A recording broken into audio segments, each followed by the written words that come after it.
Right, we are live. Hey guys, how's it going? Welcome back to the Kiwi Lads channel. We are here for the first match of the Super 12 in the T20 Cricket World Cup. This one's a big one. Every game is a big one in Group A, but it is going to be South Africa taking on Australia in what is a very important match. With Group A being as stacked as it is for talent, you cannot afford to lose games, but one of these sides will unfortunately have to lose this one, and we will have to wait and see exactly who it is. But I hope you are all doing well. Hope you are all excited for this fixture as well. Now, I was talking about Group A, and what I am talking about there, we are about to see it in terms of the amount of depth in these sides that are going to be taking part in Group A. As you can see, Australia, England, South Africa, West Indies, the defending champs, Sri Lanka and Bangladesh are the two sides that got added in to that Group 1.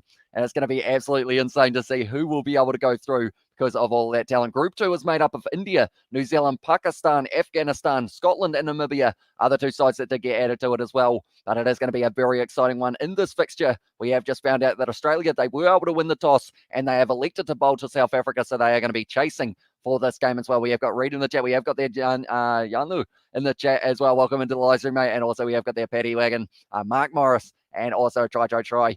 And they're from Crazy NZ. Tell you what, this is going to be a great game of cricket, that is for sure. It is going to be kicking off or starting in only about 10 minutes time, which is extremely exciting news. We have what's got there, this cool, that pool is cooked as well, says Mark. It is indeed. And Danny has said, hello, my friend. Looking forward to this stream as well. I am as well, mate, because of the fact that this game, like I mentioned, Pool A is just, or Group 1, I guess I should call it.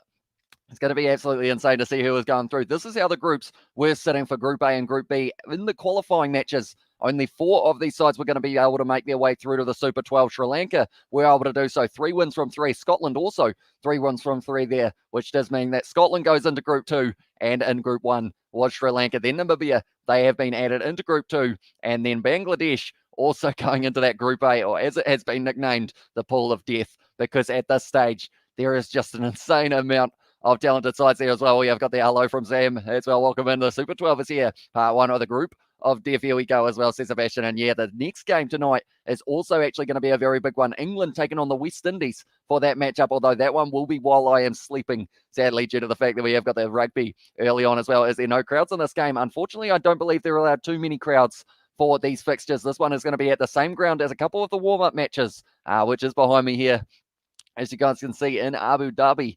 For this matchup, going to be an exciting one. And the Cricket World Cup trophy is just getting put down on its pedestal at the moment. But looking through the starting lineups for these two sides, South Africa have actually got a very decent side. They've gone with Bavuma, and also De Kock will be the opening partnership. Makram, and then it will be Van der Dusen, sorry. He had 100 in one of the warm-up games. David Miller, Klaasen, also in the next few people who will be there as well. It is going to be Dwayne Pretorius, also Rabada, Maharaj, Nokia, and then Samsi then in the starting lineup for Australia for this matchup. Finch, Warner will be the opening batting partnership. Marsh and Maxwell will be the next two. Steve Smith, Marcus Stoinis, Matthew Wade is the keeper for this one. Then Cummins, Stark, Zampa, Hazelwood, which is a very solid bowling attack for the Australians in this fixture as well. But at this stage, we are only moments away from this game getting underway for the first match of the Super 12.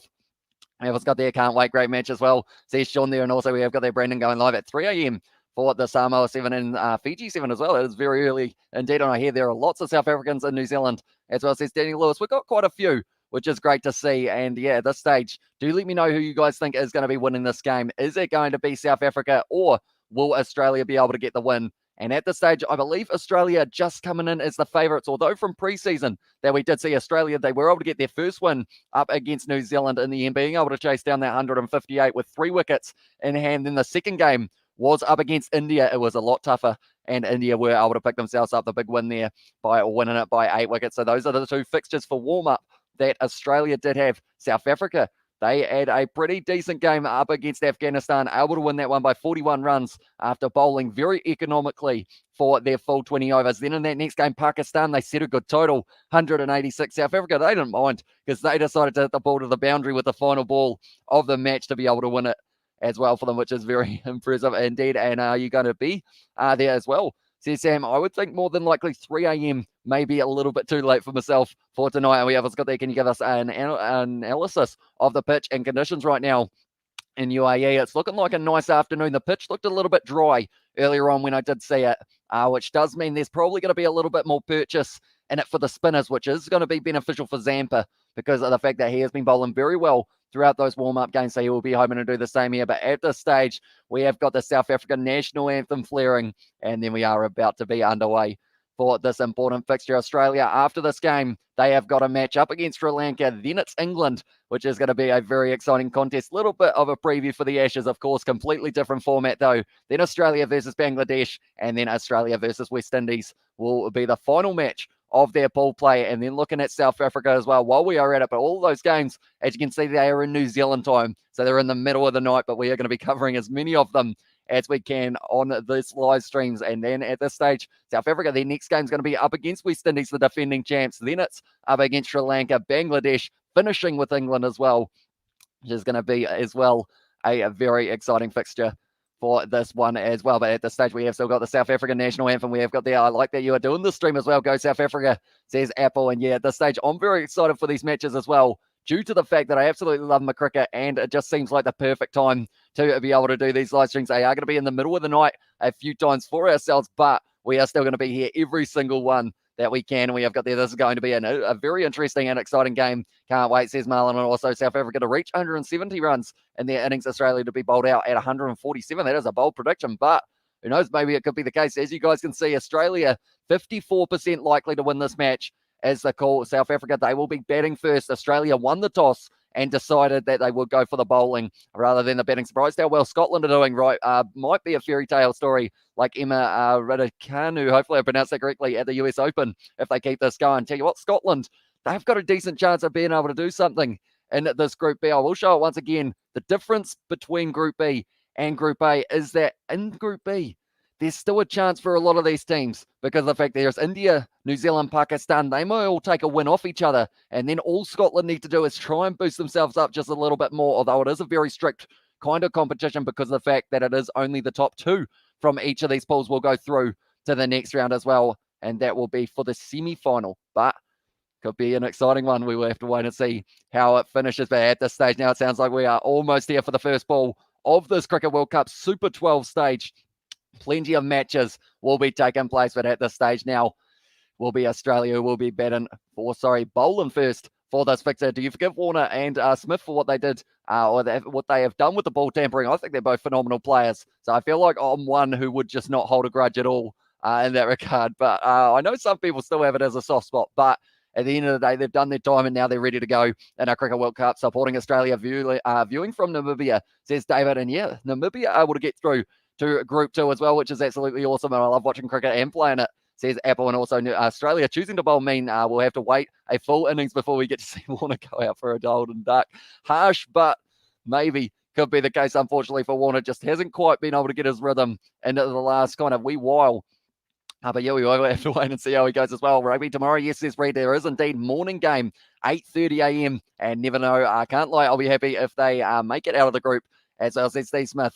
And I mean, this is the first time they've been in the Super 12 as well, I believe, which is absolutely awesome for them to be able to be there as well. We have got there. Promise me you'll check out the Scots singing Flower of Scotland during Bangladesh post press conference. It's on the ICC channel as well. And also we have got there Brandon going nap all day tomorrow. And also there's still Kiwi saw about the underarm incident as well, says Mark Morris. There is indeed. But at the end of the day, it's just, yeah, it's one of those ones that did happen in the past. And because of it now, I mean, we've got that rivalry that we have got at the moment. But I would have changed the thing because of the fact that this is going to be an absolutely awesome game.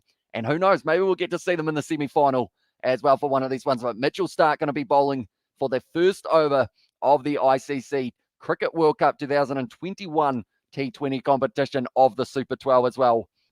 I'm excited. What is he going to be able to do? It is going to be Vavuma who will be on strike for this one. Stark, he's got an insanely good Yorker if he can find the mark, but someone who's very good at batting, it is Vavuma. And he will be open to do his best here. As ICC T20 International ranking 77. I haven't really been reading out those rankings as well, but his average is 27.33. Has got a 50 and 100 to his name at least in this one. And now at this stage, we are almost ready to go. We have got the, I'll be sure to do that. Cheers, brothers, ICC Smith and also Glenn McGrath faking the incident for a laugh. The guy has some dark sense of humor as well, says Sebastian there. But now at the non-strikers in for South Africa, it will be Quinton de Kock. And here we will have to wait and see how it goes. Do you think athletes are born with talent or you can work hard to get talent? I feel like there's a little bit of both. Some athletes, like some of them have natural ability and then others have to just put everything that they can into it. And that's what makes it so impressive for some of them, because they've had to fight for every single inch of that kind of work that they've put in. And a lot of them are reaping the rewards. But then there are some very good players who just don't quite live up to the expectations as well. You kind of try and either build yourself up from the bottom, or you're already maybe born into a family with a good name, and then everyone expects the best from you. So you got to make sure you can deliver on both sides of the equation. But at this stage now, Bavuma will be on strike for this first ball. I'm nervous for both sides here because of the fact that this group has so many good sides that all it takes is two losses in that first group. You are probably more than likely out of the World Cup because of the fact that the semi-final stages are only just around the corner. But Mitch Starc running in for the first ball of the Super 12. It's a great in-swinging delivery, and it's going to be going out through the gaps at cover, though. And now it's going to be at least the 2 runs. Warner chasing after it, and they are just going to run the 2, quick 2 for them to start this match as well. There's South Africa. We have got there Brandon going live, all the rugby sevens as well. And sevens is boring 15s all day as well, says Cooper Croc there. And so you believe that family genetics are important for athletes, says Danny. It does give you a slight advantage if you have got yourself that situation of, I guess, athletic parents, I guess, is a very good start. But then also, if you don't, then if you keep on working as hard as you do, then you can still end up with those rewards of being a top-class athlete as well. Now, Starc running in once again. Be a nice little in-swinging delivery from Starc. So it looks like there's quite a bit of purchase in the surface in terms of the swing that we are seeing, and also a little bit of cutting in bounce from Starc in the early stages. I'm going for the Proteus. Hopefully I pronounced that correctly. So all you need to win the match is some sandpaper and some ferocious rubbing of the ball as well, says Steve Smith. I guess that could be a fair point, depending on the fixture, of course. Yeah, that was... I mean, the thing that I like about that, though, is the fact that you are Australian, Steve. So because of it, I can read it out without people thinking that I'm just attacking the Australian cricket side. But now at this stage, Starc bowling once again. Great shot out through cover. Beautifully. Textbook shot. And it is going to be the skipper, Bavuma, who was able to get himself the first boundary of the match. I'm guessing the T20 is to get people into cricket, as it's a relatively short game compared to the one-day test match as well, says North Mum. I guess it's a little bit in that regard, and also because of the fact even the T20, it kind of goes for about 3.5 hours, which is, I suppose, relatively long. But overall, I always find that this is the best format when you're trying to explain cricket, kind of to be able to understand, because people go, why do they play for 5 days? Like, that seems like a bit of a, like, over like exaggeration, I guess you could say. Like, why is it 5 rather than like 5 minutes? But now, another great cover drive. That's going through the gap, and Bavuma getting his timey early in this one, sending it to the boundary. Jesus, that net has some holes in it as well, says it Mark there. And also we have got there the N1. It's on, says Wise One. Welcome into the live stream, mate. It is great to see you. But at this stage now, Starc just ending up putting it on a full length, and it was in the end. Bavuma once again said, you know what? It's looking like a good slot for me to be able to hit this one. Quinton de Kock's at the other end. He hasn't faced a ball yet. And South Africa already sitting on 10 for none at this stage. Starc once again is going to be charging in. What can he do now? Oh, it's once again going to be almost available for the drive. I feel like Starc's getting the length slightly wrong there. Almost a half volley each time. And it has led to another single. But now it will be Quinton de Kock, I should say, with the final ball of this over. But it was a beautiful shot that did get him off the mark with that beautiful boundary as well. After the 2, and then he was able to get himself another boundary as well. I read an article that hardware stores in New Zealand were selling sandpaper for free when the Steve Smith water incident happened as well, says that Danny Lewis. I know that there was something to do with sandpaper around. I didn't realize it was selling hard sandpaper for free for that one. But yeah, I know that sandpaper was one of those ones that was mentioned in a lot of cricketing, I guess you could say, gag kind of gifts as well. There was a sandpaper that was thrown around. But now Quinton de Kock going to be on strike for this one at 11 for none off only a few of those overs, or a few of those balls, or the first one, I should say. And sandpaper on discount during the Cricket World Cup as well, says Sebastian there. It's going to be a little bit too wide from Mitchell Starc, but it's a dot ball, so that's the end of the first over. And at this stage, it is going to be sitting at 11 for none off the very first over of the power play. Very impressive from them. No, it's all good, Hamish. I find it funny. My dad's an Aussie and I was born in Perth, Western Australia. We can both laugh at it, as well, says Steve Smith. Yeah, this stage, Starc to Vincent de Kock. At this stage, he has dismissed him 3 times by the looks of that. So that will give Mitchell Starc just that little bit of confidence to be able to get him out in this fixture as well. But yeah, at this stage, it's all of the ones that are kind of upper to middle stump, or kind of upper to really upper the stump, I guess you could say there. But now at this stage, Justin Langer, what can his side do in this first fixture of the Cricket World Cup? He got a lot of rugby next Saturday. All Blacks, Seven Samoa, also Fiji, Argentina, Springbok Wallabies, and English and Wales as well. So it seems he will be very busy. Glenn Maxwell, he's actually got a different hairstyle, and it's not too far off what I'm sitting on at the moment. And the commentators are saying that it looks interesting. So I feel like I just need to not talk at this stage. But Glenn Maxwell going to be the man bowling, and it will be Bavuma who will be on strike. The thing is, with Glenn Maxwell's hair there, it's an interesting cut, but mine isn't a mile off it in terms of if I was to shave the sides a little bit shorter, it would pretty much be there. He's going to be pitching it up, whipped away to the leg side. And at this stage, just the single there for Bavumba. And now the cock will be on strike for the second ball of this Glenn Maxwell spell. I kind of assumed that they would go with spin in the early stages. Zampa normally comes in just after the power play. Is normally the best time to unleash him. And his bowling statistics are phenomenal anytime that man gets a chance, Adam Zampa. And I assume today won't be any different, but wickets will be important here for Australia. They need to make sure they get them early, and they need to make sure they get them thoroughly as well, because of the fact that, as you can see here, the batting lineup for South Africa, it's got depth. They have got Markram. Also, it will be Rassie van der Dusen. I believe he actually got himself 100 in the last match up against Pakistan. Could be wrong there, though. David Miller plays a little bit for the Hobart Hurricanes throughout the BBL as well. And is there Kangaroos in Waimea since there are Wallabies there as well, says Danny Lewis. We have only got the Wallabies.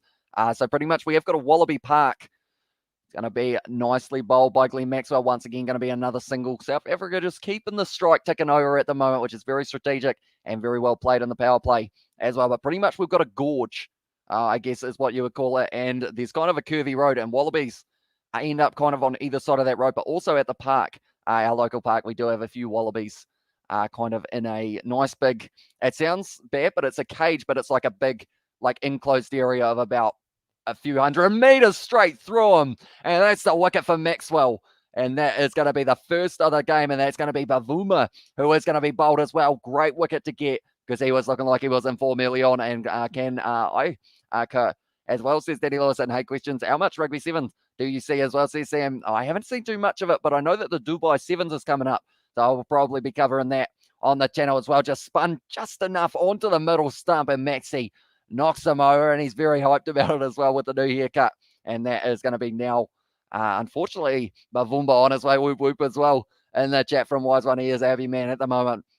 It does mean that now it is a wicket that I wasn't really expecting. Timber Bavumba, though, 12 off 7, got off to a great start, but now they are going to be one down in the early stages of this one. And it looks like more than likely we will have to update this so that it is Markram who will be at the crease for this next one. Rassie van der Dusen, though. It's a hard name to say, rolling off the tongue.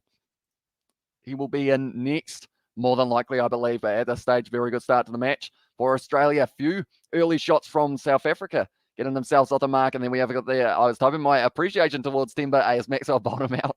Unreal as well, says Sebastian. Yeah, the way that he played that first over, I didn't think he was going anywhere kind of anytime soon, but ended up losing his wicket, unfortunately, and now it does mean that South Africa will be under a little bit more pressure, and they are actually sending out van der Dusen as well, which is unfortunate because I've forgotten what the name of the fellow was that I just got rid of. I know it was Markram, but I'm not too sure what his first name was, so we'll just go Markram for now. There we go like this, and now it will be van der Dusen, who has made his way to the crease. We have got high mate as well from James Gorner. Welcome into the live stream, mate. I hope that you are excited for this game. 32 years of age, Rassie van der Dusen. And at the stage, average of 36 as well. He's got 550s, best of 74 not out. He would definitely like that in this game as well. Can locals keep wallabies as pets? My hometown is famous for hamsters, and locals can have them as pets as well, says Danny Lewis. I don't believe we do kind of have anyone with wallabies as pets. We've got a wallaby park, but I don't believe that's kind of like a petting zoo, although I think you can give them a cuddle if you wanted to. But Maxwell just ended up getting enough turn on that one, ended up staying low as well, straight through, and Maxi was hyped for it. Some people were so cute here as well, says Sam, and also we've got their Wallabilly as well, says Sebastian. Also, we've got the you're not going to get too much sleep for the All Blacks game, Hamish. Well, shows your commitment and passion as well, says Steve. Yeah, I was heavily considering doing the game between the West Indies and England at 3 a.m., but then I realised that ball is not where he wanted it to be, but it is going to be fielded in the deep by Stoinis there with the big throw, and he has whipped it back into him. It wasn't Matthew Way. But yeah, I realized if I did that game as well, I'm going to try and sneak like 3 or 4 hours in between kind of the two live streams that we are going to be doing, because I also have plans with Isaac and Daniel. George was going to be coming around tomorrow, but he's going to be working. So instead, it's going to be me, Isaac, and Daniel, and we're going to be hanging out before Isaac goes back up to Christchurch. It's going to be whipped away to the leg side once again, and it is just a single once again. So off the mark there for Van der Dusen for his first 2 balls, 2 from 2 at this stage as well. We have got there. Some people, it's so cute here. Brandon is in bed as well, says Sam there. At this stage, I assume you're talking about Glenn Maxwell's haircut, perhaps, in that regard. At this stage, they are showing 50th T20 International as captain for Finch, and then needs one more wicket to 50 for T20 Internationals for Shamsi, who will be batting at number 11. But South Africa will not have plans of him batting for this one. I can guarantee you that they would more than likely want to keep it in the top order for a little while longer. Would you keep a wallaby as a pet? I feel like it would be quite cool to have a wallaby. As long as they because I know kangaroos are aggressive fellows. Like, they'll just kick you if they decide that they don't like you, or they'll try and box. I've noticed quite a few kangaroos trying to box other kangaroos, and it's like, probably better boxing than myself. Like, you couldn't dodge and weave all day. You'd eventually get kicked in the face by one of those kangaroos standing up on their tail. So wallabies is probably the safer option since they're slightly smaller. That's some good life advice, ladies and gentlemen.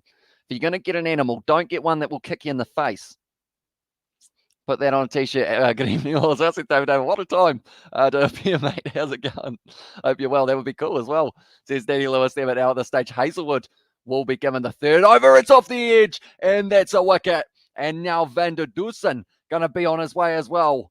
And Hazelwood delivers with a beautiful outswing and delivery. And Van der Dusen just not quite able to get that one. Put the hands out a little bit. Ended up getting that little nick off the outside edge. And Rassie Van der Dusen going to be off the field now. 2 runs off the 3 as well. What time is the AB's game in New Zealand time? It is going to be an 8:30 a.m.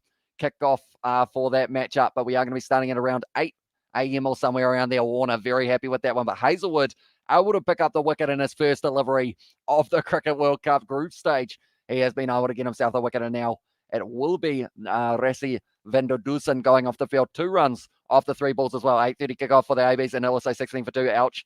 My Safford brothers as well. Says Sebastian, and evening, says Rob. Welcome into the live stream, mate. It is great to see you here for this one. And also, hope you're well, David, says Sebastian. And also, we have got there. I did a jump on a ramp and went down fast, and I was falling off the side, and I pulled the wrong brake. I was meant to do a drift brake, so I went sliding as well. And also, I feel if you get bowled out in T20 and the opposition doesn't, you should be given the L as well, says Mark. Yeah, you want to make sure that you're not getting all 10 wickets down. And this one, tell you what, those people look committed. There were some men in like yellow top hats and whatnot, and it looked like it would be a very hot day indeed for that one. Who wins the rugby in New Zealand as well?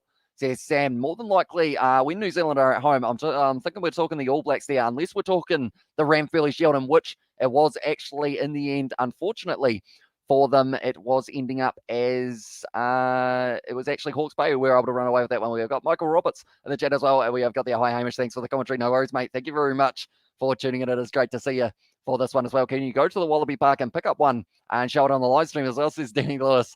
Maybe one day we could end up doing like a trip to the Wallaby Park as a vlog of some sort. Thank you, bro, as well, says Cooper Cronk. And now Hazelwood running in for a second delivery. It's off the edge as well. It's going down to third man. It is just going to be the single. And Markram at the moment, he has got off the mark, but there's the pressure back on South Africa at this stage. 54% in favour of Australia to be able to win this game before the start. And now that they are 2 down at the moment here, South Africa, they're going to have to make sure that they push towards, I believe it was Sebastian who said 170. That could be pretty par on this one as well. Kangaroos are everywhere where I live. I hit a few with my cars now, not on purpose, of course. They just hop out of nowhere and surprise you. Hardly animals too. They just get up and hop off as well, says Stacey. So that is impressive. I guess you could say, I was going to say cardio, but it's not really cardio getting hit by a car. Endurance. That's the word we're after for those kangaroos getting smacked by vehicles. With Al Hazelwood once again charging in. It's going to be just a little bit over the top of the stumps there. It did hit the leg of De Kock, and Hawke's Bay defeated Waikato 41-14. The Shield found at home in Napier as well. And also we have got there, Hamish Bro, you had a feed as well, says McKenna. I did indeed. I decided that I would get myself something in between the live streams. So I am all good to go for the next few hours as well. Japan were very good today. Unlucky not to get the win. Yeah, they played phenomenally, Japan, throughout that one. And I was very impressed with the way that they played in that fixture as well, because of the fact that they just did well You know, they were able to fight hard in that game. And yes, they didn't get the win, but they certainly surprised a lot of people with the amount of points that they were able to get. 23 in the end. Pitching outside. So that is going to be just another dot ball there. Good man as well, says McKenna. Also, can you get a pet Kiwi? I don't believe we're allowed them due to the fact that they're slightly endangered as well. Who did they play as well, says Cooper Cronk? The Wallabies, they did end up playing up against Japan. And in the end, it was 32 points for Japan, 32 points for the Wallabies, and then 23 for Australia that they played against the Wallabies in there as well. We have got there. What were the rugby results, please, Hamish, as well, says David David. So the first game, Taranaki were able to beat Manawatu in a bonus point victory, but Manawatu also able to get themselves enough tries to get that bonus point. The second game was a friendly between Wellington and also it was Southland. And in the end, Southland were in the lead for a lot of that match, but then last minute try meant that Wellington were able to win that one 24-22. In the end, it's a very close game. And then Hawke's Bay able to get themselves the Shield win as well for that other fixture. Hopefully that is all of them. David, sorry about not having the score for Manawatu versus Taranaki, although I believe it was a very high scoring one. In some regards, we actually did a live stream. It was myself and Isaac for that one. It was 47-35 at full time, which is a very impressive one. And then on Friday night, Otago able to sneak the win 22 points to 20 as well, low at the fences as well, says Novmum. And also hi from the Samoan who says, well, welcome into the live stream, mate. Once again, it's going to be coming off the edge. And once again, another dot. So very well bowled there from Josh Hazelwood for his first over of his spell as well. Only going for the one run and also getting himself the wicket. That's why you need a good bull bar on your car in Australia, or the kangaroo will do more damage to your car than itself as well, says Steve Smith there. Any more cricket streams after this as well, said Danny Lewis. Unfortunately, I did want to do the game between West Indies and England, but sadly it does mean that, that game is going to be on at 3 a.m. New Zealand time, and we have got the live stream starting at 8 a.m. So because of that, I feel like with this one ending at about 2:30, it might just get a little bit too late for that one. But we will be doing a live stream for a cricket match. I believe it is going to be Pakistan versus India, not tomorrow, but the night after is when that one is going to be taking place. So thanks, Rob. I'm going to watch the highlights. It is on Stan Sports if you do want somewhere to be able to watch that one as well. But now it's going to be Max again in a second over of his spell. And at this stage now, it is going to be, once again, Australia going to the spin option early. And this one also we have got there, you need more food in your Hamish as well, says David. I did end up, I had a decent feed in between. I decided to go, that's an advance. And it's just going to be whipped away to mid-wicket for the single once again. But I decided that I would go with a little bit of I went with fish and chips just because of the fact that I wanted something kind of large, but also something that was relatively quick in between the live streams. But tomorrow, we are going to have Daniel and we are going to have Isaac round, and we are going to end up playing some cornhole. Anyone who knows what that is, it's probably, if you don't, it sounds weird, but it's pretty much chucking a hacky sack into a hole. It's pretty much how you could describe it. But we're also going to be having some fizzy drinks, which will be quite fun. But that is because of the fact that they will be driving home. A little bit of space opening up there. Once again, going to be fielded by Australia on the circle. We have got the agreed. You need a rest for more commentary as well. From that was Michael. Was it Michael? I hope it was Michael. I know it started with M, so I'm hoping it was Michael. And we have there. I haven't followed cricket for ages, to be honest. I'm out of touch as well, says McKenna. I've been a little bit slack with it as well. That's a beautiful shot over mid-wicket, though, and that's going to be the 4 for Australia once again, and he hits it all the way to the boundary to Cock. I've got their kangaroos are stupid as well. They don't understand how their parents and ancestors die as well, says Robert. Also, g'day, King. Will you stream Premiership Rugby tomorrow? Bath Rugby tomorrow, says Xavier Brown. It does depend on the time. If it is at 3 a.m. and also if it's not one of the ones on New Zealand TV, because we only get one game a week, unfortunately, on that kind of Sunday morning game, that's going to be cut once again. Oh, wait, no, sorry. That will be a Monday night time, won't it? If I'm not wrong. Any intention of scoring runs, some runs, Mr. Quinton, as well. I feel like at this stage he needs to put on a decent total. He's sitting on 7 off 11 at the moment, but, you know, he's a decent player. Reverse sweep there going for it, and that's going to be just a single. And that will be the end of the over. 23 for 2 at this stage after 4. Only 2 more overs of the power play left here for them, and they need to make sure that they get themselves a few more runs into this fixture as well. But yeah, we will have to wait and see as well. But we haven't got any intention of scoring runs, Mr. Quinton, as well there. And also we have got there, can you read my message to Sam? And what is your name on Discord? Brandon want to know. Oh, that's a good question. I believe it is. Oh, what is it? Discord, I think it is Boothio1, but I could be wrong there. I haven't actually checked too much. Fantastic over from Hazelwood as well, says Mark. Yeah, he did very well. Speaking of fish and chips, I just watched Joel Hansen eat like 40 fish at all you can eat as well. Unbelievable. I'll be struggling 2 or 3, 40 fish. 40. I had 2 and I was like, oh, I'm a bit full. But like 40 full size.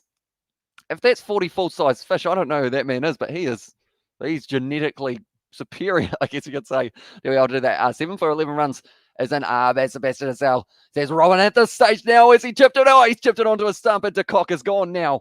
4-7 off 11. And Hazelwood, he ended up, tried to scoop it up. De Kock, he just watched the ball go back down and hit his stumps, unfortunately, there, and he can't believe his luck at the moment. Quinton de Kock, he is going to be on his way. Once again, do you like fried Moro bars? I haven't actually tried one. They sound very nice. I know that they have fried Mars bars here, but 12 balls face for Quinton de Kock and then 7 runs. Hazelwood, he ended up trying to scoop it. It hit his leg. He wasn't sure where the ball was. Look back to see it just roll onto the stumps. When it's not your day, it's not your day as well. We have got there. Jokey got his money's worth as well. Yes. It's 40 fish. I feel like I don't want to know what that would do to your stomach afterwards. Like, you feel like you were full up to like here if you had 40. But now at this stage, that is going to be the 3rd wicket down for South Africa at this stage. Makram still at the crease, and now it's going to be Clarkson making his way out there for his first ball. And at the moment, there's a lot of pressure happening on the South Africans. They are already down 3 wickets in the early stages. They are still in the power play as well. They need someone to be set so that they can head towards that total that they're after. And also we have got the I can't eat 3 fish. As a corner I played in Aussie, you throw a bag into a hole on a board. You do indeed. And also we have got there in the chat as well. There you go. Says Sebastian. Also fried Moro bars are something you try once and think, I'm not having another for 20 years. Says Novmum. I guess would it be a weird taste, fried Moro bar, because of the fact that you kind of, I guess you split between sweet and savory, but then saying that, what's a donut? That's a sweet savory split. But yeah, I guess one day I might try it as our 3rd wicket already as well. And 40 fish, that's incredible. He looked pregnant afterwards, to be honest, Hamish. As well says Steve Smith. I feel like it's one of those ones as well, like, that's gotta hurt. Like, after a while, like, you'd be like, 40 fish, yes, you beauty, I've managed it. And then you'd sit there about 20 minutes later and be like, I'm full up to my ears at the moment. That's a terrible way to have your wicket. Quinton de Kock there, unfortunately, it just ended up dropping straight onto the wicket. And Australia taking wickets like it's going out of fashion as well, says Mark. And as long as they keep this consistency up with Australia being able to continue taking wickets, they are going to be in a good position to finish the power play strongly. Hazelwood once again hit out to point, and it's going to be fielded by Steve Smith, a man who would love to put himself on the run scorer sheet today. Australia's cricket team were hyping up in the media how they would win the World Cup. Hopefully, they put those words into action as well. And that's the thing with the group that they have got. I'm going to show once again, I showed it at the start, Australia, England, South Africa, West Indies, Sri Lanka, and Bangladesh. That is talent and a half. Even the 2 sides added in, which is Sri Lanka and Bangladesh, still have a chance of being able to cause an upset. So every win is crucial. One side and only one could be undefeated at the end of Group 1. Someone is going to have the loss, and it's who's going to be able to fight the hardest after having that loss that will be rewarded with the points and also with that semi-final spot. South Africa, they are one of those sides. They had both of their warm-up games. They were able to win them both, but it's from here what they do to see whether or not they can get it. Imagine the amount of grease he consumed as well. Yeah, I feel like you're leaking from the grease. And also, would you put sushi in the deep fryer? That's a good question. I guess it's one of those ones. There's a first time for everything. I guess, and AB and Tahir should be playing if the goal was winning as well. Says Wise One, but now at this stage, there's going to be a bowl once again by Hazelwood. Another dot ball. Very impressive so far. 2 wickets, 1 run off his first 2 overs almost. He's got one more bowl, I should say, as well. And then there is only one more ball of the power play, or one more over, sorry. And Joel actually contributed to the demise of the aquatic fauna as well. And I guess it's one of those ones, 40 fish. Surely if you're working on the ferry, maybe 4 fishes, four fillets of fish or something like that. You've eaten 10 fish, which is a huge number indeed. But yeah, might have to, is it a video, Steve, for that man to be able to do it? But now at this stage, Clarkson going to be on strike. Once again, 4 dot balls in a row. He's going to be trying it away to the offside, to the mid-wicket region. And then it's going to be another dot ball. Very good over from Josh Hazelwood. 2 very good back-to-back. A wicket maiden right there for Josh Hazelwood as well. And at this stage, that is well and truly slowed down the run rate. And also we have got their Sheikh Zayed is suppressing that strike rate. He is indeed 23 for 3. At the moment, the run rate only 4.6. There is one more over left of this power play, and this is the opportunity for South Africa. The last time that they will only have the 2 men outside of the circle. Do they go for it, or do you go a little bit more conservative? You've already lost 3 in the power play, so it's going to be very risky. He's a competitive eater and YouTuber like you, Hamish, as says Steve Smith. The YouTuber part, of course, competitive eating, I feel like I would suck at badly. In that one, no, why would you put sushi in a deep fryer? That's madness as well. There's a Robert. Also, we've got their fried Moro bars. Eek. Don't worry, Hamish. What's the world hot dog eating world champs final few years back? Apparently, the record is about 70 odd hot dogs. 70. Last chance for these lads to increase their cricket 22 ratings as well. So Sebastian, that's a good point. November 22nd or somewhere around there. It is going to be coming out. Cummins now bowling. And one thing in test match cricket that man is phenomenal at is just putting it on the same spot over and over again. This stage it is going to be Mark Krim, who will be on strike for this one.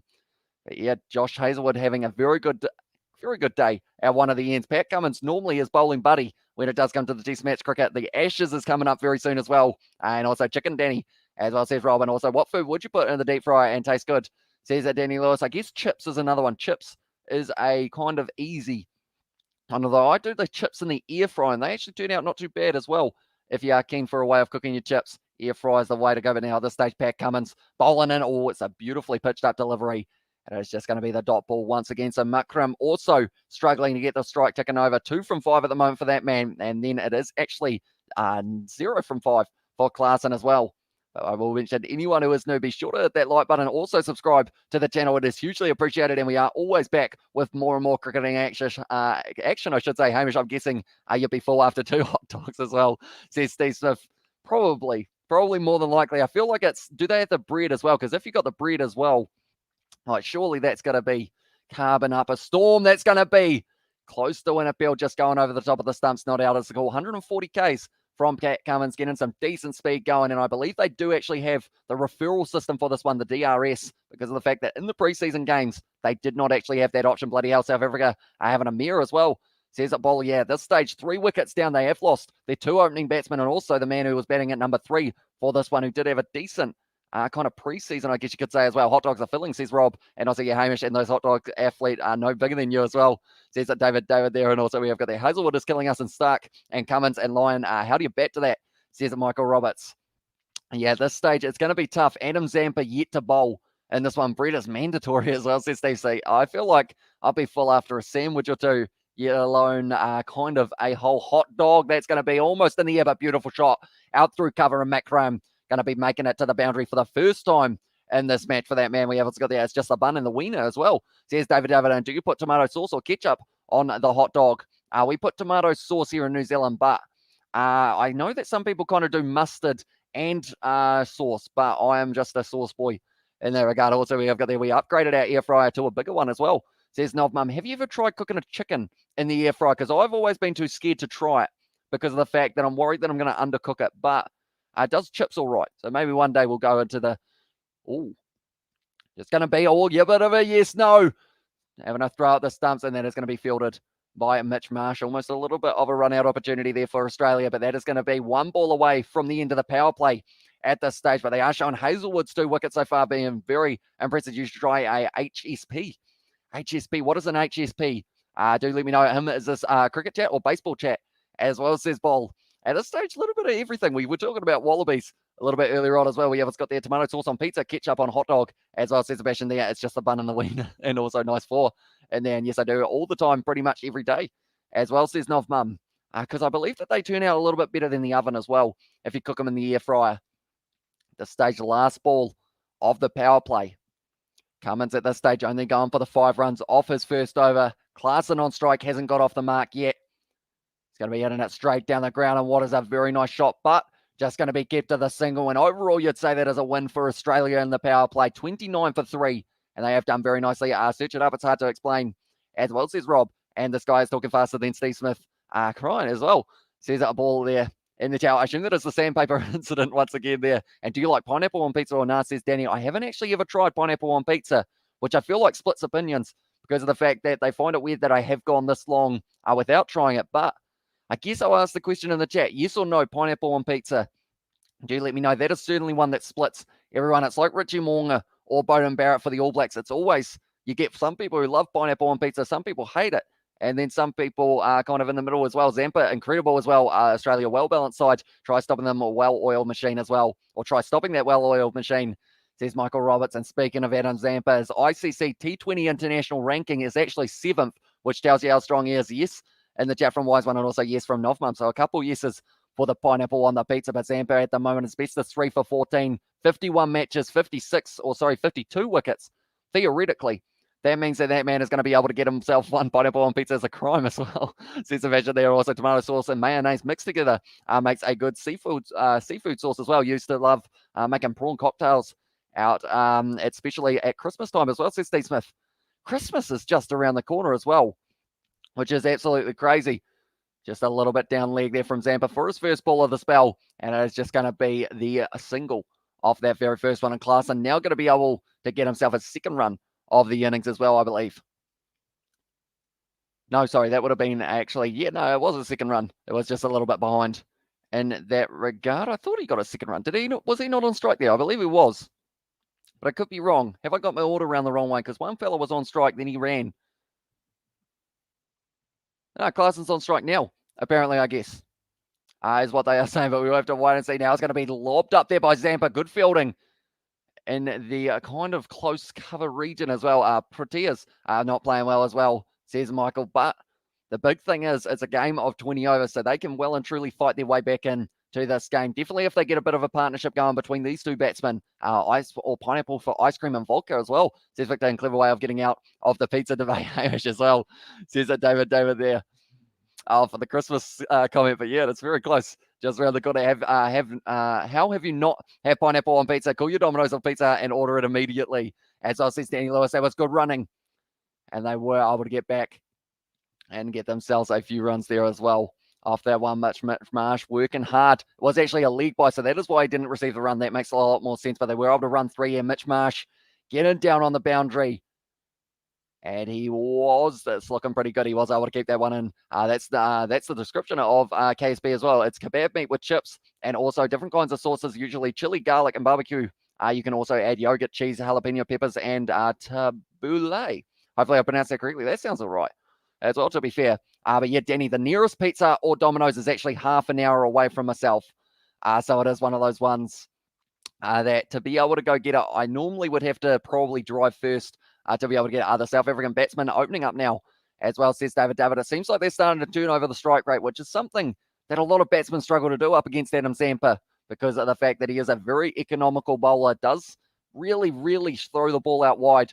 And when he does, it's normally strategic as well. But now Zampa, once again, going to be bowling a little bit of a wrong in the catch it call, but it is going to be going to the boundary. And that is going to be hit out square leg boundary for Clarkson. And now he's up to 8 runs off the 9 balls as well. Congratulations on the 7K, brother. Streamer's growing strong. Good work as well, says the Snooze. Thank you very much, mate. It was hugely appreciated. All you guys hitting that subscribe button. And we are at the stage on the road to 10,000, which is absolutely crazy because of the fact that at the end of this year, our goal was to hit 3,500 subscribers, and we have doubled that. And we still have a month and a bit, or 2 months to go of the year as well. Zampa dragging that one down. It's hit the leg of Clarkson, who did try to hook it away to the square leg boundary once again. 9 off the first over of Zampa, but now with the fielders out a little bit further as well, with a few more gaps opening up, South Africa might be able to get a few overs of around that kind of 9 or 10 and try and work their way back into this contest as well. Yeah, those Aussie bowlers can keep it tight as well, says David, and also can't say I have pineapple on pizza, I don't mind it. I can't say I hate pineapple on pizza. It's not too bad, but not my favorite, of course, says Steve Smith. So I guess the big question is, what is everyone's favorite type of pizza? I believe mine is a barbecue chicken deluxe, I think it is called, or something along those lines, and strawberries on pizza as well, says Danny Lewis. Have not tried that, but they do have a cookie pizza here, which I guess could be a decent, taste and treat. Decent taste and treat, maybe, a cookie pizza. At this stage now, 11 dot balls they have just said for Josh Hazlewood in his first 2 overs. He was able to get himself 2 wickets, just going for the 1 run. When do you unleash him as well? And we have got their cricketer called Steve Smith and me. It's confusing around here as well, says Steve Smith. And it's a little bit in that regard. I guess it is one of those ones. This is the first Australian game. Actually, no, sorry. It's the second Australian game that we have done, although the last one was at 3 a.m. But yeah, luckily we have got that little emoji next to your face as well, Steve, or next to your name, I should say, and it's nice and green. So we are able to tell you a difference in that regard. 22 dot balls already for them. Pepperoni as well. Pepperoni pizza is my favorite, and margarita, veggie pizza in there as well. So it seems like everyone we've got a few different types. Overall, I feel like for the other Kiwi lads, George is probably well and truly a meat lovers. Just as much meat as he can get physically possible on a pizza. Cummins now bowling. Beautiful cover drive shot from Klaasen there, keeping the front foot forward, also keeping the weight going forward as well. And that is going to be 4 runs for Klaasen. And now this is the start of a partnership in which they are really going to be needing in this one. South Africa, they need to make sure that they keep this one going forward. But it's a nice shot from Klaasen. 13 off 12 now for that man as well. It's just a nice shot out extra cover way to make it all the way to the boundary. Now, Pat Cummins under a little bit of pressure at the other end. Hazelwood has been doing very nicely. Can he get this one right here? Cummins going to be bowl whipped away to the leg side. Out to square leg, and it's going to be an aggressive run forward from Zampa. Keeps it to the single as well. Well fielded there, and now at this stage, it is going to be 45 for 3 at this stage in this fixture as well. What is your favourite pizza chain? Ooh, that's a tough one. I feel like I'm a Pizza Hut boy purely because of the fact that they have slightly thicker crust, the pizza that I do get. So I feel like that's why. But then Domino's is literally right next door, so you can go either way, depending on what you're feeling like. I love the Diavolo as well. Devil pizza, chili pepper, spicy sausage, and hot sauce as well. Sebastian, that would be spicy by the sounds of it. Cummins now bowling that one, and it's going to be fielded in the cover region by David Warner, who's rocking the stash today by the looks of it. And they are showing the Glenn Maxwell delivery that did open up the first wicket of the day for Australia. Then from there, Hazelwood able to get the second, and then also able to get the wicket of De Kock, and Pizza Hut. That's the one that says Rob Barkley. Sweet chili chicken sounds like a nice pizza as well. And also we've got their pizza that have come a long way in New Zealand in the last 10 to 15 years before that pizza was just like warm, damp cardboard as well. So I'm very glad I wasn't around for that stage, because that doesn't sound too pleasant. A little bit of a slow ball there from Cummins, almost a bit of an off cutter as well.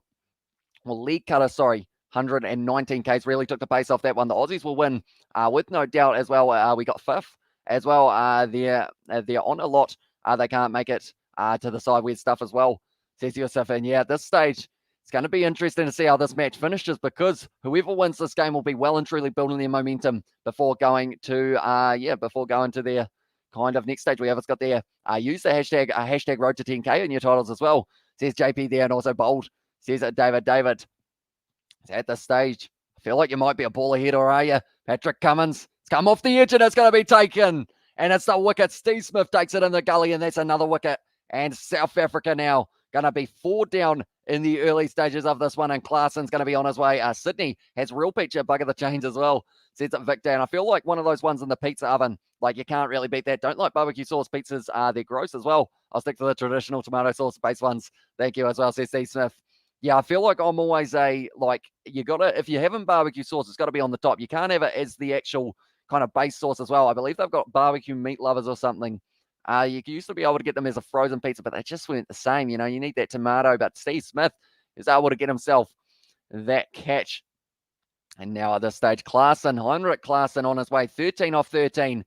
And now it looks like David Miller will be making his way to the crease as well. Australia chose to bowl for a reason. They want to end this as quickly as possible. That's the thing. Net run rate is hugely important into these fixtures. But David Miller now making his way out to the crease. He is batting at 6 for this match. They have still got Pretorius, but then they're almost getting into the bowlers of Rabada, Maharaj, also Nokia and Sumsy. So they have to be very careful here, South Africa, not to lose too many more wickets before. I feel like they almost can't afford to lose another one before the 12th over or somewhere around there. So Aussies mean business, says Theo. That's the thing. Warm-up games are always great to kind of get your eye on, but then these games here are the ones that matter. And at the moment, the Australians making the most of them. And this one as well, we have got that high hope you're well from 11JC. Welcome in to the live stream, mate. It is great to see you for this cricket live stream. Do let me know who you think is winning this match. It's too sweet. It's like a syrup on the pizza as well, says Steve Smith. And yeah, we're speaking the same language at this stage, because I remember we actually got one from one of the chains. I won't say who it is, because then it will sound like I'm kind of slandering them. But yeah, you end up in it's almost like a relish, but like it's very, very sweet relish for the barbecue. It doesn't make sense to the taste buds. In some regards, and Sydney does have some great local pizza businesses as well. And who says David there? And also we have got there Quinton's dismissal, though, says Kai. Yeah, it was rough for him, unfortunately. He ended up just pretty much dropping the ball straight onto his stumps there. at this stage now. Stark steaming in.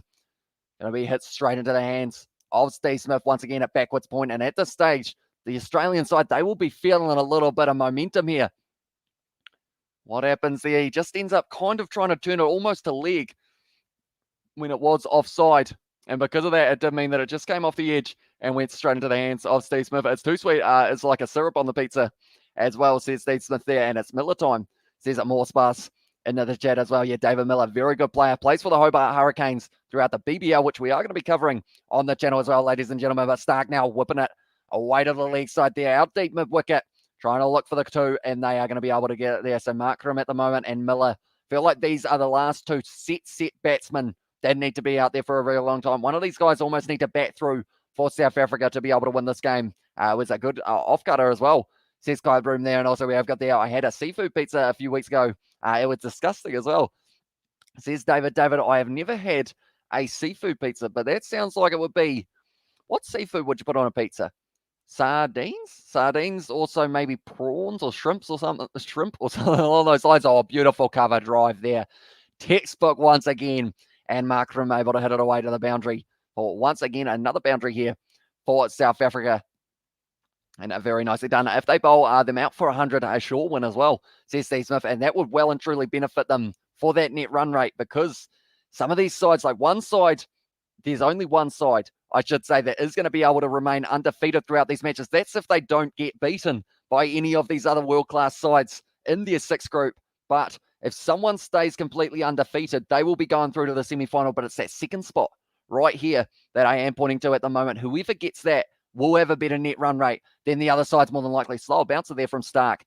Head away down to a deep fine leg just for the single once again there for Australia. But as you can see, it is certainly that top group that is the more stacked of the two. And then also Namibia is here that you can't quite see down the bottom. They qualified alongside Scotland. And this one as well, prawns as well, says David. And uni assignments will be the death of me as well, says Rob. What are you studying at uni? Do let me know, mate. And the South Africa top order, not consistent as well, says Theo. And prawns and octopus, classic Italiano bollocks as well, says Sebastian. Octopus on a pizza. I don't think I've even had octopus in general, rather than literally on a pizza, or squid. I haven't had squid before. Is squid any good? I don't think I've had squid. I think I've put squid on a fishing hook to try and catch a shark or something like that, but not a squid in my mouth that I know of. But now at this stage, it is going to be whipped away to the leg side once again, down to square leg just for the single.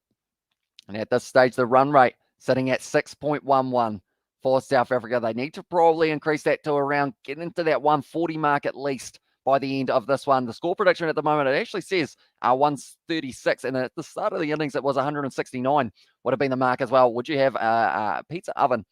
Would you have a pizza oven? I believe we've got one of those little attachments that go on the barbecue, but we've never used it, mainly because of the fact that, it's not really great weather outside for a barbecue at the moment. Hopefully in summer, though. Stark, beautiful Yorker, but it is going to be hit off the middle stump, just out to point.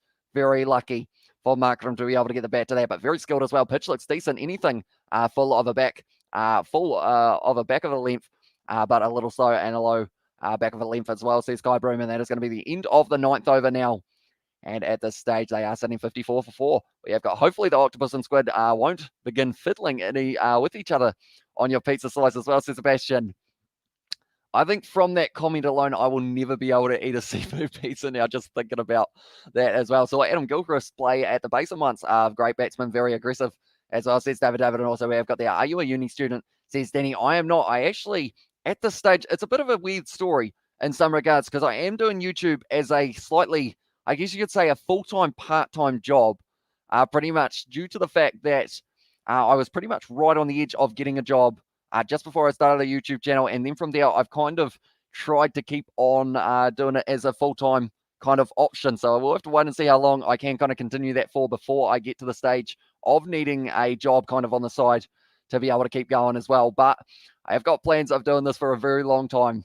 So we are going to have rugby, we are going to have cricket, perhaps a couple other sports as well added in there as well. Just changed the name of Pathetic as well, says Morrison. Also, we have got the arrow squid common New Zealand. So good, lightly fried in butter and coriander as well.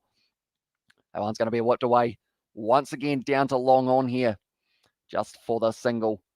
Just for the two, actually. They were able to run pretty comfortably there, and I reckon Hooper could be a better wicketkeeper than Wade. Says Guy, and squid is rubbery and fishy tasting. At the same time, you should try it fried and batter with a squeeze of lemon. It's tasty as well. Says Steve Smith. So yeah, might have to give it a go at some stage. I'm studying sports medicine. Says Rob. So that'll be pretty impressive once you finish that one as well. That's going to be what the way to the league side once again. So just keeping the strike rate ticking over once again. Both men going at one run a ball at this stage, with Miller sitting on 4 from 4, Makram sitting on 18 from 18 as well. Yeah, and also we have got there, rubber is overcooked. Fishy is old as well. Says it is a victor there for the squid. This stage now, Maxwell hasn't been able to pick up any more than just the 1 wicket so far, but the way that he's bowling, perhaps he could be able to get himself a second in the very soon times. He's got still 9 balls left of his spell if they decide to keep on using him. Zampa got hit around a little bit for the 9 runs in his early stages, so I'm not sure whether or not they will decide to go back to him quite yet. We have got there, hey mate, I'm just watching a TikTok live. This guy is looking for snakes in Australia as well. Well, hopefully he does not get bitten by any of them. That's going to be once again another dot ball here. And very nicely done. Makram now going to be sitting on 18 off 19. We'll be looking for that gap once again. Will you go to uni or not? As well, says Danny. It's a tough one. I'm very much close in terms of trying to decide what I'm going to be doing. Because I feel like more than likely maybe I'll do a Polytech course on some sort of broadcasting or something along those lines. It's going to be once again another single there. So Maxwell only going for the 4 runs so far off is over. And we've got there in the chat as well. Wait, when you get a girlfriend, Hamish, we'll see what you say then as well, says David. Yeah, I feel like at this stage, though, the fact that I do stay in my lounge for pretty much every hour of every day, it does save me from the outside world. I guess you could say Maxwell pitching it up, or it's almost in the block hole, but hit down the ground once again for the single, but a good close to the 10th over. Once again for Australia, sitting on 59 for 4 South Africa after this early stage. Are you watching Cracker Jacker? I see as well, says Robin. Also, we have got there, that's how it is at Servo Food, where I am as well, says Steve Smith there. The stage, they're showing a little bit of a highlights package for the All Blacks taking on the USA. That's going to be a very exciting fixture. We will be covering that on the channel as well. It will be starting at 8:30 a.m. is the kickoff, but we are going to be starting at around that 8 o'clock mark for the match as well, and it's going to be a very exciting one. Good old Servo as well in the chat from Victor. See, we hardly even have a service station that's open late. I don't believe we've got a 24-hour petrol station or anything here in my small town. I think the latest it goes is like maybe 11 or so. So it does mean if you want a late night sausage roll or something like that, you can't get yourself one, sadly. But, you know, one day when it's sunny, you're allowed a sausage roll. They're actually showing cars at the moment, and there is actually the Waimate 50 going on at the moment, the hill climb here in the small town as well, although I haven't heard too many cars. So I assume that they haven't got as many as they normally would have. Be good if you could make a career out of YouTube as well. The more subscribers and viewers, the more you're living, or the more you're living the dream, brother. As I said, Steve Smith, yeah, that would be absolutely incredible to be able to do something like YouTube full time, because of the fact I absolutely love doing like every single weekend when it's close to the weekend. Like I'm saying, actually every single like Tuesday or so, once I have caught up on the sleep that I've missed out from the weekend, I'm always like, right, we're only got Wednesday, Thursday, Friday, Bunnings FPC, we're back into it. And then we do get to talk to you guys for another, like, we kind of do about 15 hours or so of live streaming a weekend, but I absolutely love it because of the fact that I do get to catch up with you guys on a weekly basis, and we just get to talk all things sport, mainly rugby, but now we've got cricket as well bringing in. So yeah, we will have to wait and see how it goes in the future, but I am certainly loving what I'm doing at the moment for this YouTube channel. And yeah, hopefully you guys have been enjoying as well. And if you are new, be sure to hit that subscribe button, as we are currently just past 7,000 subscribers. We're on the road to 10 at this stage. We have got the drinks break at the moment, 59 for 4 in this match for South Africa. They haven't really had anyone who's been able to really set themselves yet so far. I believe the highest runs was almost the fellow who opened, unfortunately, which felt like a long time ago. I believe it was Mavuda. Was it Mavuda? I feel like I pronounced that one wrong in the regard, but we haven't seen anyone really get set other than maybe Makram, who is sitting there not doing too badly. 19 off 20 at the moment, but Maxi having a good bit of a bowling spell, and he was able to pick up the very first wicket by clean bowling him as well. At this stage, Australia, tell you what we will do while we are waiting for the next over to be bowled, we'll scroll down here. Australia, 79% chance of winning this game already at drinks. That's a huge number, but of course those odds can change very quickly. And in a hurry here, this game can change. If South Africa can really push themselves towards that 9 or 10 and over from here on out, they will be able to get around that 150, 160 mark, and then they would be very happy with that indeed, I would think, with how they did start this one. They weren't going that great, but they can fight back. They are a strong side here, South Africa. We have to wait and see how it goes for them as well. But at this stage, David Miller, he has got power, and he will be wanting to use it throughout this fixture as well. But at this stage, 59 for 4, Makram 19, Klaasen 13, but Vuma, that was the name, and 12 for the highest scores as well. Says Kai, so yeah, no one really getting huge. That was almost going to be LBW for Zampa, but just pitching outside the leg stump, I believe. So it is just going to be the dot ball.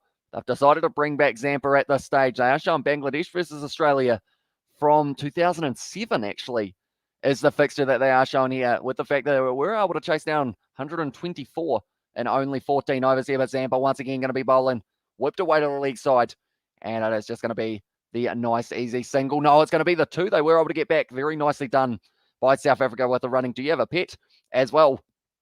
Says Danny Lewis. I do indeed. He is a cat, and his name is Billy. Some of you guys who are the channel members, you will actually have access to that emoji. If you do want to see what my cat looks like, Danny, hopefully someone will put that emoji in the chat. And pretty much he is blind in one eye, but we have had him for a very long time. Oh, was that a catch opportunity for Adam Zampa there? There was a shout of catch, but was it on the full? We will have to wait and see. There's the Billy emoji from Steve Smith as well. But yeah, that is pretty much what my cat looks like.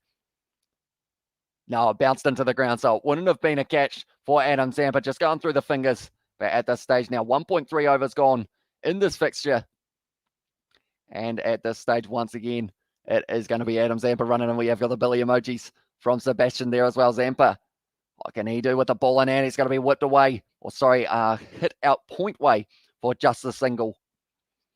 At this stage, though, they're not leaking too many runs here, Australia. I don't believe they have actually had a live, they haven't had a wide yet. Only just the one leg by. As well, we have got there Australia from, it is Priyanshu. Hopefully I pronounced that correctly. It's got the kangaroo emojis in there as well. And can you show us the cat live? Unfortunately, he is actually in a different room at the moment. He is more than likely sleeping, but he has been on a couple live streams in the past as well. He does kind of make his way in the lounge every once in a while. What team is going to win? Your opinion as well, says Navin. At this stage, the way that Australia have started, I'm going to say Australia, because of the fact that it just seems like they are really not leaking too many runs. And if they can keep on going the way that they are at the moment, they will be able to restrict South Africa to only around that 130 or so, and they might be able to chase it down decently.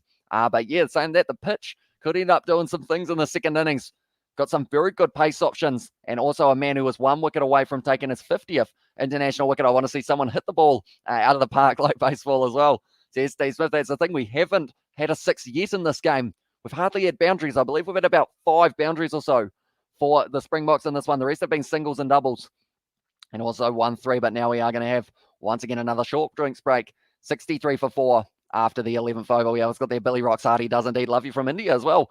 Says Priyanshu. Thank you very much, mate. Hugely appreciated you guys being here. Aussies will mollywop us as well, says Wise One. But yeah, the next game that is taking place tonight, it is going to be the West Indies versus England. So that's going to be a very good fixture.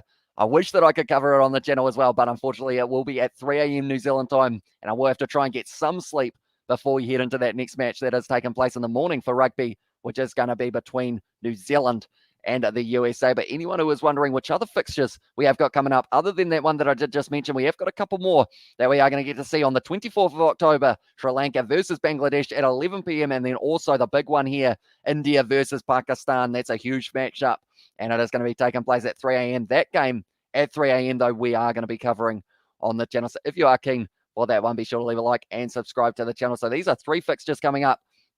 It is going to be, once again, Maxwell will be given the ball and hit down the ground too long off just for the single once again. And then these are 3 more that are taking place in 3 days' time. You can see here, New Zealand, they are going to be playing up against Pakistan, and that is going to be on the Wednesday for that game to be taking place. And then also England versus Bangladesh, South Africa versus West Indies. All of these games will decide who we're going through, and it is going to be a very exciting one indeed. We also got there, you can YouTube while studying at varsity maybe as well, says David.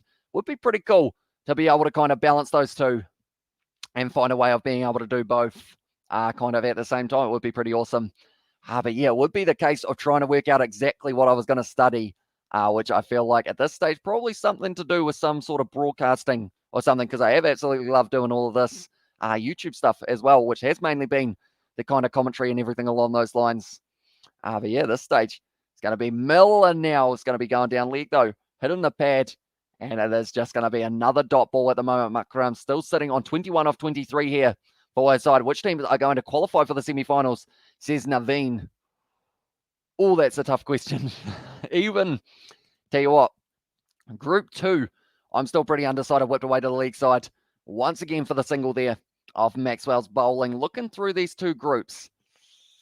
Right. Trying to pick teams. I'm going to come back to that one. Group 2, I feel it will be between these top three, India, New Zealand, and Pakistan. I feel like those are the three who can really make it through. It just comes down to who can beat who on the given day. This one, though, you could literally say almost all 6 of them have a chance. Bangladesh probably the least out of anyone. Maxwell, a little bit of the round arm there, and it's going to be an available shot at the stumps. Just missing it, Maxwell. And that is going to be scampering through for once again another single here for them. And also we have got I always worry when I see the ball get hit into the crowd, those cricket balls are solid. If someone's not paying attention and the ball is coming their way, could get hit in the head as well, says Steve Smith. Yeah, we've seen it a few times before in the past. In fact, there was one in New Zealand that I can remember from a T20 match, and it was one of the security guards. He was kind of sitting on a seat, and he got hit with the ball. I think it hit him in the forehead, and he was completely fine. That's a cut shot, and that's going to the boundary as well. But literally no one could work out how this man just took a shot to the head. And he was like, I thought someone like tapped me on the side of my head. But yeah, I guess it just depends on the exact part that it hits you. Like, I haven't got a lot of flesh there. So that would probably cause some big damage. And here to the English zone was killed by a cricket ball as well, says Mark Morris. And 137, says Mantasha, for how many runs that South Africa will be able to get for this one. But at this stage now, first boundary in a little while. And after the 12 over 71 for 4 now for South Africa. Stark at this stage, he's been bowling a little bit, probably more expensively than other bowlers at this stage. Hazelwood only going for the 0.5 runs per over. That's just absolutely incredible. 11 dot balls for that man as well. 2 wickets alongside it. And Maxwell at this stage has bowled out 24 for 1 after his 4 overs. Very impressive from him as well. He must have had a thick head as well, says Steve Smith. Yeah, he just took it like a champ, I guess you could say. But runs per over, if they get 9 from here, they get 143. And the big question is, who, or will that be enough? Was he Herman Munster as well? Says Steve Smith. It could have been maybe a disguise. That's going to be just a dot. Oh no, it's going to be a run-out opportunity at the far end. Wade with the direct hit. Are they going to go upstairs? They are going to be checking this one. If he has managed to get the run-out here, Matthew Wade, that is very impressive stuff with the gloves. I believe he whipped one of them off. Then just threw it straight at the non-striker's end. Hazelwood is the bowler for this one as well. No, not when the Aussie softened the ball with sandpaper as well there from David. But now at this stage, have they been able to pick themselves up another wicket? No, good throw from Matthew Wade, and that is going to be just into the crease, and that is going to be safe for Miller, but was a scampered single once again. That seems to be, at this stage, the pressure is building on South Africa. They need to keep this run rate ticking over, and they can't afford to have a couple more kind of quieter overs, I guess you could say, as well. My voice is still trying to disappear. I believe it's from the live stream that we did a little bit earlier on. It does seem like it wants to disappear, but that is all right. Hopefully, it does last throughout this one. But Hazelwood now running in once again. A little bit of swing available. It's going to be a nice shot out through cover. Well fielded on the ring, though, by Finch, and just able to get enough on it to be able to stop it from going through.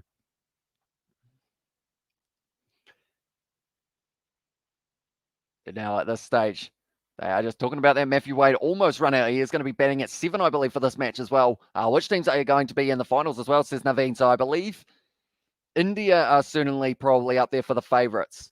India, Pakistan or New Zealand is a tough one for that group as well. That's a mix-up and almost another run-out opportunity there for South Africa. And at this stage now, Miller was under pressure once again, but they've been able to get through once again. You could be onto something there as well, says Steve Smith there. Oh, so the Group A, I want to say whoever wins this game will have good momentum, being able to go through. But then England as well is a very hard side to beat. West Indies are the defending champs, although they haven't quite been delivering in their first couple. So I'm going to say England, Australia.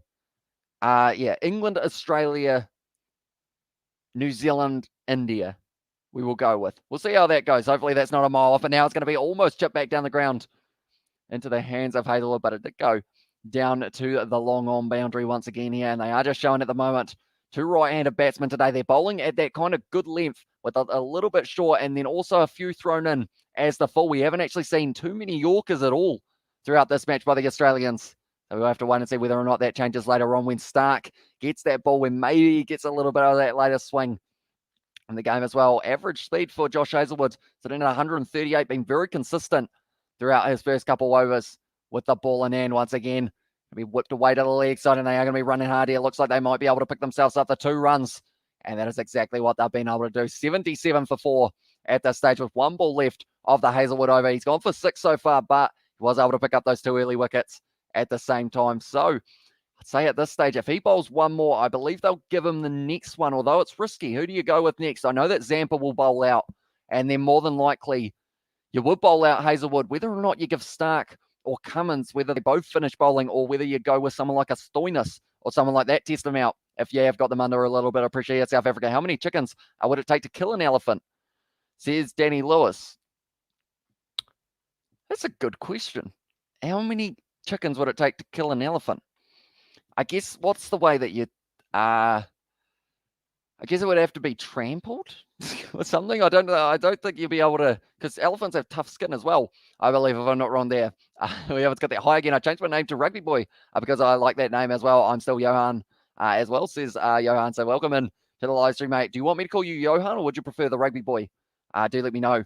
And also, we have got there in there, I'll back the guy, sorry, I'm back. The guy was meant to bring his son, but he forgot as well, says James Gordon. Also, we have got there Virat Kohli, says SK is a very talented player, and he is going to be playing for India in that upcoming match, more than likely up against Pakistan. That is at 3 a.m. on Monday morning. We will be covering that on the channel as well. What's the answer as well, says Danny? I guess, like, you need at least 1,000, I guess, for that one. The fickle nature, of T20 makes it hard to pick favourites with confidence as well, says Mr. Higgins. Yeah, there was no confidence at all in my answers for those ones, because of the fact that at the end of the day, like, looking through that group, I feel like second group's a little bit easier to predict, because I feel like it's going to be India, Pakistan, or New Zealand. Those are the 3 that will be decided. But this group here, like Sri Lanka and Bangladesh getting added into that one, they both have capable teams. And Sri Lanka have been doing very decent in their kind of qualifying matches, winning all 3. Then you got Australia, England, who are ranked number 1 in the world at the moment for T20 cricket. South Africa are also a very capable side with a strong side. And then you've got West Indies, the defending champs from the last T20 World Cup. So it is certainly no easy pull for those ones in Group A. And also, don't get confused as well, says Rugby Boys there. And also, we have got there 140 if they're lucky as well, says Victor. And also, do you believe in aliens, says Danny Lewis. I guess I haven't seen anything like in my own personal view or something along those lines, I guess you could say. So until I see something like that, I know isn't because I mean, there's CGI and everything, and nowadays that means that anyone can kind of make an edited video type thing. So if I see it with my own eyes, I feel like then I would probably believe it. That one's going to be out cover way, and it's gone through the cover. It's going to be just the single, or is it? Maybe they'll be able to sneak through for 2 once again. And Mitch Marsh not quite able to get that one at cover, and because of it, it does lead to the 2 runs for Adam Zampa's bowling once again. Normally picks himself up a few wickets. I remember the wrong-uns going wild in the match up against New Zealand in terms of being able to get that spin in both ways and causing a lot of problems. Can he get it going here for Miller on strike? 16 off 17 so far. Oh, it's a nicely bowled delivery. It's going to be out. Or is it? I thought Miller got a little bit of bat on that, was my first initial reaction. But they are going to be going upstairs, and they are going to be checking this one now. Goff has given it out, but I'm not completely convinced that he didn't hit that one, David Miller, but we will wait and see. And also, we have got there, but there's but no one's seen God either. As I see Cooper Cronk there. I think it's a decent point. And also, we have got there. Honestly, if Stephen Hawking believed in the existence of aliens, then I do as well. The lad was smart. Was indeed right. Zampa here does bowl it. Does Miller get a little bit of bat or something? Oh. Okay, they're going to have to see this one from Snicko from the side on, I believe, because of the fact that at this stage, we are waiting to see whether or not this is going to be the wicket as well. I believe they've actually awarded it there on the scoreboard purely because of the fact that they are just going upstairs to check this one. Once again, I assume Miller is kind of contesting this one because of feeling like he's hit the ball. We are just waiting for it. Snicko here. Does he get anything on this one? Oh, it's very close to the bat, but it's flat line, which does mean now if it is hitting the stumps, which it certainly is, it's going to be cleaning up the middle stump. That is going to be Miller on his way now, and the 5th wicket down for South Africa in this one. Let's make it simple. Do you believe that there is some sort of living thing in other planets? Says Danny, I feel like there's got to be in a way because of the fact that the universe is just so huge. Like, we've got so many countries just in Earth, and then you've got like other planets out there as well, other solar systems. No, our solar system's the only solar system, I want to say, but I could be wrong there.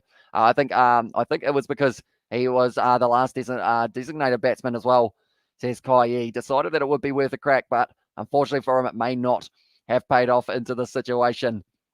Straight down the middle, and Zampa picks up the wicket now.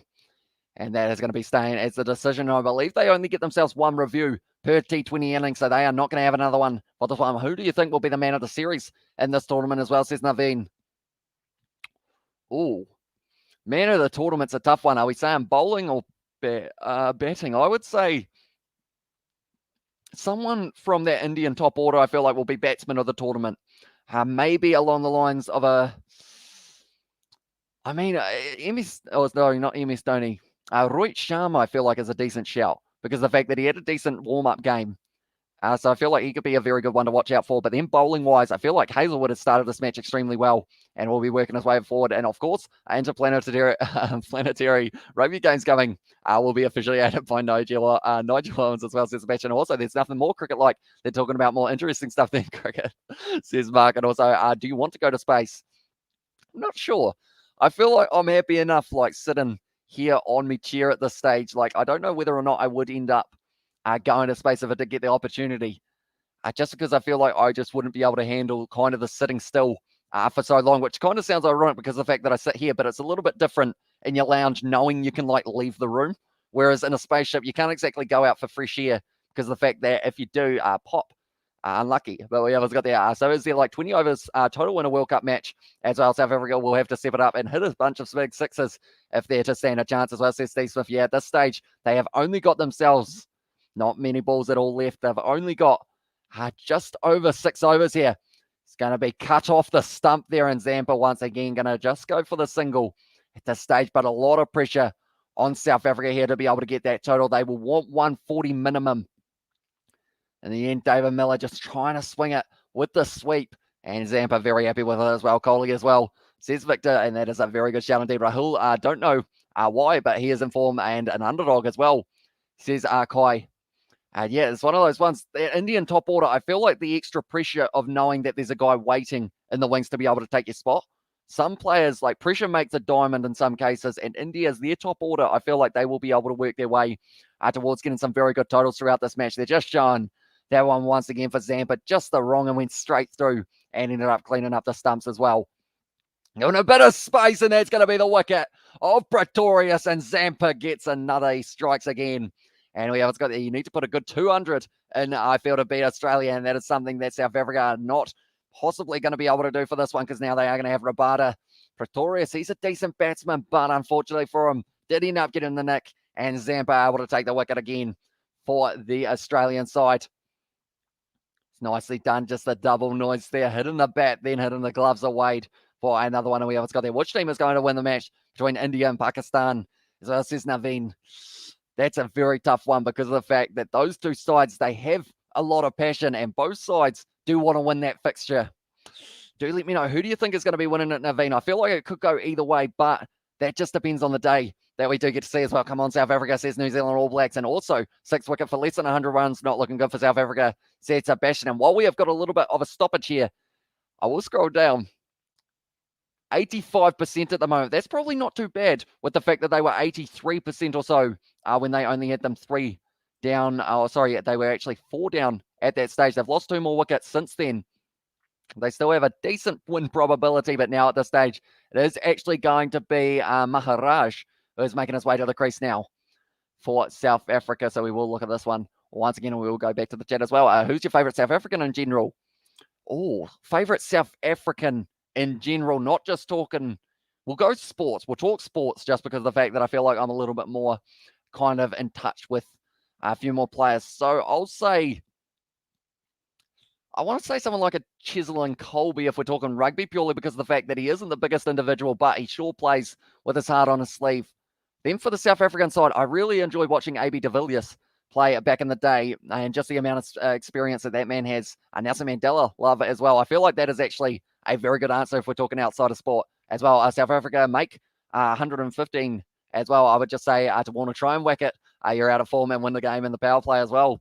It's at this stage, Warner doesn't really have too much to lose at this stage because he has had a pretty rough couple games for the opening kind of warm-up matches. So he might as well just go out there, try and play his cricket, although do not advance to the bowler because at this stage he has been having a little bit of a rough time when he does go down there. Might get bowled out before they run out of overs yet as well, says Steve. Yeah, at this stage they still have another 6 or so overs left to face their South Africa. This stage, Adam Zampa picking up the 2 wickets. He will be another one to look out for throughout this whole tournament. It seems like a good pitch for spin bowling. And Zampa is someone who can put it in the right place at the right time. Cummins now driving in. And it is going to be Maharaj facing his first ball. And it is just going to be the dot ball.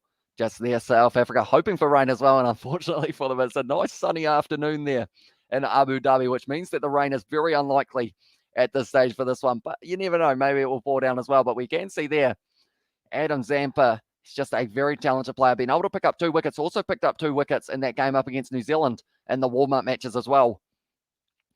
Now at this stage, they have got a few interesting sets up on the field for Adam Zampa. Only going for around 7 runs and over for his whole kind of T20 cricket career, I should say. Oh, it's going to be a loose one.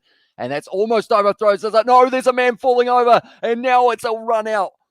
Maharaj on his way. And unfortunately for South Africa, from what happened as a mistake, almost led to an overthrow. But then it's a run out. And he is going to be on his way. Unfortunately, Matthew Wade happy with that one. And now at this stage, when you didn't think it could get worse for South Africa, a run out happens as well. What did I just witness, says Guy Broom? Everyone was running everywhere other than getting themselves a single in that situation. The set batsman said no, and unfortunately Maharaj fell down on the middle of the pitch, and he is on his way as well. We have got there by South Africa playing so bad as well. I guess maybe the pressure of the match as well. So he did respond, and then from there slipped over, and that's the worst thing. That's the worst feeling as a batsman when you do slip over in the middle of the pitch and you know that you're going out as well. Cricket is the most corrupt sport in the world with this meaningless IPL on top as well, says Mawson. Also, we have got there why South African team not perform well in major tournament, especially World Cup as well. It is a tough one because of the fact that they are a solid side, South Africa, but some things just seem to go wrong for them in these kind of matches. But the thing is, as long as they don't get a terrible kind of net run rate, they still have a chance of being able to go through the later stages. We have it's got there in the chat as well. How can I make my new YouTube channel name searchable as well? Says the rugby boy. I believe if you have got a couple of videos on your channel, I believe that is all you need for it to be able to be kind of searched and whatnot. I'll run out not good as well. Says the David there. And also I heard it, T20 games, India has had the winning edge over Pakistan as well. Says David there. And also we have got there Dave Rennie Denny as well. Says Victor. And also cricket doesn't even have close to the corruption of soccer. Says Mark there in the chat. And also they may get less than 100 runs at this rate. And yeah, this stage Rabada making his way to the crease now. They are running low on batsmen here. They have only got a couple men left in the changing sheds. Nokia, and also it will be Samsi as an option. But he is almost bringing up his 50th test wicket. I don't know whether or not he's got himself a huge amount of runs in the kind of batting pads and whatnot. Remember when they used to shut down cricket games when they thought daylight was too dull? Umpires got out all their measuring gear out, determined it as well. Always thought it was ridiculous as well. And, I haven't actually seen any light towers at these games, so I assume it is the case of hopefully all these games are going to be kind of in the middle of the day, so we don't have to deal with that because of the fact that day-night tests as well are one of those risky ones due to the lighting, and there is going to be one of them for the Boxing Day test, or the one after that, I believe, if I'm not wrong. And Dave Rennie is a Kiwi, right? Says Danny Lewis. I believe so, if I'm not wrong about his nationality, but I could be wrong in that regard. But now at this stage, it's going to be once again another opportunity for Australia to be able to cause a bit more of an impact. Also, we have got their CSK is corrupt Super Kings as well. Says Butler there, and also we have got their true dat from David, and he lives and works in Australia. Of course, he's a Kiwi, says Mark. But now this stage Cummins once again going to be steaming in, just left by Rabada. And at this stage now, ever since the start of this game, South Africa just never quite getting that momentum going forward throughout this one. We haven't really had too many set batsmen other than at this stage. Markram is their only opportunity of being able to make its way through to a half century and also a decent total here for South Africa because of the fact that he is the set batsman. I said right when they were about 3 or 4 down, I said that one of those two, either Markram or Miller, needed to bat right through. And at this stage, it seems like Makram is going to be the man with the Noah Rabada now. Oh, he's been hit in the head with that ball. Was a bouncer, and it ended up hitting the helmet. I really hope that he's all right after that one. I think it ended up taking a little bit of the seam out of that one, but that is an ugly one to watch. I hate seeing bounces because of the fact, definitely when they go up under the helmet like this one may have as well. In 5 years' time, Namibia will be beating South Africa as well, says Kawasi. And also we have got there, if you were a rugby player, would you want to be coached by Eddie Jones? Depends on whether or not you're one of his favourites. Oh, so I hit the shoulder and then bounced into the helmet.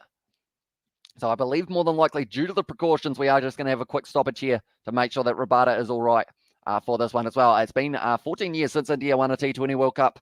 2007 as well was the last time they got a grip on the trophy. T20 is definitely not their favourite as well, says Sebastian. Also, I'm waiting for England versus West Indies match, says Manoj. That one is going to be taking place at 3 a.m. Unfortunately, though, due to the fact that it's a 3 a.m. game here in New Zealand, more than likely we will not be covering that game on the channel. I do apologise, Manoj, but because of the fact that we have got an early morning All Blacks versus USA, but every other game that we are going to be covering on the channel, including those West Indies games in the near future as well. How good is that? How good is this? Let's go Australia, says Ryan. Yeah, at this stage, they're playing extremely well here. 15 overs down, 83 for 7, and they have only got 5 more overs to bowl. 30 deliveries here for South Africa. Even if they score at 2 runs a ball at this stage, they are going to be sitting on at 143 as well. Does Eddie Jones have favourites? Who are his favourites and who aren't? As well as Danny Lewis. I feel like it's just one of those ones. Any coach, if you're on the coach's good side, you're going to be sweet. You know, you're not going to get into too much trouble, I'd like to think overall. So, I mean, whoever he's got as his favourites, as long as he keeps on selecting me, if I was a player, I'll be happy enough to be able to keep on getting the opportunity. If that rolled into the stumps, South Africa should just forfeit a says guy. And also we have got there, they shut down NASCAR races because of bad light, because of cars only having have painted on headlights. Says Ball, I didn't actually realise that they didn't have real headlights for those ones. Interesting. So are they just for show?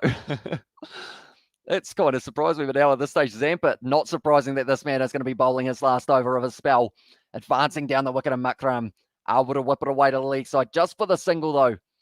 And now at this stage, there's going to be a Rabada once again on strike. The most corrupt sport is Russian roulette as well, says Sebastian. Also, thank man. And also, it's okay, bro. The matches start on correct timings in India. The first match starts on at it is afternoon 3:30, and second match starts from night 7 a.m. as well, says Minosh. But yeah, we are going to be covering the game between India and Pakistan on Monday morning here in New Zealand at 3 a.m. New Zealand time. We are going to be there, and that is going to be just blocked by Rabada. And once again, another dot ball for Adam Zampa. Name rugby players that are Eddie Jones' favourites, as well, says Danny Lewis. I feel like it's a tricky one. I know that he quite enjoys seeing an Owen Farrell, but then that's probably because of the fact that Owen Farrell has been around English rugby for so long. That one's going to be whipped away to the leg side by Rabada. Once again, down to long on just for the single, and we have got there who will win as well. This T20 World Cup, says Kawasi, it's such a tough one to decide. All I know is whoever makes it through that Group A has done extremely well. Looking through these names, Australia, England, South Africa, West Indies, Sri Lanka, Bangladesh, the list goes on, and all of them could make it through to the semi-final. If they play a good few matches, that one's going to be out of the way just for the dot ball. Cummins able to stop that one from going through the gap for Makram, and at this stage, he's in a tricky position. They're going at less than 6 and over, but he cannot throw his wicket away here, because if he ends up getting out, then they are in a bit of trouble because of the fact that they have got no one really left that will be able to bat for this one, and they do not want to get bowled out because your net run rate is important throughout these ones as well. Now, it's going to be hit away to the leg side just for the single once again. Zampa at the moment doing very, very well. Don't need lights in NASCAR, Hamish, as well, says David. And also we have got the NASCAR headlights are like a lot of women's eyebrows are just painted or being painted on, says Mark Morris. And also we have got the New Zealand, West Indies, Australia, India are the teams in the semi-final, according to me as well, says Manush. And also we have got there as well a little bit earlier on, we have got there, yeah, they crash so much in NASCAR, it's too much hassle to keep repairing or replacing real headlights as well, says Ball. And also we have got there, have you seen Trevor Nakanye bat? He could walk into this team as well, says Kwasi. I haven't actually seen him with a bat in hand, although if he is decent, I know that they have the KFC, or not the KFC, sorry, they actually have a New Zealand rugby versus New Zealand cricket match that does take place, and the likes of a Will Jordan or a Geordie Barrett are pretty decent with the bat in hand as well. And also we have got there, all rugby coaches have favourites, been like that forever as well, says David there. But at this stage, they have actually got the... I didn't actually realise that was how they have done it, but they've got a whole heap of little mini picket fences that you are allowed to sit in so that you're all spaced out. quite nicely. And it is kind of cool that they have got the crowd here for this match as well. What do you look for in a girlfriend as well? Says Danny. I guess a pulse is a good start. But then also someone who is, of course, over the age of 18 and a female is a good start as well. And if you got those three things, then you're a little bit closer in my books. But then I don't leave my house, so that makes it a little bit of a struggle as well. There was a NASCAR night race a while ago that was postponed because the traffic lights went off only in America as well, says Bowl. And also we have got the NASCAR in a convertible car, the definition of having balls of steel. Yeah, that is very brave because of the fact that I guess you're in that situation of, your car might decide to flip itself at any stage. But Hazelwood now, it's a big shot though from Makram, and that's going to be the first 6 of the day, almost going into one of those picket fences as well. And also we have got their watch country are you sporting in this World Cup, says Naveen. I am from New Zealand, but as you guys know who do watch the channel regularly, I'm always very good at being impartial for these matches. So, I mean, of course, I'd like to see New Zealand go through, but I'm just hoping we do get to see some pretty good cricket. Jesus, all right, Makram, no need to show off as well, says Mark Morris. We've hardly had a 4 throughout this whole match. And now at this stage, we have been able to see a 6, and Makram working his way towards that 50 now. And the big question is, can he get himself there? Sitting on 39 off 34 now, trying to increase that strike rate, getting it almost back up to 6 as well. Don't think I could get into NASCAR, just cars driving around in circle to me. As I say, Steve Smith, yeah, I feel like I am in that situation a little bit similar, I guess you could say, because of the fact that, like, Formula One, I try and get into it, but I never quite understand kind of the behind stage of it. That's going to be a wide from Josh Hazelwood, and first sign of pressure on an Australian bowler by the looks of it, other than that very first over. So Makram putting him under that little bit of pressure. Those picket feints are cool, but makes you wonder, are they corralling the fans to harvest them for organs as well, says Paul. Hope not. I hope that's not the case there as well. But it looks quite interesting seeing so many little picket fences kind of scattered around the ground. I assume that is so that the precautions are kind of, so you can kind of keep on going. But I assume the other players are allowed to watch from the stands. That's going to be a Yorker there from Hazelwood, outside off stump, just worked down the ground for the single.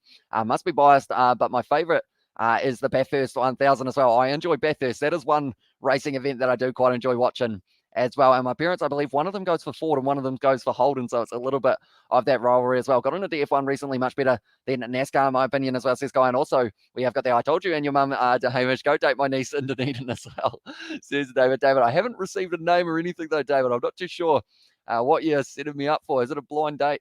Along those lines, we were going to go on a road trip, weren't we? But now at this stage, Hazelwood once again running in, well bowled to Rabada. Just another dot ball there as well. This stage, 6.3 overs down, 94 for 7 in this one as well. Maybe they will get the 100, just maybe as well, says Nov Mum. And also Bathurst is later on this year, says Robin. Also South Africa will start taking the risk now, but it could be their undoing as well.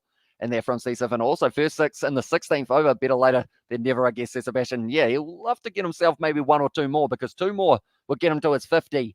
And they really need at least 120 here, South Africa, I have a feeling.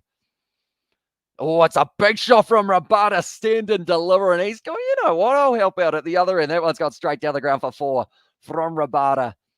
That one very nicely indeed. NASCAR is like track cycling without the need for any skill or ability as well, says Bullet. Also, we've got there, do you think New Zealand can win this World Cup? Which team will be playing them in the finals, says Naveen. It's a tough one. New Zealand, I fear the semi-final matchup. I feel like if we make it through the group stage, the semi-final could be our undoing. But then we will have to wait and see. I'd like to see them play someone like an India or England maybe in the final. Would be quite a cool matchup because of the fact that we did see that Cricket World Cup final of 2019. That one is just going to be a Yorker from Josh Hazelwood for another dot ball there. And don't follow NASCAR nor Formula One, but at least in Formula One you have a unique track with different angle turns. NASCAR is just so repetitive as well, says Sebastian there. Yeah, Isaac, I believe he is actually not going to be coming around tomorrow morning for the All Blacks versus USA due to the fact that he will be watching the NASCAR with his dad. Or sorry, not the NASCAR, the F1 with his dad, because he follows it quite closely as well. But at this stage now, 1 more ball left of the 17th over. And it is once again going to be Rabada on strike at this stage, sitting on 5 off 9 with that boundary. Does bring him up to just a decent strike rate. Great Yorker there from Hazelwood. And he finishes his 4 over spell. 2 wickets, 19 runs off that man's bowling, and 6 of them, in fact, you could say 13, that's a lie, 12 of them came off this over, as well as the T20 World Cup every 2 years, says Rob. It's a good question. I believe it is, but it isn't. I've kind of been a little bit confused in terms of whether or not it is the case because of the fact that I believe 2019 we had the ODI World Cup. But then I'm not too sure about T20 whether or not it is every 2 years or every 4 years because I know that last time it was won by West Indies. But then I'm not too sure about that. NASCAR, you can spin cars. F1, you have to pass clean. So yeah, much rather F1 as well, says Kai Broom. And also we have got there, good on you, Isaac. Or good on Isaac, if you're a fan of motorsport, at least go for F1 and MotoGP, not NASCAR as well, says Sebastian. Yeah, at this stage, the crowd are all dancing. They are all loving it at the moment. If New Zealand play England in the final and win, we will be cancelling the free trade deal we have just signed, says Ball as well. Yeah, it would be an interesting one because I feel like it's one of those ones, if it went to a super over and New Zealand lost it, that would be heartbreaking for the Kiwis once again because Super Overs and us don't really mix too well. But Cummins, it's going to be Mitchell Starc. So he's going to be bowling this over and then probably the last one, Makram on strike. 40 off 35 at the moment for that man. Steaming in it is going to be Starc, Gray Yorker, but it's going to be whipped away to the leg side. Has he got enough of it? No, he isn't. And it's the wicket of Maxi with the fist pump as well. And that's going to be Makram on his way. I thought for a second he had gotten enough of it, but unfortunately, that is going to be another wicket down for South Africa, and they are down now to their tail. They have got no set batsman at the crease. Rabada is going to be out there by himself until that next man makes his way out there. But Aiden Makram, he worked so hard to get to that 40 off 36, but now his wicket is done as well. I think the T20 is 4 years as well, says Rob. Hitting it into the breeze, they have said. And then Maxwell just in the deep, able to take an 8th wicket as well to West Indies in 2016. We have this T20 World Cup and another one next year. T20 World Cup in Australia as well, says Sebastian. So I guess 2 in a row almost, which will be pretty awesome to see. And would love to drive an F1 one day. That would be awesome as well, says Steve Smith. Feel like if it's anything like me driving a go-kart, I would probably end up going like I think Isaac told the story as well. When I play like Forza Horizon or something like that, I go the speed limit sometimes, which I feel like is a little bit of a interesting tactic, I guess you could say, but I do quite enjoy just driving the normal pace, so I feel like F1, I drive like 5Ks just to hear the brum brum, but not really get too quick. As well, we have got there, if you don't want to be tired, just consume heaps of Diet Coke, trust me as well, says Rob there. And also we have got there, whom do you think will perform well from New Zealand in this Cricket World Cup, says Naveen. Guptill seems like he's in a bit of form lately, so I'm hoping he will be able to have a decent kind of run at the top of the order. Also, who else was I thinking yesterday for the bowling side of it? I feel like bowlers were a little bit 50-50, but I think Trent Bolt will be able to have a decent... Oh, what a Yorker that was from Mitchell Starc. I thought for a second it was going to be Rabada's Stubbs going, but he's played it well. Rabada. I feel like that's about as close to a wicket in terms of me thinking it was a wicket. Then it was there. How does career work as well? Says Hex. Pretty much team with the most runs win. At the moment, South Africa, they are struggling in this fixture due to the fact that they have lost 8 of their 10 wickets. They have still got a couple overs left as well. The last thing they want is to be bowled out as well. It's got this, supposed to be every 2 years, but I think started messing it up in 2018 and 20. Was COVID postponed, and this was moved forward as well. The stage now is once again going to be another dot ball.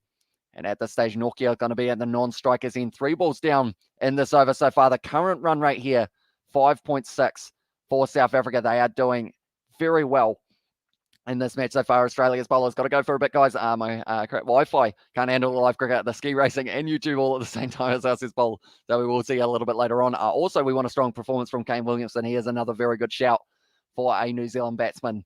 We'll be able to have an impact. But Starc now. Oh, it's a big swing by Rabada. He was trying to hit it straight back over the head of Mitchell Starc. It's a dot ball. Once again, Aaron Maxey. He is a little bit curious in the factor of them going for that one as well. We can see there Mitchell Starc in the final overs of the last T20 internationals. Tell you what, one of them went about 10 metres past the pitch on the pitch map. That was a very full ball.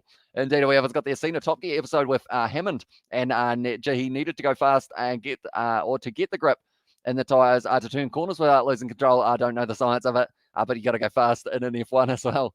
Says Steve Smith there. It's a good ball. It's off the edge there of Rabada going out into the outfield, going to be falling safely. And they do get through for the single once again here. Maxwell feeding that one. Only the 1 run so far off this over of Mitchell Starc. And now it will be Nokia on strike for the first time in this match as well. I honestly thought South Africa would be better as well, says Rob. The only thing I guess we can say is I guess we assume that it is a tough batting surface, but I feel like it's more of the case that the Australian bowlers have just found the right length at the right times of this match, and they have been able to do decently as well. So they hit, they run as well. CC's pretty much, I guess, could be the summary as well. They never seem to do much good at Cricket World Cups as well. Yeah, I guess at this stage, it's going to be tough for them because of the fact that it is going to be pretty much net run rate that will help these sides who do have a loss. Oh, it's a big full ball from Mitch Starc off the outside edge down to third man, who is Josh Hazlewood. He's going to be throwing it in there, taking on the 2 as well. Nicely run there. And Nokia picks up the 2 for his very first ball that he faced. Richard Hammond has a couple of very dangerous crashes, has had a couple of very dangerous crashes. The guy's a warrior for still going as well, says Sebastian. And yeah, it's one of those ones as well. Like, they probably more than likely with very high speed. So to want to keep on doing kind of like fast racing and whatnot, and it's like those like Formula One drivers or like NASCAR or any of those racing that have like those big crashes and their car literally flips. And then if they are all right, they just go, you know what? I'll just continue like I normally would. Go back to training as well. We have got the tournament leaderboard at the moment. Shakib Al Hassan is actually the most favourite in terms of the fantasy league so far, and also the Proteas are weltering as well, says Mark Morrison. Yeah, at this stage, Australia, if they can close out these last couple overs going for less than 20 runs, they can keep South Africa under 130. I would think they are well and truly the favourites for the second innings. But the big question is, can they do that? Rabada, he's looking like he's trying to hit the ball very hard at the moment, which can lead to maybe a 6 or a 4 for the man. Are there many idiots on the road in New Zealand, says Rob. Oh, he's advanced and it is going to be going nowhere there. And it is just going to be a dot ball once again. Cummins not risking throwing that one away. There are quite a few people who are not the best at driving in New Zealand, like people who try and pass on corners and whatnot. Like even just where I live, which is a small town, heading up the road half an hour, you do see like people trying to like pass in just weird places. And it's like there's a passing lane like 2Ks up the road. Like you don't need to pass on a corner. We've got quite a few tractors as well, which I feel like people don't really understand how to get around them as well. That's because Shakib did well in the qualifiers as well, says Guy. And yeah, hopefully he does have a few good games for these group stages. That's very full from Cummins, and it's smacked down the ground by Rabada, falling safe, and Warner going to be able to take it. More worried about his hat than throwing that one in, and it's just going to be the 2 runs once again. But Rabada looking decent for this one as well. So why can't you do the West Indies stream as well, says Danny Lewis. Pretty much it is a 3 a.m. start for that matchup, and the All Blacks versus USA game is going to be kicking off at 8:30 a.m. So I'm going to try and get some hours of sleep kind of beforehand because the fact that if I get no sleep before that, then I'll probably have to sleep kind of right through the day, or I may be completely exhausted for that live stream with USA and the All Blacks as well. I nearly died. Oh, well, lots more races coming up as well. There's Sebastian there, and at this stage, it's going to be the 1 short, but it is going to be the dot ball once again for Pat Comer. Cummins got to rest the stream voice as well, but also we have got there. He needs some time to rest for USA versus the All Blacks as well. Yeah, I believe that other than these kind of weekend live streams for the rugby, I believe after this week, we have actually got the ability of being able to do a lot more of these games in the middle of the night as well. When I was driving today, I saw an idiot try to overtake a truck when it was turning as well, says Rob. You see, that's not how to do it. You gotta pass when it's available. That's not going to be too many runs just a single there, or pass when it's acceptable, I guess you could say, rather than trying to pass on like turning and all that kind of thing. A British skier just beat the Italian world champion. We don't even know. We don't even have snow, let alone mountains as well, says Bowl there. And also we have got he needs to sleep, says it Cooper Cronk. But at this stage now, Cummins, he has bowled 4 overs almost of this match. I assume more than likely they will give Starc the final over of this game, and then it will be 22 for 1. So most of the bowlers, I believe, Zampa, Maxwell, Hazlewood, Cummins, and Starc have all picked themselves up a wicket. Anyone who's bowled for Australia so far throughout this fixture has actually gotten a wicket for this one as well. At this stage, Aaron Finch, he is the captain. He will be very happy with the performance from his side in this matchup because of the fact that the run rate has still not made it to 6 and over for South Africa throughout this whole matchup. But Rabada at this stage sitting on 8 of 17. He will just be swinging very soon. Which is your favorite T20 World Cup T20 jersey kit? Oh, that's a good ball from Cummins. It's going to be bouncing away, and they are going to be running the extra there. Had a lot of swing, and Matthew Wade just not quite able to stop that one from going through for the bye. And Nokia looking pretty happy with that one as well. The big question is, the kit. I feel like I quite like I think because of the fact that I quite like the color yellow, as you guys know from my kind of channel logo, I guess I could say as well. I think that is why I quite enjoy watching or like looking at the Australian kit. We will actually tell you what, we are missing Kieran. There he is. He's up in the corner as well for this one. We don't often remember to put Kieran up there, but he's going to be sitting up there for the rest of this live stream now. Cummins running his way in. It's a nice ball, and it's going to be hit down the ground just for the single there. They were a little bit deeper, not risking the run out. And now at this stage, Rabada's going to be on strike for the final over of this match. And at this stage, it is going to be sitting 106 for 8 with 1 to go. The West Indies kit has also always been fabulous as well. And also we have got there, I just don't get some people's mentality when driving as well in there. And are you in a rural area? Because for me, still some idiots, but easier to just shift lanes as well. Says guys, so pretty much we're in a small kind of, I guess you call it a rural town slightly. And then pretty much from there, up the road a little bit further is a decent-ish sized town/city type thing. But yeah, for us in this small town, we've pretty much got a main street and then a few streets kind of either side of it type thing. And also we have got there, do you have any siblings? I do. I have one sister, but she does not live with us at the moment. She is up studying and also doing a little bit of work. We have got there, just waiting for my favourite Kiwi skier, Alice Robinson, to go soon as well, says Bowl. So do let us know how she does go, mate. And also cricket's like rugby 10 years ago, having an absolute identity crisis in terms of how T20 and one-day kit should look as well. But yeah, we will have to wait and see whether or not the kit of Australia, the bright yellow, is going to be able to help them get the win here in this game. Like they are saying, they've got to get through the over rate. They have got a certain time. I believe 6 minutes is how much time they've got left to complete this last one, or else I believe you get some sort of fine or your net run rate ends up getting decreased as well. At this stage now, Rabada is going to be on strike. 9 off 19 for that man. He needs to hit this one to the boundary at least 2 times throughout this match. They have got the man out deep at deep square leg, and then also they have got a man out deep at point as well. My favorite all-time favorite Black Caps kit looks so badass, sorry, how Kiwis started to wear All Blacks jerseys in cricket and rugby as well, says Coding.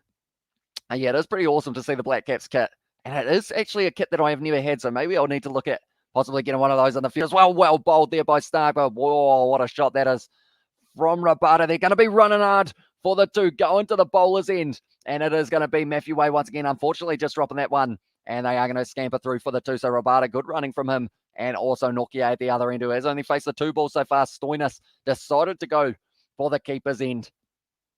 At this stage, he will want a good performance with the bat. We saw it for the Melbourne Stars when that man had an incredible strike rate.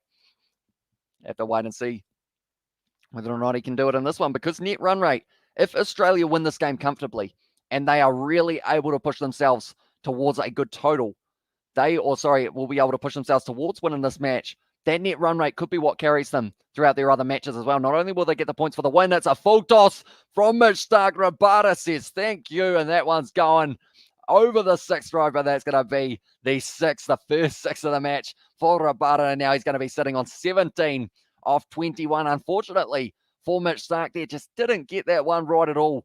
He ended up throwing it as a full toss. Rabada was like, you know what, I might swing through this one. 88 metres down the ground, the second 6 of the day for South Africa.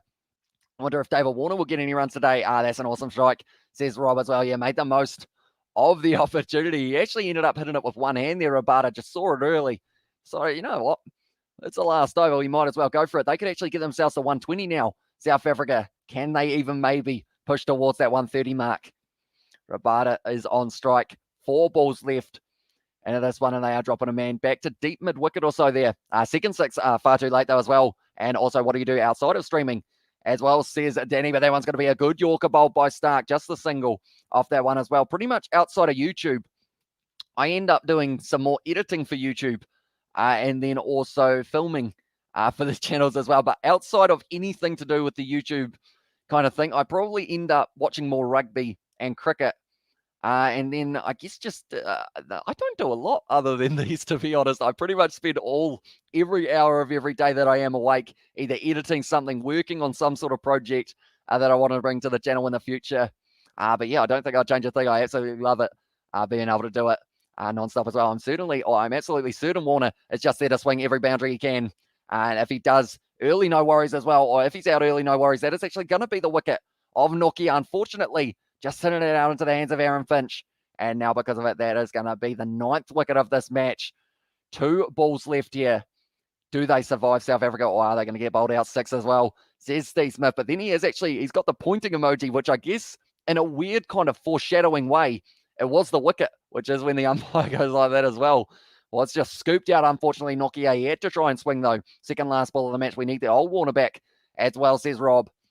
Yeah, unfortunately, I don't think he's been the same Warner. I could be wrong here. Hasn't been the same Warner since the Ashes series in England, where Stuart Broad just seemed to know exactly what he was going to do at every moment of that game. And I feel like from there, it's really got in his head in terms of trying to work out how to play. He was advancing in that first game up against New Zealand. He ended up getting an edge. Also looking a little bit shaky up against South Africa, but he's such a good player, Warner, that when he gets his eye on, he can hit the ball to the boundary. And also like the Aussies quicks as well, says Alvin. And also we have got there, did Australia deliberately choose green and yellow because they don't appear in the Union Jack?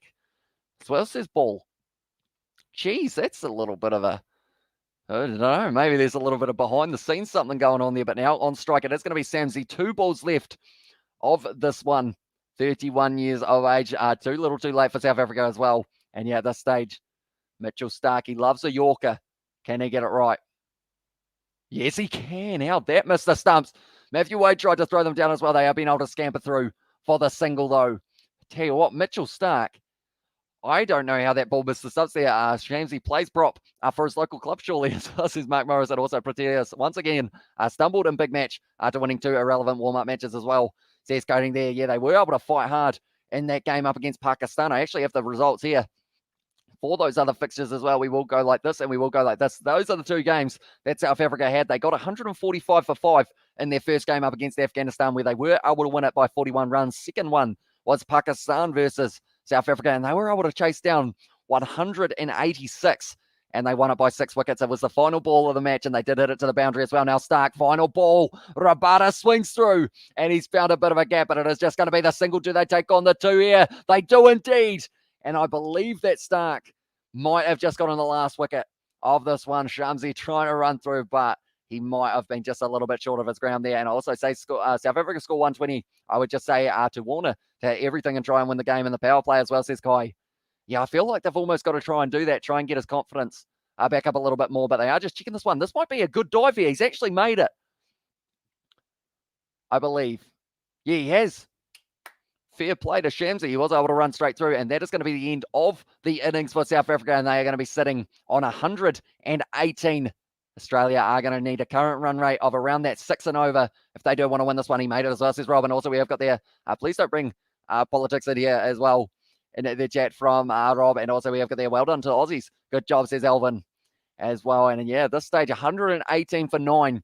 Is it going to be the case of the batting surface being the problem, or is it going to be Australia who are going to be able to run away with this one early on and increase that net run rate in what is just an absolutely crazy amount of skill in that pool, with West Indies and England also both sitting in there alongside Sri Lanka and Bangladesh. 2 more just to name a few, but we will scroll down. Whoa, as you can see here, this is a stat and a half, ladies and gentlemen. South Africa, 6% chance of winning this game up against Australia at this point.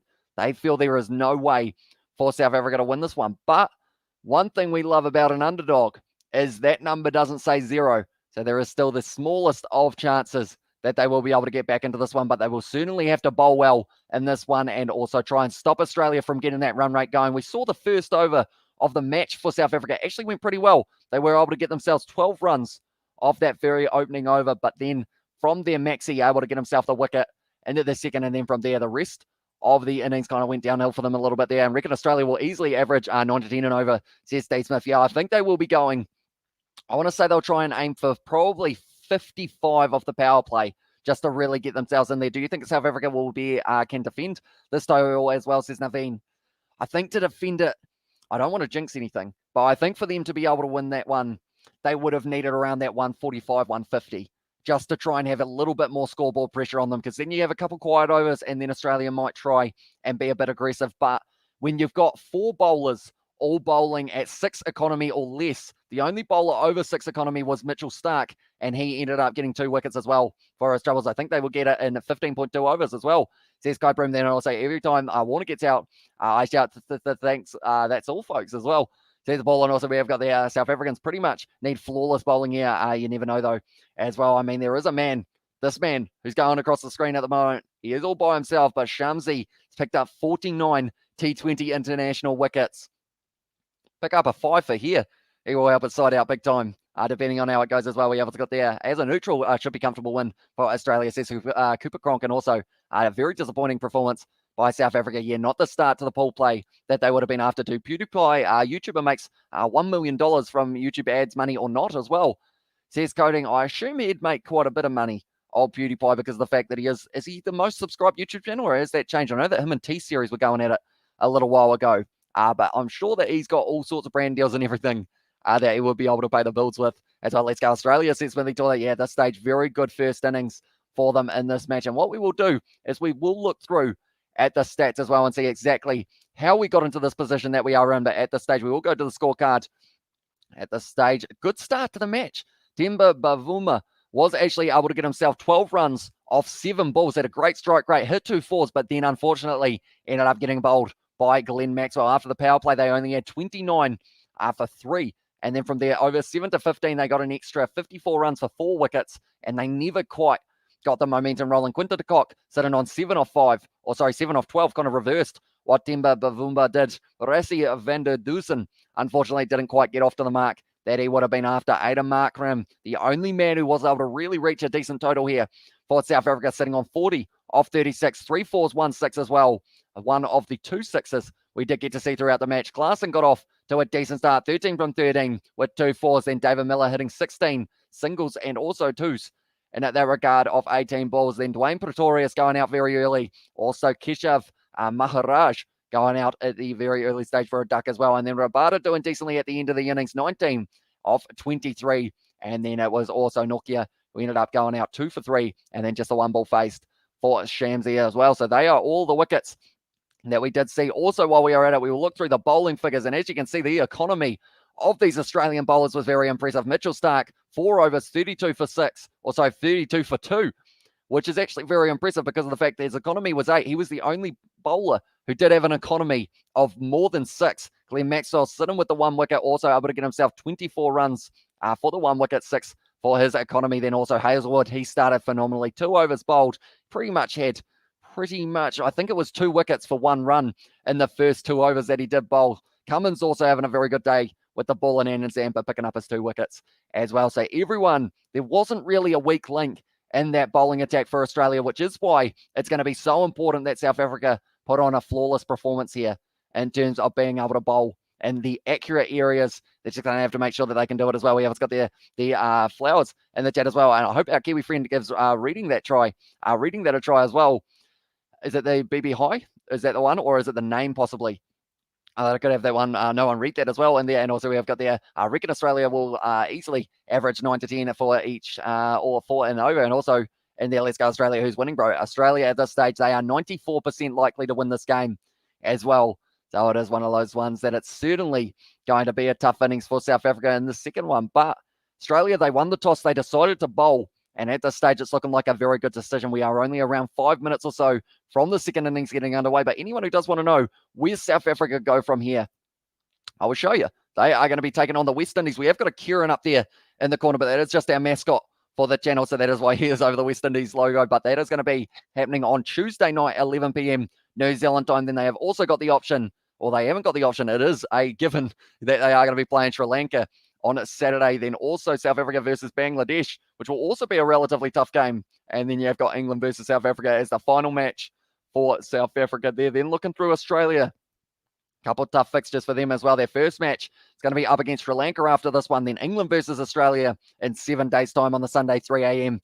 And yeah, unfortunately, I believe that game's on at the same time as All Blacks versus Wales, which is a little bit of an annoyance because of the fact that there is an overlap. It's got the Australia versus Bangladesh and then Australia versus West Indies as the other fixture that they have got themselves.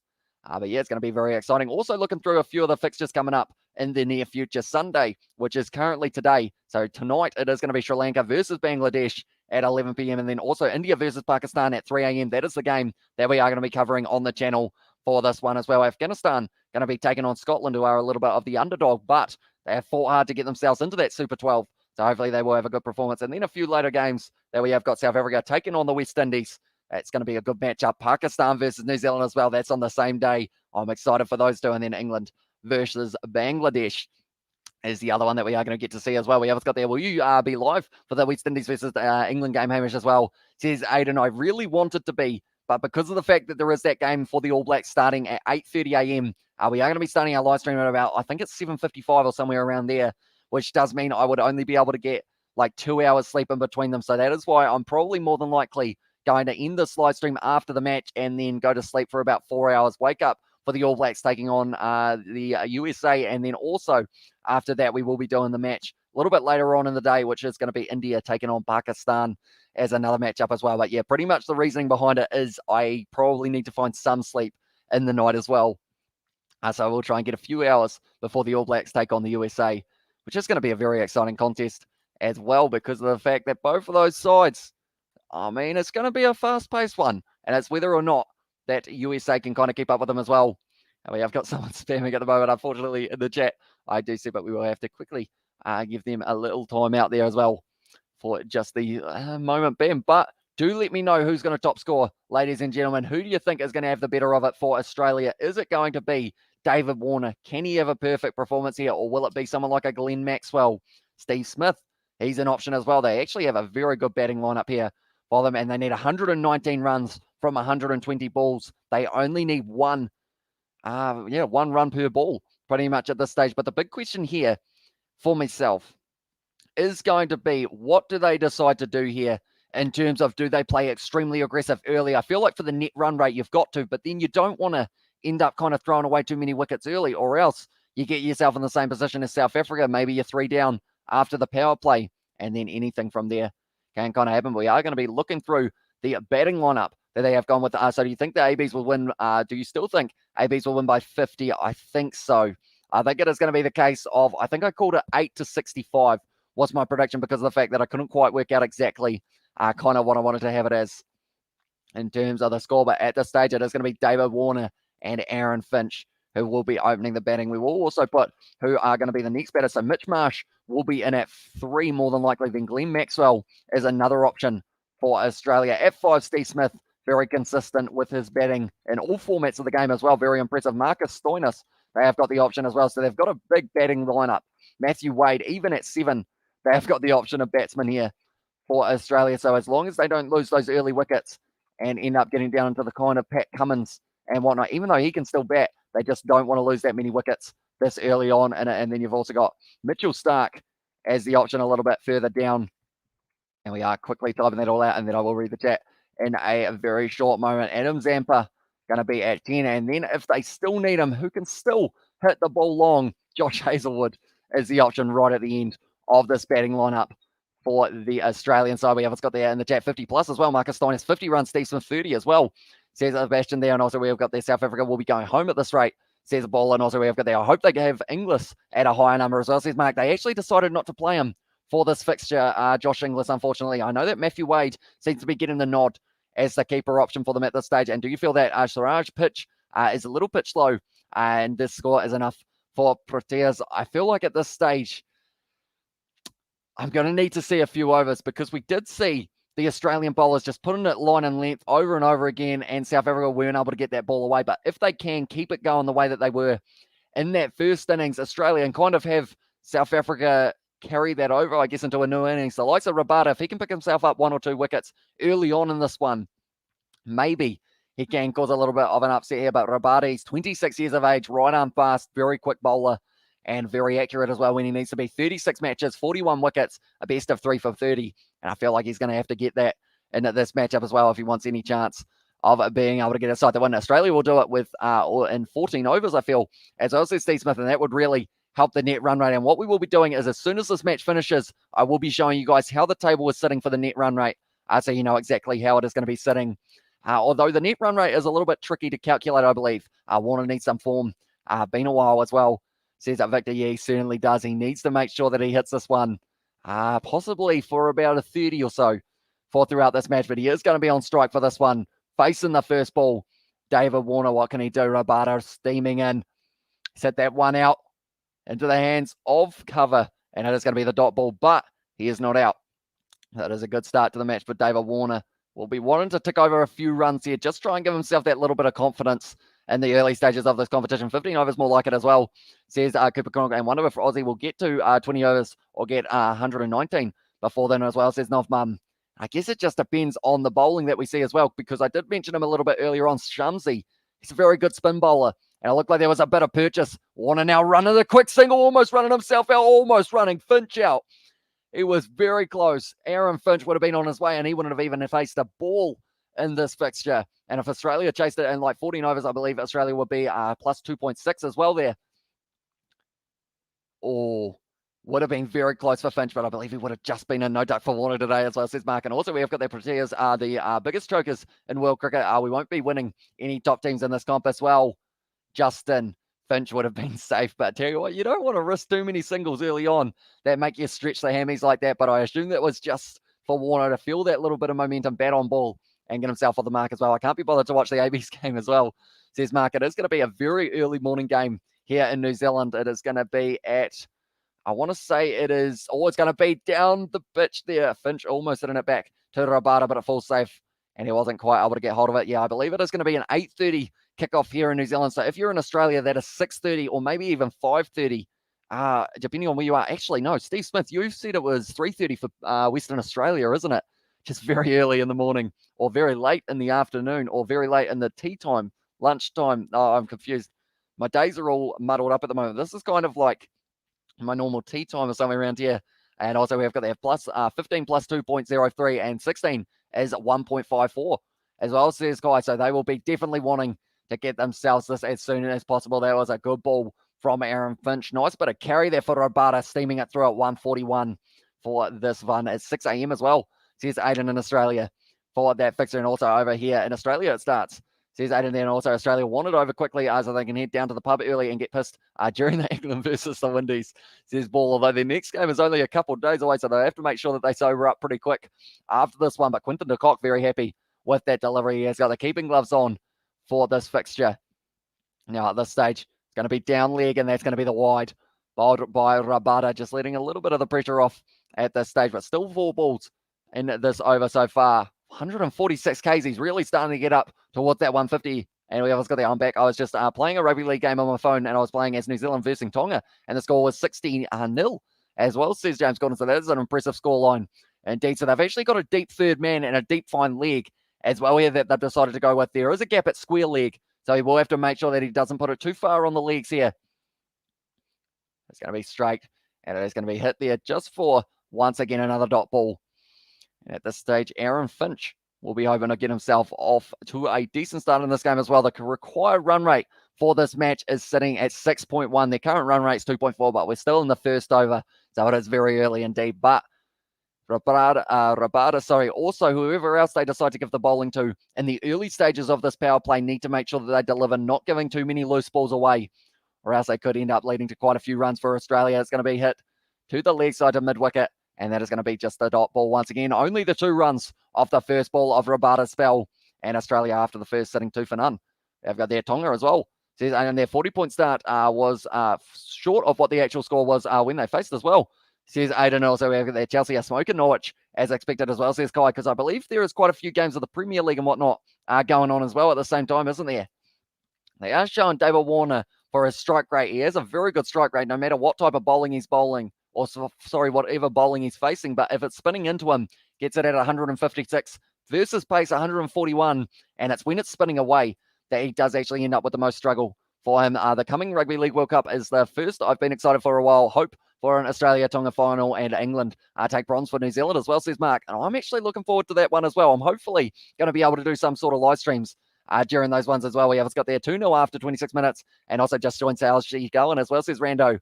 Depends on who you are going for. If you're going for South Africa, they are struggling a little bit due to the fact that they were only able to get that 118. But if you're going for Australia, they bowl very well, and they are sitting in the box seat. I've just realised that certain angles my pen disappears. That's a wide ball.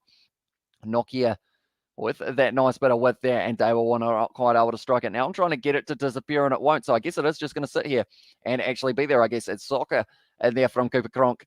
I believe it was for Chelsea. And I don't know, but Nokia at the moment, he wasn't able to get too many runs with the bat. So he will certainly not be wanting to leak too many runs with the ball as well. Backed away a little bit there, David Warner, they are saying as well. Just giving himself width, but was it too much? Warner at this stage, he has been able to get himself 1 run so far. Will be wanting more than that, though.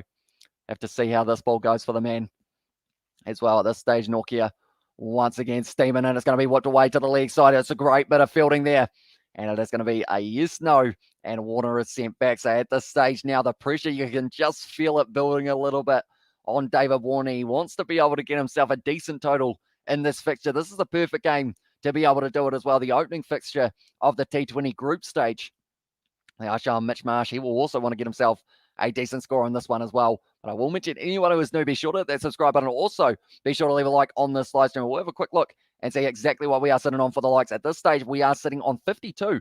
But let's see whether or not we can push our way towards maybe sitting on 70 or so before the end of the power play. So that is about 4 over. So let's see if we can do it. We have what's got there. This is so partial behavior by ICC as well, to put 6 quality teams in the single group and give advantage to India in the other group as well, says Cody. And also my mate is at the Chelsea game as well, says Bell. But yeah, at this stage, the way that the pools are sitting, it is certainly that group 1 that is hugely just in the pool of death, as they have called it, because of the fact you've got Australia, who could go through, England, who could go through, South Africa, West Indies, Sri Lanka, Bangladesh, all have a chance of being able to make it. And then it is the 3 big ones in group 2, India, New Zealand, and Pakistan, I would say, with maybe an upset coming for Afghanistan or maybe Scotland.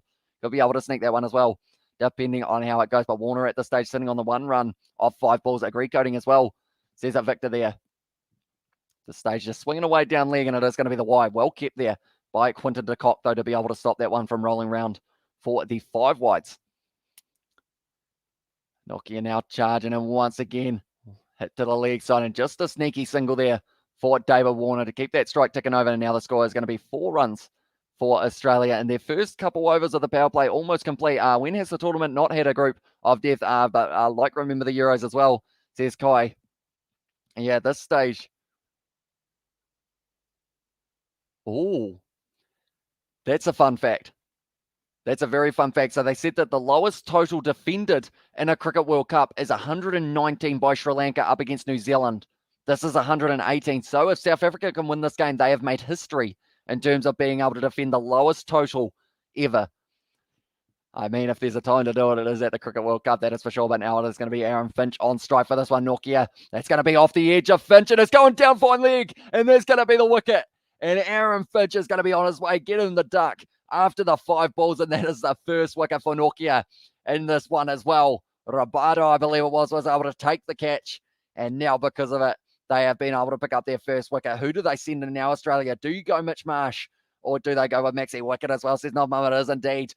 Unfortunately for him there, Aaron Finch going to be on his way. Warner still has all the pressure at the non-strikers end, but just ended up swinging through it for Aaron Finch, getting the edge, and it went straight down to third man. Great catch from Rabado, made sure that he had that one, and Aaron Finch is an angry man at the moment. Nokia is not, though. He's been able to pick himself up his first wicket of this match as well. And also we have got there, when you don't want to spoil it, so you wait for him to react, says Guy Brew. I appreciate you guys who do that as well, because of the fact that I believe the chat, or I believe I am about 30 seconds behind or so, but normally the chat comes through just after kind of anything happens on my screen, which is great to see as well. Alice Robertson just did her second giant shalom run.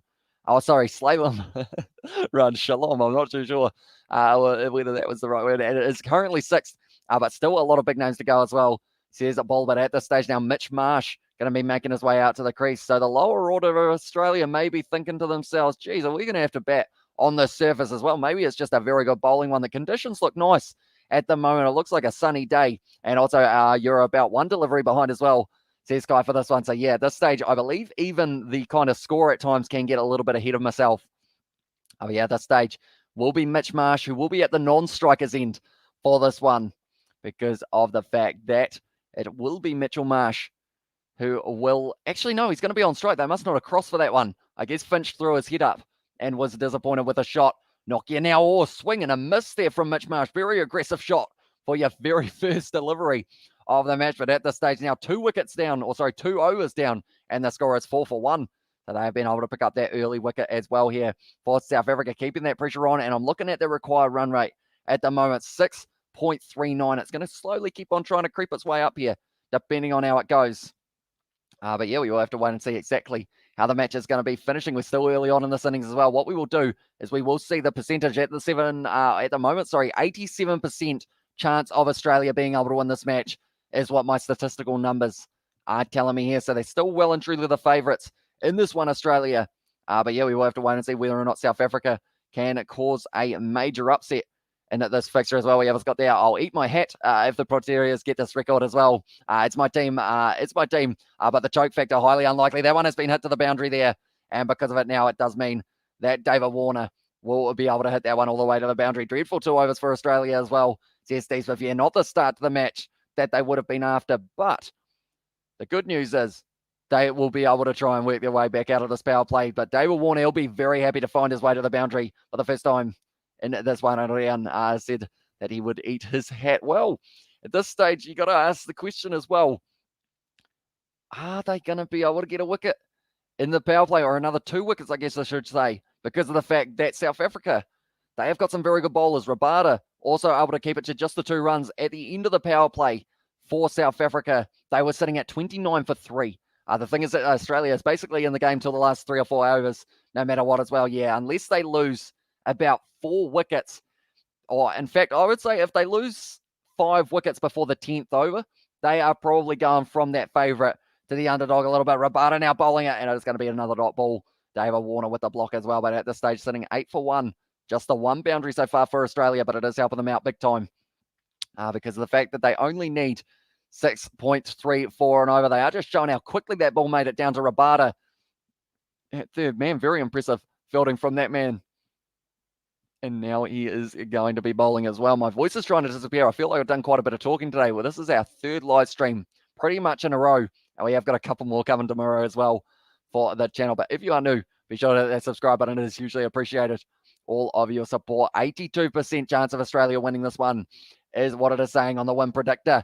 David Warner with the cover drive, and it's gone straight through there. And that one's making its way to the boundary. 4 runs for David Warner. Can he bring up double figures? Yes, he can indeed. 10 from 10 at the moment for David Warner.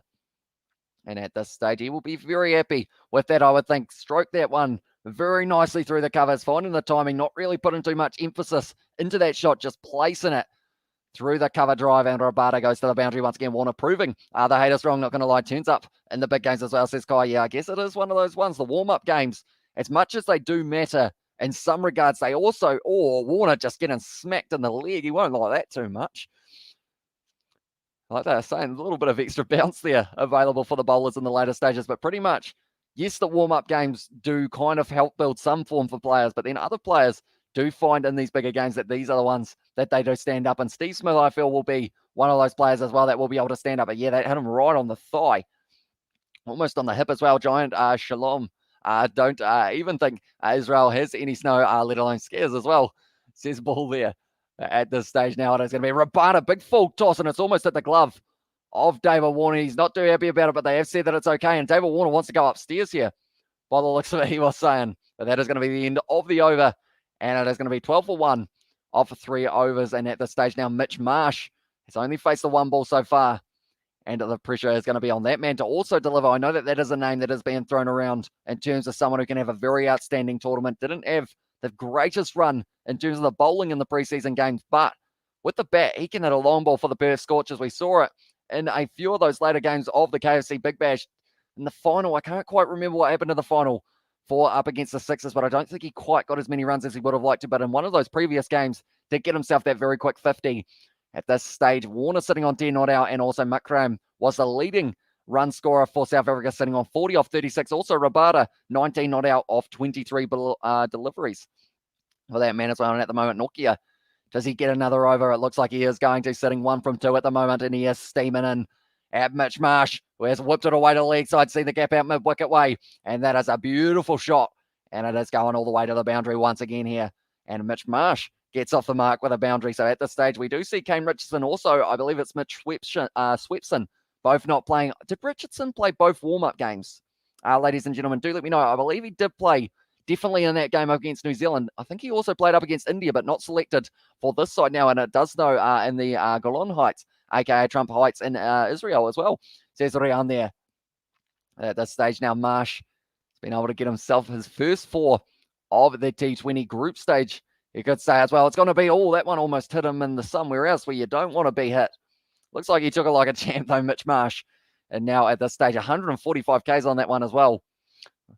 And they are just showing Josh Hazlewood how well that man bowled. Aussies just love to swing it as well, says Mark Morris. Yeah, at this stage, it was the edge for Josh Hazlewood. His very first ball of his innings was able to get it in the next one. Quinton Cock probably considered a little bit unlucky with the way that it did fall down as well. We have got there, man, I love your live commentary. Will you do commentary for England versus West Indies match? Please do it as well, says Coding. Unfortunately, due to time zones as well, it is a 3 a.m. start, and we have got a 8:30 a.m. live stream tomorrow morning here in New Zealand. So pretty much in about 7 hours' time, we are going to be going live for a rugby match. So unfortunately, due to that, I might not be able to make it for the England versus West Indies one. But, it's a hard back at the bowler there from Mitch Marsh. But we will be covering the game between Pakistan and India. And that is going to be at 3 a.m. on the, not tonight, but the next night. That's going to be taking place as well. But at this stage, 16 for 1 after 3.3 overs. Nokia, the best of the bowlers so far. How long have you actually been talking non-stop for as well, says Ball? It's a good question. So we are currently sitting at 1:10 a.m. in New Zealand. And my first live stream that I did today was at 2 p.m. Then we did a 2-hour one to 4 p.m. And then from there, I did a 5:15 to about 5:45 or somewhere around that mark. So I probably talked for about 7 hours so far today. Mitch Marsh getting it with a ball once again there. But yeah, I believe about 7 hours straight, or with a few gaps in between, just long enough to let the vocal cords settle down to then ramp him back up and give him another go. We have got there. If I was in Israel with no snow, I'd get creative and ski down a sand dune as well. It might work as well, says Steve Smith. I think they actually do a little bit of that, don't they? Because of the fact that I've seen, what was it? Was it a ski or was it a snowboard? It might actually be, a bit of a snowboard type thing that you can do. I don't know how well skiing will work. I feel like it'd be a little bit scary doing the skiing, but I think I've seen someone snowboarding down the sand dunes as well, which is pretty awesome. Marsh on strike, 3 dot balls in a row, 4 dot balls in a row. Well bowled from Nokia at the moment here, trying to put the pressure back on the Australians, who do need 6.37 and over. And it seems like the power play for both sides might not be the busiest time. 29 runs for 3 for South Africa and theirs as well. Do you know that they do ski jumping in the summer without any snow as well? Says Ball, which would be very impressive indeed to be able to do so. Do they have because I know that some places have an indoor snowing kind of stadium, or I guess you wouldn't call it a stadium, a slope, skiing slope. I've seen it in, I think it's America, that they do actually have kind of the indoor chilled environment that you can go skiing in if you haven't got any like slowing or snow and anything nearby. Nokia once again, it's going to be bouncing into his hand, and that's a brilliant finish to the over there for Nokia. This stage now, 16 for 1 after the 4 overs there. Aussies are off to a slow start as well, says Alvin. And I believe it's once that run rate gets up to about that 8.5 that they'll start maybe trying to really ramp it up. Chelsea 3-0 after 41 minutes, says Kai there as well. But at this stage, Australia don't seem to be in any hurry. Marsh sitting on 4 off 7, trying to get his eye in the early stages, because we know that once that man starts finding the ball in the middle of the bat, that one's going to the boundary. Same with David Warner. He's done 2 great shots so far. 1 pull shot for 4, and then also the other cover drive, which did look like a confident shot from the man as well. But at this stage now, do they go to Rabada once again? I don't know whether or not they can afford to, because of the fact that they have been bowling very well, Rabada and Nokia, definitely Nokia in the early stages. South Africa record in T20 World Cups, 18 wins, 12 losses. Their win percentage is only 60%. And also most runs, most sixes, AB de Villiers, and then Dale Steyn with the most wickets. 2 South African players who are not there with the side, although Dale Steyn is there for the commentary. Rabada going to be bowling his third, and that's a beautiful cut shot there from Warner. Classic cricket shot there through the covers, and that is going to be the 4 runs once again there. So Rabada, they are going to bowl his third, which makes me wonder who are they going to go with for the later stages, but 91% chance of Australia being able to win this game. Warner saw the gap out through the point region and decided to slice it away with a cut. Very nicely done. And he was able to find the boundary. So the last 12 balls at the moment, 12 runs, and the only runs that they have been getting in Australia have been boundaries. No run is the call there for David Warner as well. Wouldn't surprise me. Anything is possible. I think Dubai has an indoor ski centre. It's like a big freezer with real snow as well in there from Steve Smith. And also we have got there. I think Aussie will crumble in this run chase as well, says Coding. I think the only way that they will struggle is if they lose about 3 more wickets before the 10th over, because of the fact if they end up more than the few down that they are at the moment, although Mr. Scoreboard has just told us something that we haven't seen yet. Rabada ended up hitting it in the air, and Warner is actually out. So because of it, that is going to be the second wicket down for Australia, and David Warner going to be on his way, only getting himself the 14 runs off 14 balls, but it's a decent start to the match. South African fans are happy at the moment. There's the Warner moment as well there from Mark Morrison. Also, we have got there might end up watching the England versus France Rugby League International after the stream. Been some time since I saw last International Rugby League as well. Says Sebastian, also wicket, says Coding there, and also we have got there Warner out. And they do some biathlon skiing on skis with wheels on them as well, says Ball. And also we have got there, that's a little awkward with the scoreboard. It is indeed. I'll have to try and get it to update a little bit later on, perhaps, so that I do end up in the situation of getting to see it as it is happening. But David Warner out 14 of 14 balls, 3 fours for that man. But 14 off 15, sorry. Now Mitch Marsh going to be out there with Steve Smith, who is coming in at 4, and it looks like a man is chasing him with about 4 different bats. So that tells you that Steve Smith is going to be at the crease, as he does enjoy switching the gloves, switching the bats if he needs to as well. But he was able to get himself a very handy 57 or so in the last match that Australia did just miss out on beating India because of the fact that India played a very good game. And that one, that's a little, we also got there the bit where they land is the same stuff as dry ski slopes as well. And Warner needs focus, loose shots as well, says Alvin. Yeah, he ended up reaching for it just a little bit too much there for that man. And because of it, did cost him his wicket once again. Steve will probably will provide stability. Only needs 50 off 47 as well, says Kai. At this stage, his ICC T20 international ranking is 96, so he isn't that high up in terms of the rankings, but he's a very capable batsman, not just at test level, ODI as well, and T20 has been evolving his game with the average of 27. Doesn't have the highest strike rate, but it's still 129, which is about what Warner's was when he was facing outspin, or kind of off spin away from the body, I believe it was. In that regard, I feel like I said that terribly in terms of the wording for it, but Steve Smith at the moment, he's going to be on strike. Rabada getting himself his first wicket. Steve Smith playing the cover drive, just 2 of the man at short cover, and now at this stage, it is going to be once again another wicket of David Warner. They're just showing it again, just ended up reaching for it and ended up kind of swinging through a little bit too early there, David Warner. Just pushing the hands outwards, and it did mean that it was going to be a catch for Klaasen, or sorry, it might have been Miller who was very fired up for that one as well. And David Warner, the big mustache, is not too happy with that one as well. He certainly, a lot of Australian cricketers have better mustache than myself. That one's going to be a short ball from Rabada, and that is going to be called as the one short for the over as well. 141, Rabada getting it through with some very good pace at the moment. Warner was disappointed at Rabada, though. When he got that wicket, he was absolutely loving it. So the fact that they have got the Australians 2 down at this stage in the early stages of the power play. So that's the thing. Australia at this stage, depending on how this last ball goes, the win predictor slowly going back in the favour of South Africa, but there's still 20% chance of being able to win the game. Rabada now, pull shot played by Steve Smith. Found the gap as well, and this is looking like at least a 2 here, chasing it hard, and he's been able to almost save the run, says he is still in the field of play. He couldn't find it. I believe he thinks that it's gone to the boundary, but I thought he almost saved that one.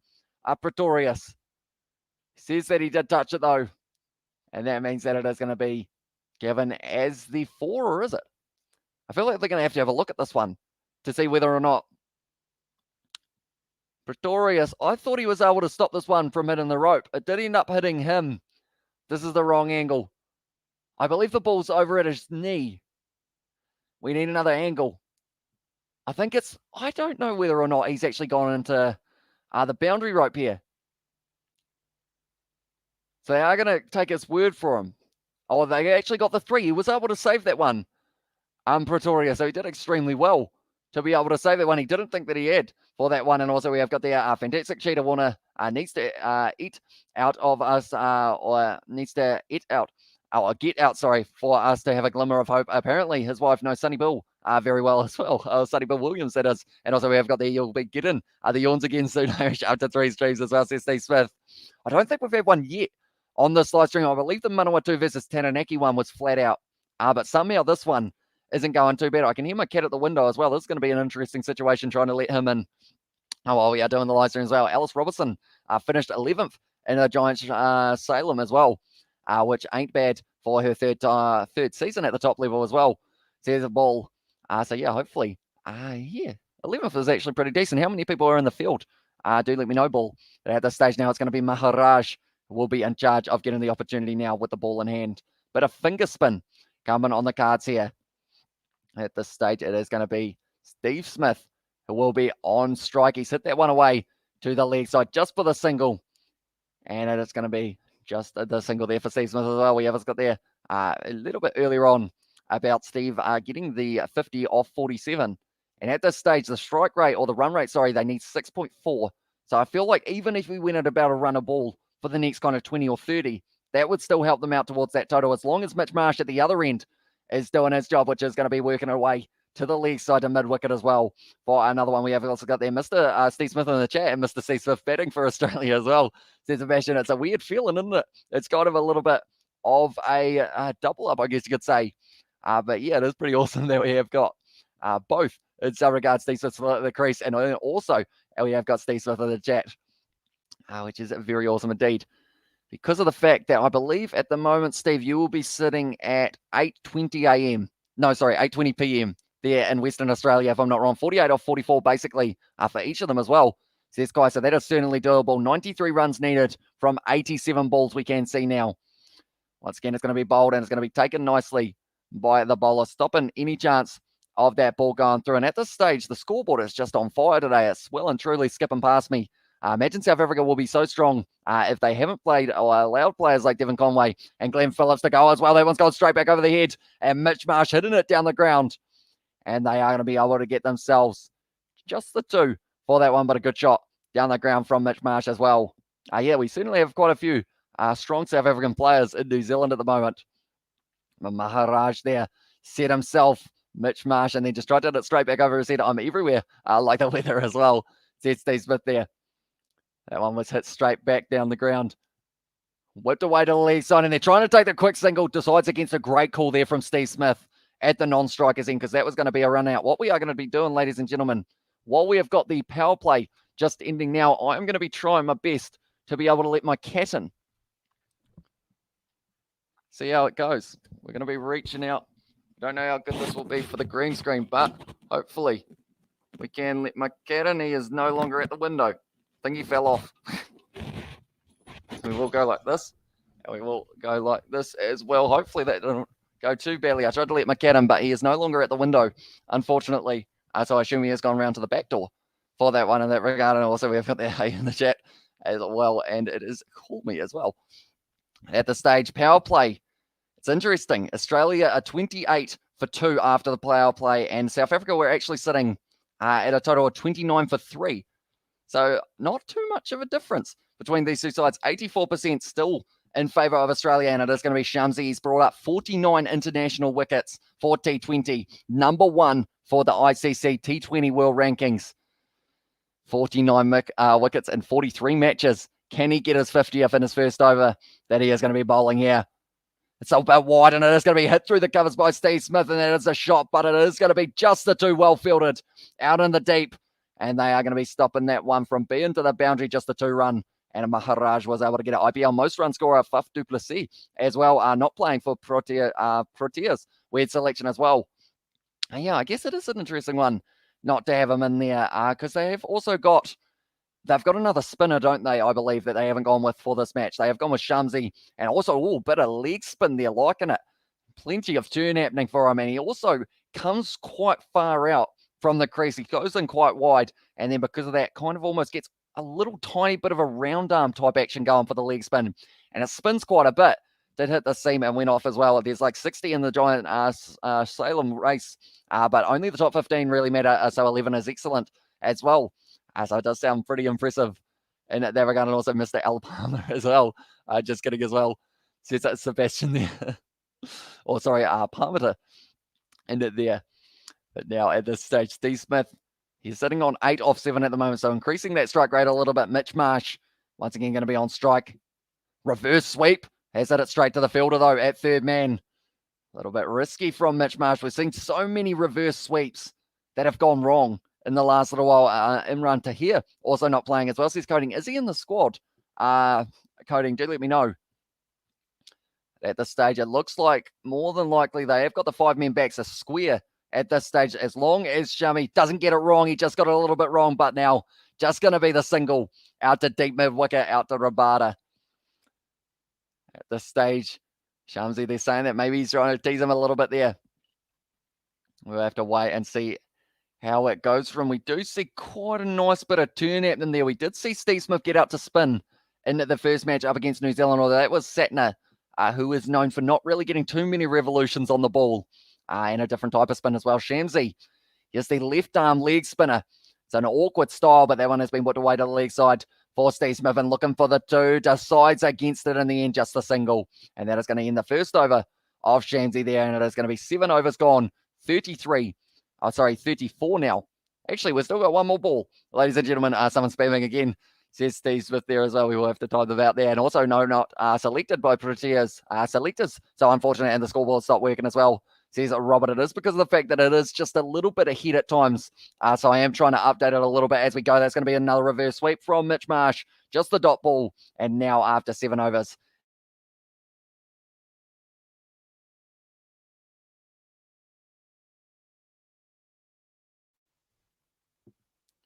that was weird.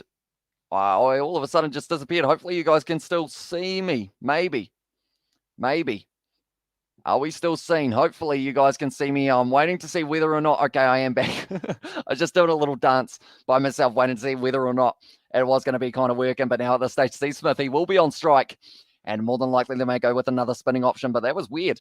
Haven't had that happen all of today. So hopefully that is the last time that we do see that happen there as well. But the crowd are absolutely loving it. They're dancing to jump around at the moment. They are absolutely loving the fact that they are in Abu Dhabi for this matchup. And I can as well. And I see you as well, says Robert there. But yeah, that was kind of strange that it did end up glitching out for a little bit there. But now Steve Smith going to be on strike. And it will once again be Maharaj. It will be bowling cut shot play by Steve Smith. Out kind of cover way, deep cover. Has got it covered though.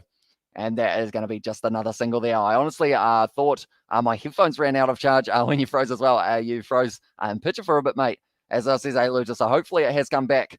And it is kind of a lot more smooth because I believe the scoreboard disappeared for half a second as well, if I'm not wrong there. But yeah, hopefully it's not too bad now. But Maharaj now winding up with Mitch Marsh, getting the powerful shot away. But it's once again going to be the single. So at the moment, they have got themselves in a good position out on the boundary for this fixture so far in the first few overs. South Africa, they haven't really been leaking too many boundaries since the power play has finished as well. You froze for a sec, but the text kept going by the screen. I was like, what's happening to Hamish as well, says Steve Smith. Yeah, hopefully it is a very rare occasion that is the last time that we are going to get to see it kind of do that. But at this stage now, once again, Maharaj going to be going and once again hit down the ground by Mitch Marsh just for the single. And his economy against batsmen, actually right-handed batsman, 6.33 for Maharaj for his economy. So it is going to be interesting to see how it goes as well. Where are you from, brother? Always curious where our viewers are hailing from as well, says Sebastian there. And now at this stage, Smith on strike, advances. And he is going to hit it straight back down the ground for long on, just for the one as well. At this stage, Australia seem happy enough, just tapping it around, getting themselves the occasional single, and keeping these two guys kind of rotating the strike. Marsh sitting on 11 off 16, maybe would enjoy a boundary at some stage very soon. But these two spin bowlers for South Africa, they are very capable of being able to pick up a wicket if they need to. Oh, now Mitch Marsh swings through. Has he got enough of it? He is not, and it's the wicket. And South Africa get it, a Maharaj able to pick it up. And that is going to be the third now for South Africa in this fixture.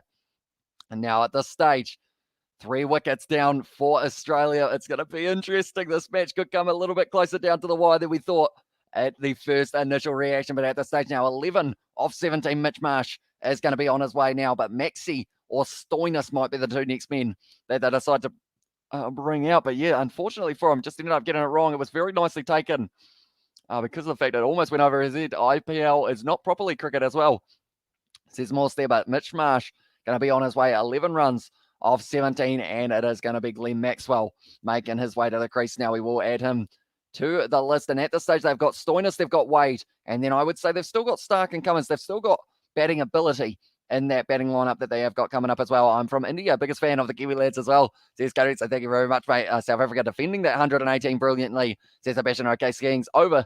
So it's cricket all the way uninterrupted, till the track cycling starts in 3 hours as well. And surely Australia's win percentage must be slipping now.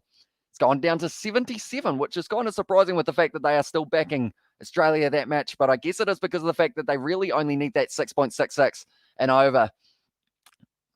At this stage, the crowd are absolutely loving this fixture. Maxi to blow this game open as well, says Kyan. If Maxi doesn't, they've still got Big Stein, who has got an amazing hitting ability for that man. Marcus Stoinis can hit the ball 100 meters if he has to as well. I think my hat is still safe as well, says Rian. Of course, there was going to be a consumption of a hat, depending on how it goes, but it was nicely taken in the deep by Van der Hoorden, I believe it was. 38 for 3. At this stage, one ball to face here. Glenn Maxwell has gone out there without the current run rate of 4.85, and they need 6.66 to be able to win this game. But we are still very early, and these spin bowlers, they will be bowling out soon, depending on how it goes. Maharaji still got 2 more overs, though. I see did people as well, says Paul, and also South Africa had beaten Australia many times by breaking record as well, says Andre. So maybe it's the perfect opportunity for them to be able to do it again. But that's going to be the single at the end of the 8th over, picking up the wicket. 39 for 3 at the moment here for South Africa, working hard to try and get themselves towards being able to win this game, but we will have to wait and see. But 8 overs gone already is flying by in this one. How much do you earn from 1,000 views for YouTube as you get mostly New Zealand traffic? Your RPM will be so high, I think, as well, says Coding. It actually is the opposite.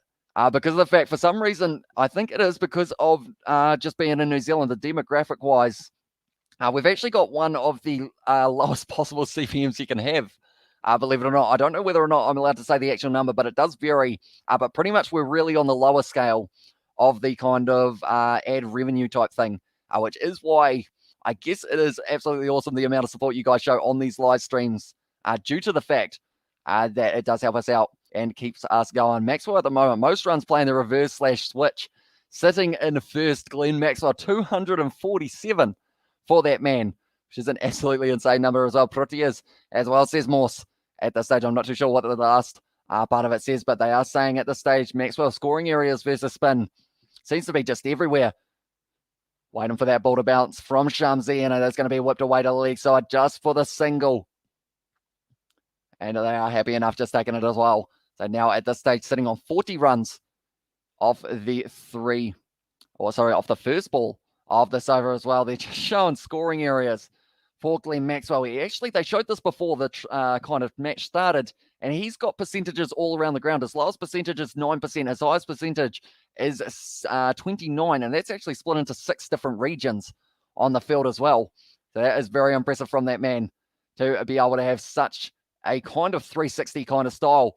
Now Steve Smith in it down the ground once again for the single here for Australia, just down to long on at the moment. It's becoming a little bit of a repetitive cycle, but this stage, South Africa, they won't be minding that. That run rate slowly creeping up. Australia, they still have wickets in hand, though. They've got 7 to play with, and they only need just over a run a ball at this stage. Getting a bit of spin here. Shamsi in the early stages of a spell, but Stoinis will be the next man in at the crease. He'll be a little bit nervous at this stage, the big Stein. Shamsi, once again, it's going to be down the leg side just a little bit, but it didn't really end up spinning a whole lot. So because of it, it is just going to be the single once again for Australia. So they haven't had too many boundaries recently, but one big boundary here, a 4 or a 6 in the next kind of couple overs, well and truly drops that run rate required. But Steve Smith once again going to be on strike, currently sitting on 12 runs off 11 deliveries for him as well. Now it's going to be cut back there from Steve Smith, and that is going to be down to third man. That is going to be the boundary there, and it was just a little precise dabble with the ball there, Steve Smith, to be able to hit it all the way to the boundary, and he does pick himself up another boundary into this fixture as well. So it's going to be exciting to see how it does go in the later stages for that man. He's in form at the moment, and that was just a pretty precise little dabble from Steve Smith, and he was able to get it all the way to the boundary. 16 of 12 at the moment for that man now, and Maxwell sitting on 3 from 3. But Shamsi hasn't been able to get a wicket yet. He's sitting on 49 international wickets. Blocked there by Steve Smith. And it is just going to be the dot ball once again Feel like at this stage, it's going to be a bit of a chess match in the later stages of this one as well between these two sides. It doesn't seem like either side really going forward at 1,000 miles an hour. Australia don't need to. South Africa just need to try and keep it at a decent run rate for a little while here. See how they can go. But now at this stage, Steve Smith, will it be receiving that wide ball? It almost ended up in the stumps. There's a run-out opportunity. He's missed it. And that would have been a run-out of Glenn Maxwell. If they had been able to get that ball onto the stumps, there was a run-out in the first innings. South Africa had won, but that was almost the one of Australia that could have been in a bit of trouble there. But that is going to be the end of the ninth over. 46 for 3 at the moment. And once again, we are going to try the maneuver of trying to let my cat inside. See how it goes for us. This is kind of a weird angle, isn't it? He's trying to back up. He is like a reversing truck at the moment. Beep, beep, beep. He is in there. Good on you, mate. Come on in, mate. Oh, he's on this side of the green screen as well. You get a bit lost. Oh, yep, there we go. He is down as well. We are trying to close the window. This is quite a stretch at the moment. I'm just pretty much slamming myself into the wall. But we've done it, ladies and gentlemen. We have been able to let the cat in successfully, although he's disappeared now. So I'm not too sure where he ended up going as well. I think this partnership holds the key. Maxwell and Smith, both experienced players, and on the crease, 1 wicket away. Pretorius from making this match interesting as well. And yeah, if they can get themselves one more here, could be anyone's game at the moment. Still 80% in favour of Australia if they hit themselves 1 or 2 more boundaries, but that one was a huge one. The run out was almost available there for them. Steve Smith going to be on strike. Pretorius, my cat is coming back as well. Where is he going? He's trying to squeeze next to the green screen. Oi, you want to come up and say hello to the people? Or you're just going to keep on looping me? I'm Pretorius here. Is going to be bowling for the first time in this match as well. The only chance South Africa have is 10 wickets, not enough runs as well, says Cooper Cronk. My cat's concerning me. I feel like he's going to try and rip the green screen, which would not be ideal into the situation, but they have got Stoinis, Wade, and Pat Cummins as their next 3 batsmen here for Australia, but Steve Smith now on strike to Pretorius. And out through cover for the single. Once again, we have, let's get their Proteas need wickets to win this match. Aussie will bat at over 14 as well. And also, what is the time there, Hamish, as well? It is sitting at 1:36 a.m. here in New Zealand. Oh, he was thinking about jumping up, but he decided against it in the end. Cat. We have actually got a Billy emoji. Perhaps if we get the Billy emoji going, he might decide to jump his way up here and say hello. He is actually blind in one eye, so hopefully he is. Oh, okay, he's off. He's going over the other side of the room at the stage of now, Pretorius. It's a good bouncer. Well, it didn't really bounce too much, but it was a little bit of a dabble played from Matthew Wade. And because of it, it did mean that he almost ended up in the situation of getting a little bit of an edge on it. We have got the Steve Smith, Billy emoji, and also from Sebastian. He's kind of playing with my phone charger, which you probably shouldn't do that, mate. He is smooching my leg as well. But he doesn't look like he's kind of hiding under some cables at this stage. Careful. And now at this stage, it is going to be out through cover once again now. And he is just going to be sitting there looking at me funny by the looks of it here. But now it is going to be another single for Australia. So at this stage, they're just ticking over that strike rate that they do need. Required is 6.67. So they don't really need to go at 1,000 miles an hour here yet. But perhaps they have 1 or 2 big overs in a very short moment. My cat is kind of making me very concerned at the moment. Playing with the green screen. What I will do is after the 10th over, or when we get to the 10th over, I will let him out of the lounge because they have got the door closed at the moment. And also, hopefully we don't get these slow and low pitches in the upcoming fixtures, or it will kill all excitement of T20 cricket as well. Well fielded there for Pakistan. Well called by Steve Smith, though. Just say that he didn't want the quick single due to the fact that they don't really, or they can't afford a run out, to be fair, in this fixture. Because the fact that as soon as they get 1 more wicket down, you know, you're starting to get into that middle order, even though their middle order can open. I mean, Matthew Wade's an opener for the Hobart Hurricanes. Marcus Stoinis is an opener for the Stars. That's a brilliant shot down the ground from Steve Smith, but it's just going to be a single once again. Fielder in the right position, and that is going to be the end of the 10th over now, I believe. No, sorry, we've still got 1 more ball left of this one as well. Have you ever noticed how Steve Smith looks like a seagull and even moves like one as well? Says Bell. I haven't really thought of him as a seagull. I know that he's got his little kind of mannerisms that he does go through in terms of the turning the gloves and kind of adjusting everything and then being ready to bat. Maxie there whipping it to the leg side, and once again, it is just going to be the single, and now after 10 overs, it is going to be sitting on 51 for 3. So what I will quickly do is I will let my cat out of the lounge. I will be back in about approximately 17 seconds And I tell you what, we will try and time me here. See how I go. So we're ready. 17 seconds on the clock. 3, 2, 1. We going for it. This hasn't worked. I'm still here. There's not much room, so I've got to quickly move some stuff. Yeah, wait one moment. I might actually have to.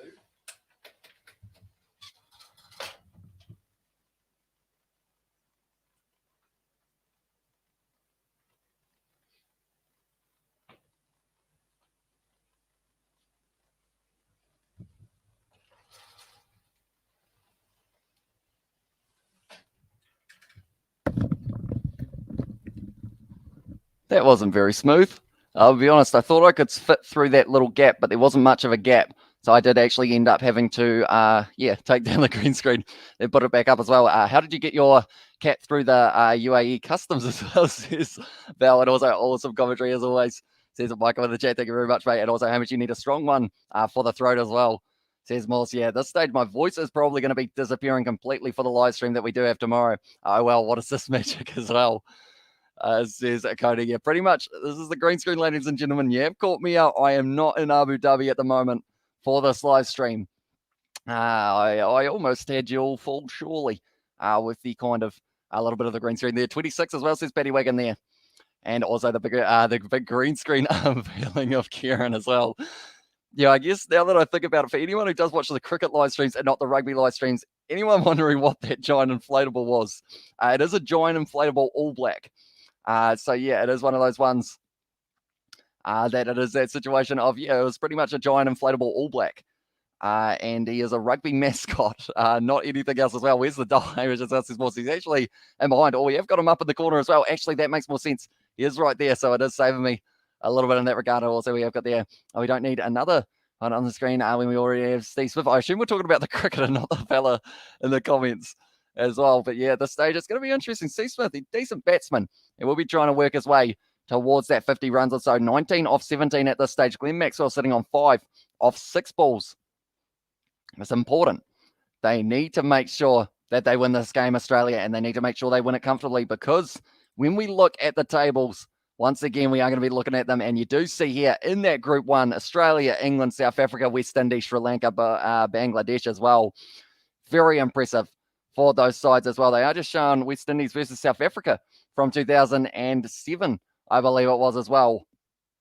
Oh yeah, they got to make sure that they have a good start to the next couple overs here, South Africa. They need another wicket or two. We'll have to wait and see how it goes. They are actually showing there, South Africa, 2007, were able to chase down 205. Very impressive indeed at this stage now. It is going to be very important for them. As well, any team in that group can win the cup, says Andrea, exactly right. Even the likes of Bangladesh and Sri Lanka getting added into that one still have a brilliant chance of being able to make it. Let's got there, Hamish. What happened with your pups? Tie in the tucks as well, says more. So pretty much at this stage, I do normally have them for the big international fixtures of rugby. I'm trying to decide whether or not the suit should come out for the one tomorrow morning at kind of 8 a.m. Do let me know, ladies and gentlemen. Do you want to see the tuxedo/suit for the live stream tomorrow morning, or today, I guess I should say as well? It is going to be taking place in only around 6 hours time or so. 10 hours gone drinks as well, says Sebastian. Yeah, now we are right. We are straight back into it, I should say as well. 67 runs needed from 59 balls here for the Australians. And this fixture, Maxwell at the moment sitting on 6 from 7. Smith sitting on 19 from 17 as well. They both going at a decent strike rate. Maharaj now with a bit of spin there. Steve Smith hits it down hits it down long on way. And it is going to be just the single once again for the Australians. So not too many boundaries coming thick and fast for them. Also not too many twos have been available. So we will have to wait and see whether or not we do get to see kind of a little bit more of that in the chat, or a little bit more of Australian boundaries in the future. Maharaj once again going to be chasing that one. Maxwell this time looking for the 2. Just going to get the single though. Well chased down by the bowler. 17 seconds as well, says a bowl there. Yeah, I feel like it might have been a few more than 17, unfortunately, for myself, due to the fact that I couldn't quite work out how to get out of this little corner that I am in, due to the green screen. Yeah, we'll have to wait and see whether or not. Tell you what, we will actually play a wee game. We'll play a predictions game. Who is going to hit the next boundary? Is it going to be Steve Smith? Will it be Maxwell? Or Will it be one of the batters who hasn't come out yet? The more than likely next man to come out to the crease will be Stoinis, I believe, as well. And also we've got there, I'm pretty sure Super Cheap Auto have the cheapest spray paint. I've got the right shade of green, just do a sheet up as well. Says Widham there. And also we've got there, I personally don't like groups formats. I like the round robin format as well, where every team plays each other and each team as well. And there, yeah, would have been quite cool to be able to see that. Yes, it will be me as well, says Steve Swift there. And also we have got there in the chat as well. This is not intended as a knock on the Eagles. And the USA team is worthy of the suit. But the USA is not worthy of the suit. Come on as well. Did Maxwell hit that? It hit something. What did it hit? Did it hit the bat? Did it hit something else? Maybe it hit the leg. They aren't going upstairs. So that is going to be the end of the over. The 11th one gone. A little bit of nervousness there for Glenn Maxwell at the end of it. And also we've got there Smith, says Koi. And also, yes, it will be me as well for the next next boundary, of the match. And also Stoinis and Maxi for Paddy Wagon. And also we have got there in the chat as well, Wicket, says Coding. And also we have got the Eagles Class Act Bud as well. And there, did he hit no, it hit the pad in the end. So that is a good call in the end from the South Africans to decide not to go for the TMO or the DRS, I should say, in that situation. But now it's going to be Pretorius once again going to get an opportunity to get the ball in hand. Only going for 4 runs off his first over as well. Advancing almost a caught and bowled opportunity, but it is going to be another dot ball. Australia need to start taking risks now, as I said, Steve Smith. Yeah, at this stage, only being 3 down means that you can take that risk of going a little bit more aggressive, because at the end of the day, you've still got Stoinis, you've still got Wade. But then it's one of those ones. Who is going to be the man who kind of aggresses? I feel like it's got to be Maxi, because of the fact that Steve Smith's just not really, he's kind of a go at about a strike rate of 120 or so and be very consistent in terms of building up those runs. Going to be what to wait on the leg side by Steve Smith there, looking for the 2, but they will not get back for it. And just going to be the one who is going to bowl 5 wides from the Aussie bowlers as well. Says Rian, I believe the only wide that was bowled was one by Josh Hazlewood, if I'm not wrong. Unless we are talking the South African bowlers who's going to bowl 5 wides, which Robata was very close in the earlier stages for that man, but in the end he managed to have a very good take from Quinton de Kock as well. South African bowler, says Rian, and also probably must be around 40 or 60 now, as well, says Sebastian there. Yeah, this stage 11.2 down. Going to be put to wait on the leg side once again here for Australia. Just a single out to deep mid wicket. And they are happy enough just ticking this over, but the required run rate is slowly creeping up here, 7.29, and also maybe the Pretorius might pull this through as well, says Morse. And it all comes down to the situation of Australia going to be able to have those couple big overs that change it from needing 62 to only getting down to kind of that 50 mark in a hurry. But Steve Smith going to be on strike once again. Pretorius will be bowling. He's tried to hit it through cover, and he has found the gap as well, Steve Smith. Going out just for the single, though. This field doesn't look very big, or either that or the gaps are just being very well covered by the South Africans. I personally feel Australia's semi-final chances will be over tonight if they haven't managed to do the simple chase as well, says Coding. And also, we have got the thing is one good over for the Aussies, and it will be back to a run of ball as well, says Kai. And yeah, I think we are just waiting to see exactly when that is going to be. They need 119. They are halfway there almost at the moment here for Australia. And all they need is a couple big shots. Maxwell looking like he's playing a lot more aggressive now. Hit out cover, deep cover that is, and it is just going to be the single. Once again, I'm just waiting for Steve Smith to break down and cry like a little girl when they lose this, as well as his bowl. And also we have got their thing is one good. Oh, I read that one as well. There at this stage, Steve Smith sitting on 23 of 22. Maxwell sitting on 9 of 12 as well.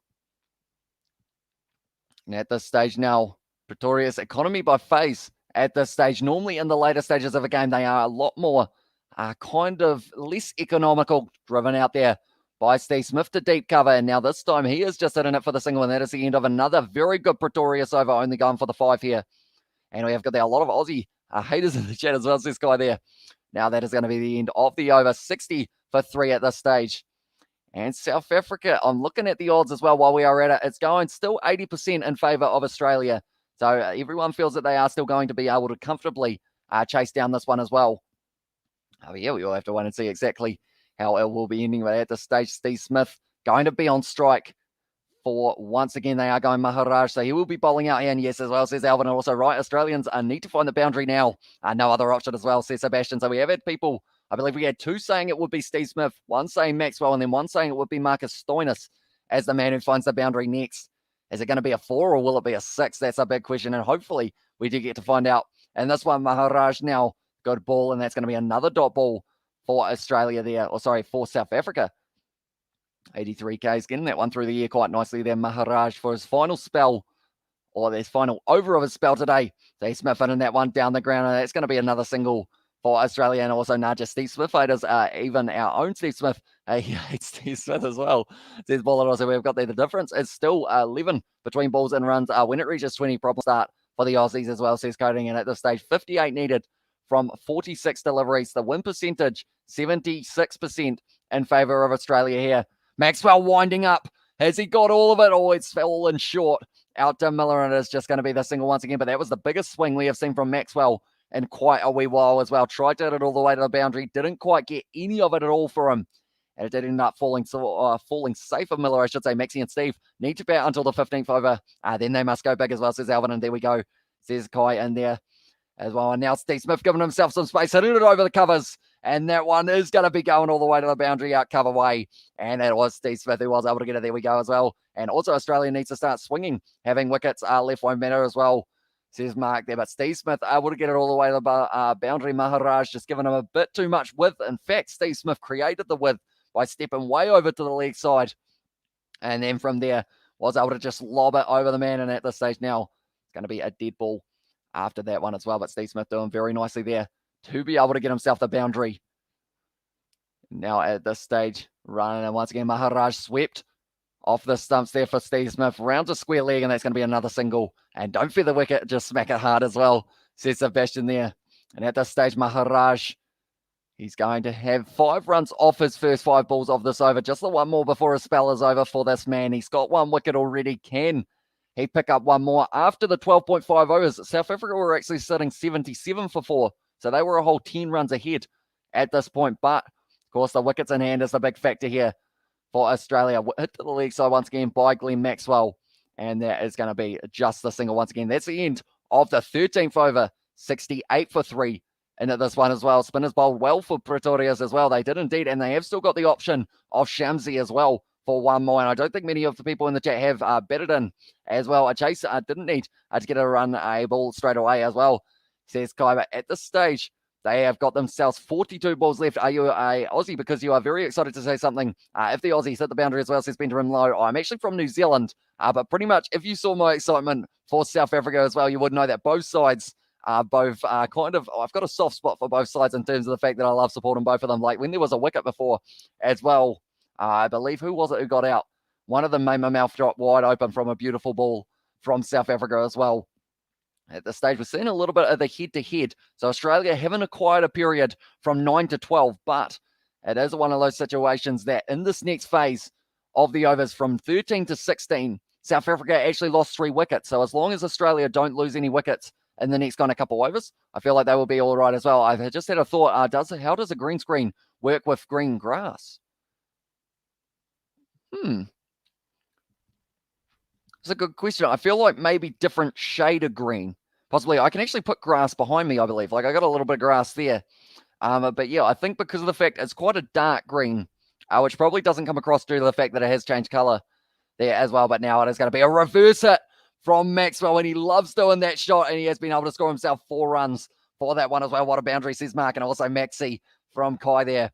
But yeah, he's actually the leading run scorer in international cricket, I believe, for those reverse shots / lefty kind of reverse hand shots from Glenn Maxwell, also known as the switch hit. And he has been able to hit it all the way to the boundary there over the field, who were up at third man. And that one has gone to the boundary for the 4 as well. Great start to the 13th over here for Glenn Maxwell. Shamsi now going to be back under pressure for his second ball of the over as well. Maxwell back to 15 off 15, so he's been able to increase it to that runner ball.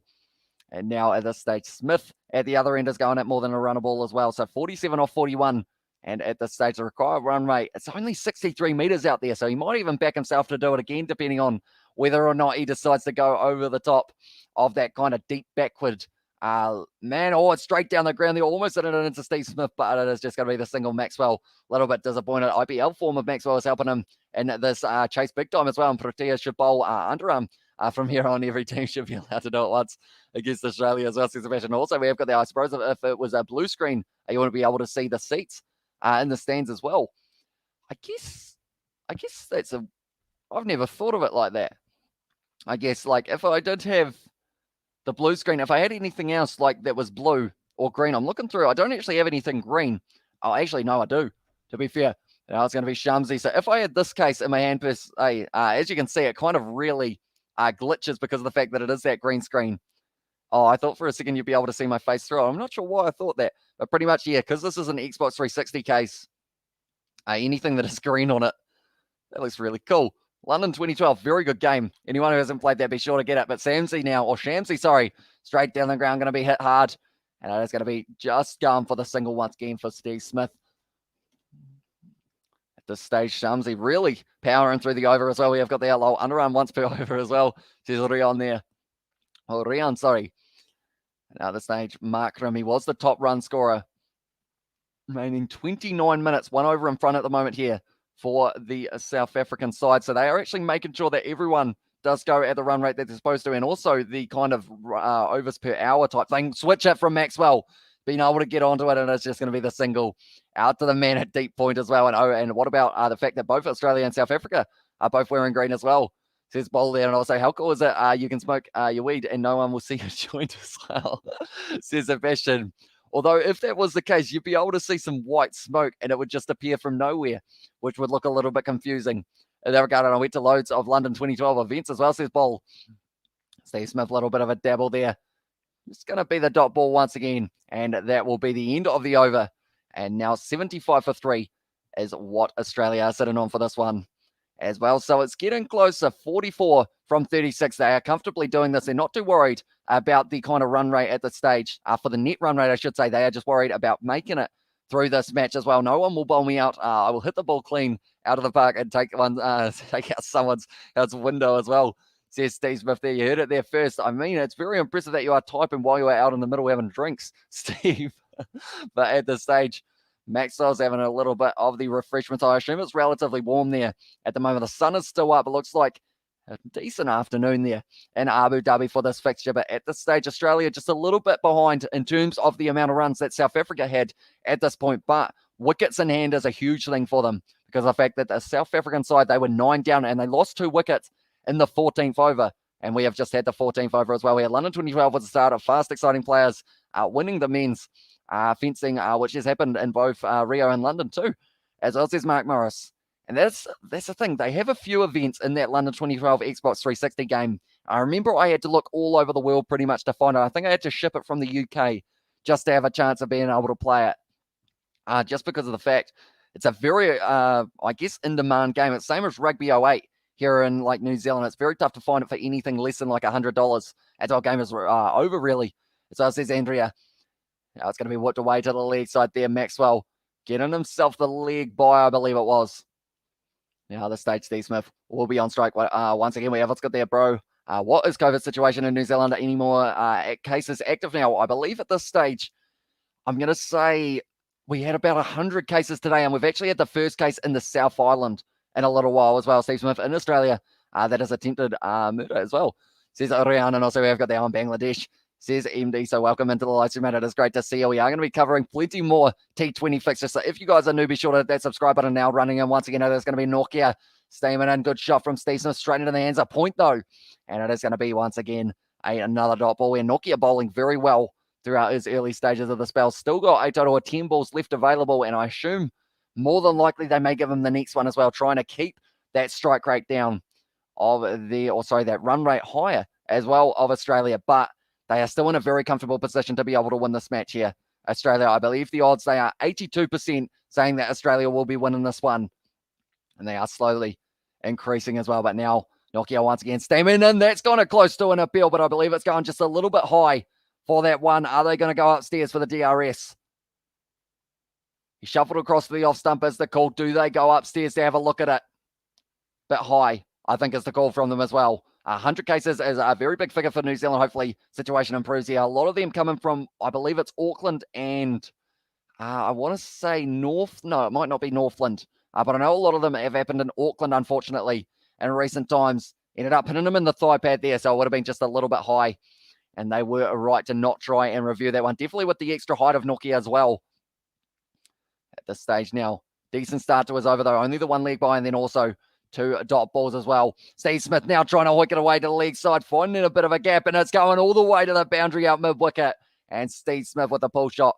I would have hit it to the boundary. I like watching Glenn the Big Show. Maxwell will always have something up his sleeve, says Alvin. Whether it is a reverse hit or a sweep shot or anything, Maxwell seems to be able to play all 360, which is why he is such a dangerous player for Australia in this T20 World Cup. Hey, mate, do you got Rugby Challenge 4 on PC since your Xbox is in hospital?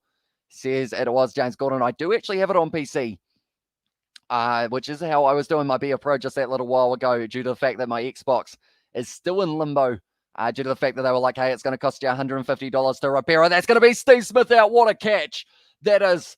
And it is a beautifully taken one by the top scorer for South Africa. And that is going to be the wicket of Steve Smith. He had to go for that one as well, says Mark.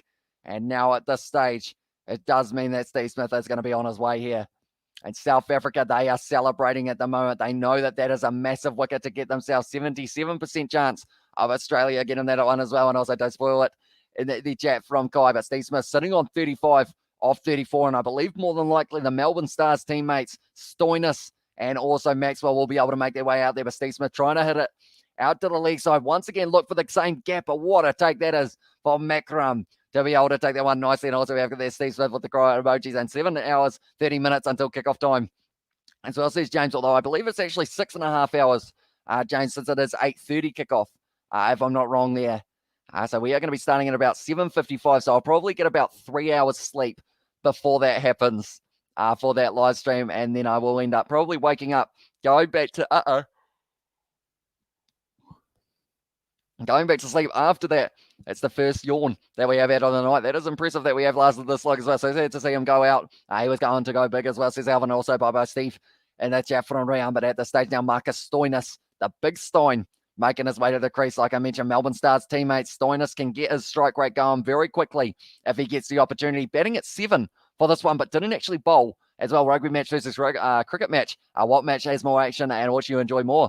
As well, says Coding, they are two completely different kind of, I guess you could say, styles in some regards, because of the fact, for cricket, we do get to have a little bit more of the chat factor in there as well. And I also really enjoy watching it for that kind of strategic style of gameplay. And then you've got the rugby, which is all out pace. Also, we do get to talk to you guys in the chat as well. I feel like anything that I have you guys in the chat just makes it about 10 times more fun as well. And we also got their bye-bye from Bell as well. But at this stage now, Nokia, pull shot from Glenn Maxwell, looking for the boundary straight away, but it is going to be Rabada, who has been able to drag that one down just for the single at the end of the over. And now 81 for 4. After the 15, Steve Smith, he is disappointed at the moment with himself. In terms of intensity, it must be rugby, mate, as well. Cricket is ultra slow paced as well, says Sebastian. Yeah, I guess if you're going for a very fast paced kind of where the vocal cords out a little bit quicker, you're probably going for the rugby. But then the cricket as well, I guess it's just dependent on the night as well and who is playing. In that regard, rugby by far as well, says Cooper Cronk. And also Sam, I'll probably have a 3-hour sleep I have to go see some family members coming over for a game as well, says James Gordon. So yeah, it is going to be a pretty short sleep for the night. And then tomorrow, I believe we are going to have Daniel and also Isaac coming around for a little bit of hanging out before Isaac goes back to his residence, which is a few hours up the road as well. But at this stage, Steve Smith, leading run scorer at the moment for Australia. It's happening again. As soon as you have the first one, you seem to have about 3 after that as well. We have got there Chelsea 5-0 with 75 minutes as well. And also we have got there's nothing slow about the cricket, says Andrea. And also hopefully we can bring some silverware home this year. Got to keep it tight, says Mo Gammett. Now at this stage, 5 overs left. 38 runs needed from 30 balls here for Australia. Can they do it? That is the big question. And I believe at this stage, still 75% chance of them being able to do so. Maxi just hitting it straight down. Who did that hit? Did it hit the bowler? I believe it actually hit the bowler, if I'm not wrong, but he was able to stop it as well. Test cricket as well, says Kevin Crockett. Also, we have these are all Kiwi saying for rugby, real fans speaking as well. And there says it was Coding. And also pretty much all of us have plans today as well, says James Godden. Yeah, it's going to be an exciting game of sport. Oh, Maxwell's bowled. Maxwell has just had his stump knocked over. And that is 2 quick wickets there for South Africa. Shamsi able to bring up his 50th. And that is going to be perhaps a turning point in this game. Both set batsmen gone in a matter of balls. Glenn Maxwell 18 off 21. He is on his way as well. 60% chance of Australia winning this game now. That's how quickly the odds just changed. Maxwell went for the switch hit, missed it. And because of it, it does mean that it is going to be the wicket for South Africa. So nobody told them or told me the right winger. What's the guy who was expected to score the tries as well as this bowl? And also we've got their no pain, no gain and wicket and big wicket that. Says the wise one, huge wicket. New batsman at the crease now, Wade and also Stoinis. Still 66%, or sorry, still 60% chance of them being able to win this game. But I will quickly go like this. It is actually going to go up to 5 down as well. All Blacks by 55 points as well. Fire, says Mo Gammett, and also by Aussies. I think their campaign is over as well. A couple of big sixes. It will soon look like the game over as well, says Steve Smith. That's the thing. Wade and also Stoinis are only one big shot away from getting this one back to almost a runner ball, only requiring 8.1. But Shamsi, he's bowling his final over.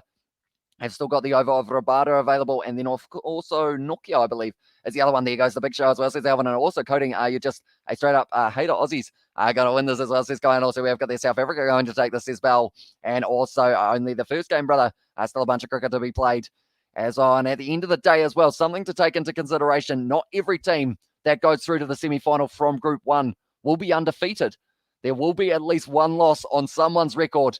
And depending on who it is, we'll have to wait and see whether or not it will be one of these two sides going through to the semi-final. But Maxwell tries to switch it, ended up getting bowled, and Shamsi will remember that one as his 50th test wicket. He loves it as well. Sorry, 50th T20 wicket. The stage now, 38 runs required from 28 balls to win here for Australia. And 2 new batsmen at the crease as well. And Shamsi is going to be the man who will be bowling it as well. But very well done from him to get up 50 T20 international wickets at this stage. Justin Langer looking a little bit nervous. And Matthew Wade's going to be on strike. He has been able to whip it away to the leg side. It looks like they're going to be pushing here for 2 perhaps. No, they just decided to go for the 1. And that is going to be Matthew Wade now off the mark as well. Come on, boys. South African cricket needs this trophy as well from Mo Gammett. And also we have got there, and this one isn't over either. Stoinis is more than able to find the boundary sometimes. Even the car park as well, says Sebastian there. And also nothing wrong with sporting rivalries like Aussies, but not their cricket team as well, says Bell there.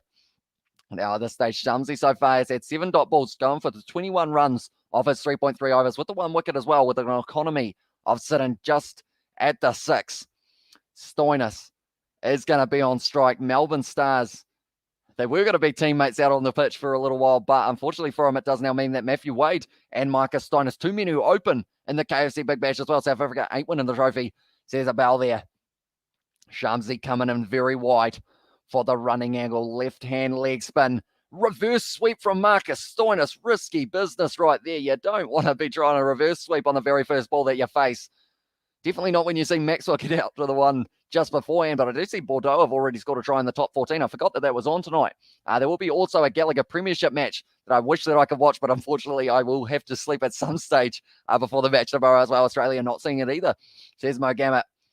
Shamsi once again going to be running in 3 balls or 4 balls gone of his spell. Oh, what a ball that is, and Stoinis just able to keep it out.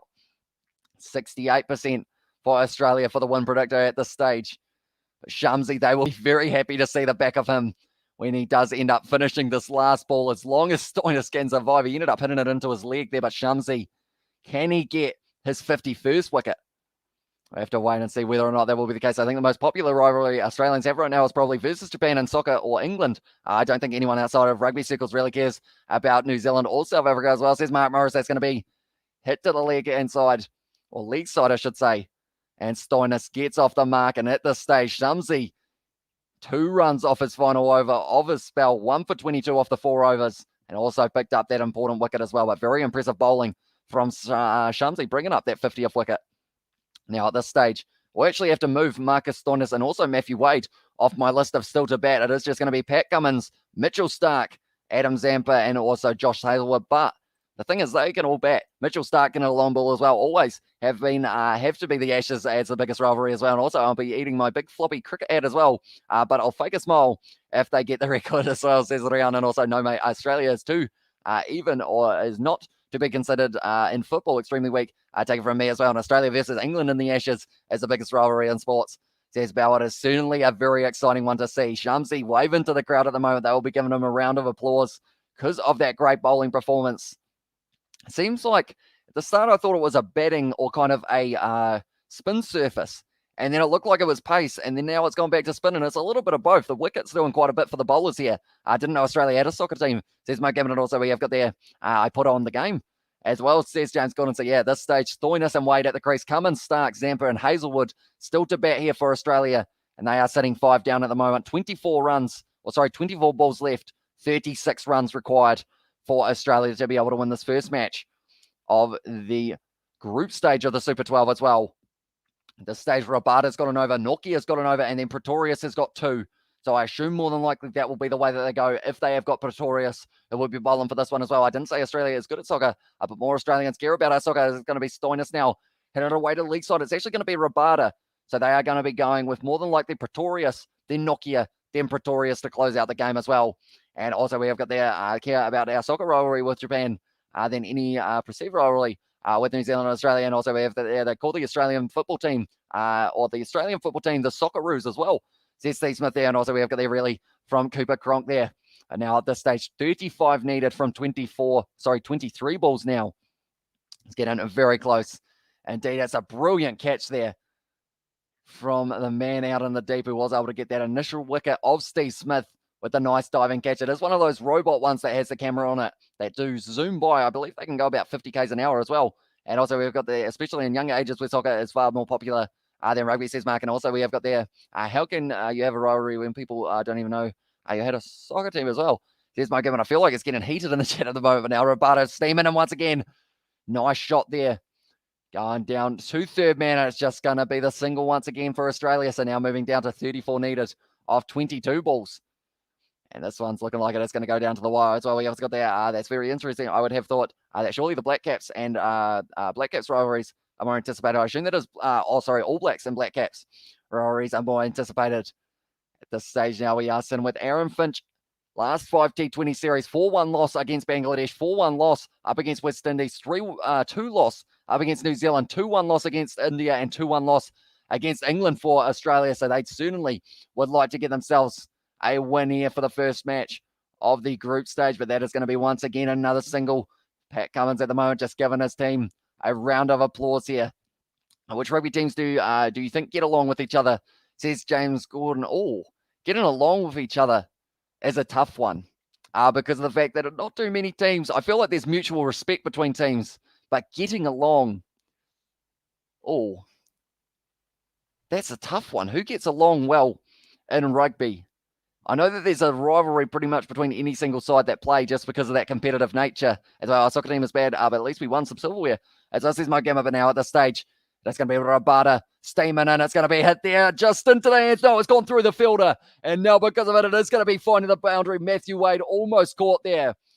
Who was it who wasn't quite able to take it? They are showing him there. And David Warner, very happy, got lucky, I believe was the words that David Warner just muttered.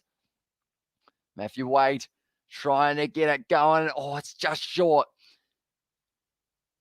of Morat, no, I've forgotten his name at this stage. The man who did score the most runs, it is Mark Ram, sorry. Couldn't quite work out the order as well. And also we've got the Australia only plays rugby because of hookers as well.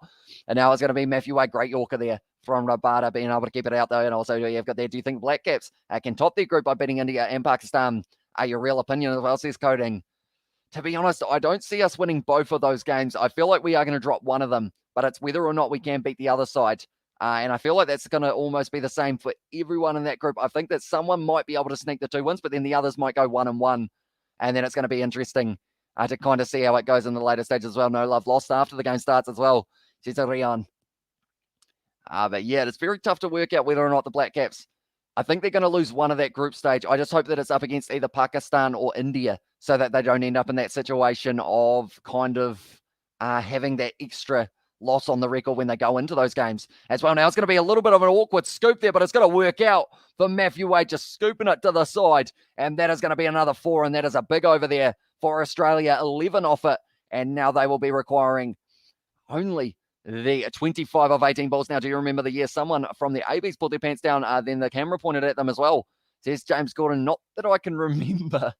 You might need a little bit more of the information. I know about the A-League, for instance, but I also know that it is that well says Sebastian there, the chat. At this stage, I will mention anyone who is new to the channel, be sure to leave a like, also subscribe, because we are going to be back with plenty more Cricket World Cup action. The T20 is well and truly underway. This is the very first fixture, and it is going to be Pretorius now who will be bowling. He's got that extra bit of height as well. Last 12 balls, 13 runs, and 11 of those came from the last 6. That was a very good over from the spinner with the 1 and the 2 runs off his over as well, but the wicket was the big one there. But 71% at the moment for Australia to be able to win this game. They are working hard for this one. We will have to wait and see whether or not they will be able to get themselves over the line. But 25 runs needed from 18 balls in this fixture. And they are showing there Matthew Wade almost just stepped way off to the offside and then scooped it away to the almost. It was Matthew Wade. No, it would have been the pull shot. I was trying to work out whether or not he did reverse it as well. I know this game is a close game, but it's a run. Ball in T20 should be 150 as well, says Kai. And also we've got there, would Australia beat India in a soccer match? Because neither are exactly known for soccer skills as well, says Ball. I believe so. I think the Australian soccer team, I don't know whether or not I am right here, but I think they were on like a 4 or 5 match winning streak or something along the lines of that, maybe even a bit longer, up until they did lose to Japan recently. Australia would smoke India in a football game like 7 or 6-0 as well from Kai. But at this stage now, we are getting closer and closer to the end of this match. 25 runs required for Australia from 18 balls at this stage. Pretorius, he will be bowling. He's only gone for 2 overs so far, so he will get this one. And then the last over of the game, 9 runs off its first 2.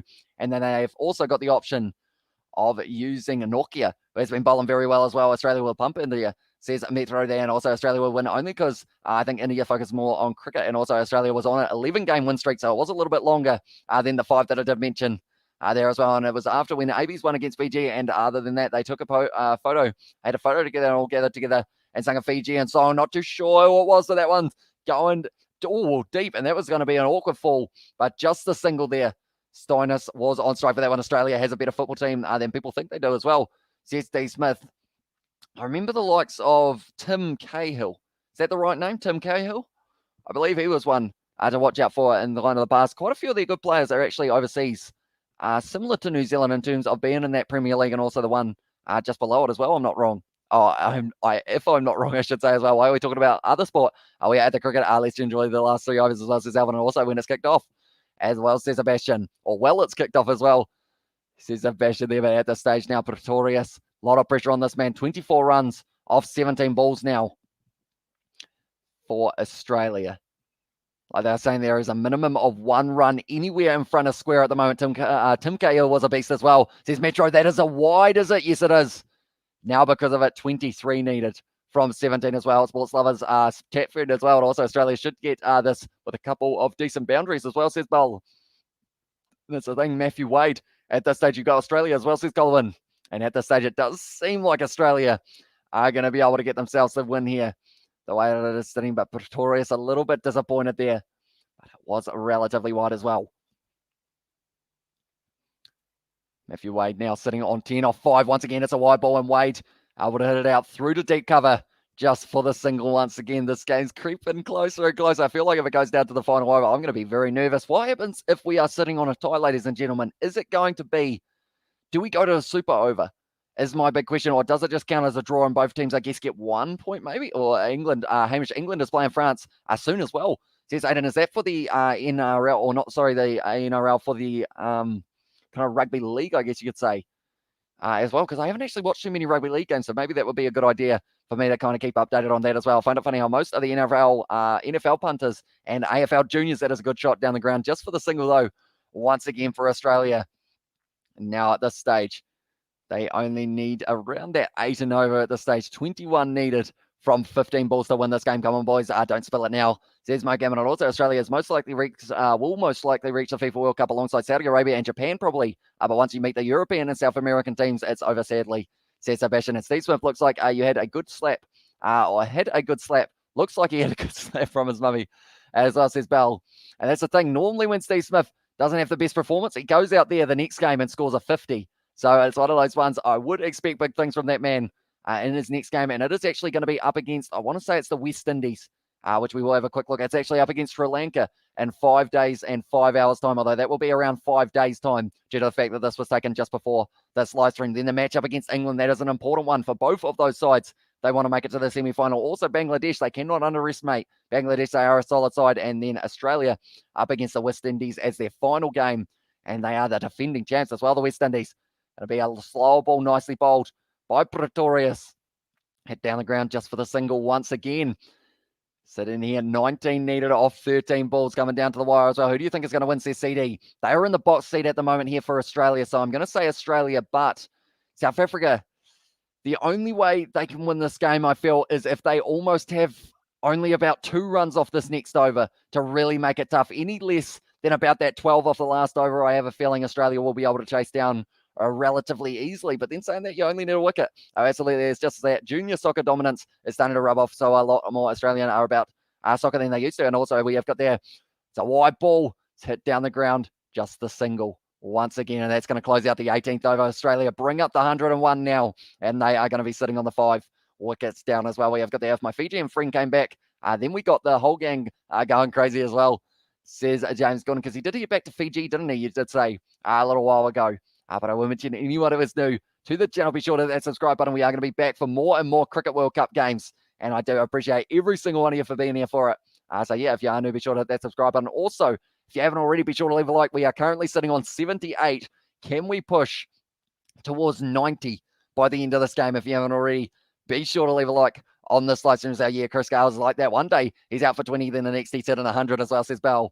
And yeah, he's got plenty of power. He didn't have the best preseason, but I feel like when it is going to be the actual match up against England, perhaps he could get himself quite a bit. At least 2 boundaries needed here as well, says Sebastian. Also, I think it will be down to the last ball, but I definitely hear you as well, says CD. And also, we have got there Nokia will bowl the 19th over. Who will bowl the last over? I believe they will be giving it to Pretorius. Once again, we have also got there Balaji in the chat. Welcome in. And also, we have got Raki a little bit earlier on. I hope you guys are doing well. Hope you guys are excited for the Cricket World Cup that is coming up as well. This is the first of many matches of the Super 12. India versus Pakistan is the game we are going to be covering tomorrow night as well on the channel. I think my Fijian friend, I went past Auckland, I think, as well, says James Gordon there. But Nokia, 3 overs bowled, 2 for 11 at the moment for his bowling statistics. If he can have another very good over, his economy is only going at a few runs and over. If he can get away with Australia needing more than 10 in that last over, still going to be a very close one, but we are getting down to the decision-making end of this game. Does Wade go for it here? Try and close it out almost in this over so they don't have to worry about the last, or do you have yourself just work it around like they have been as well? I hope to see, we see 20 runs. Chris Gale today as well. Says bowler, of course, up against England for that match as well. Chelsea got 7 goals. That is impressive from them up against Norwich.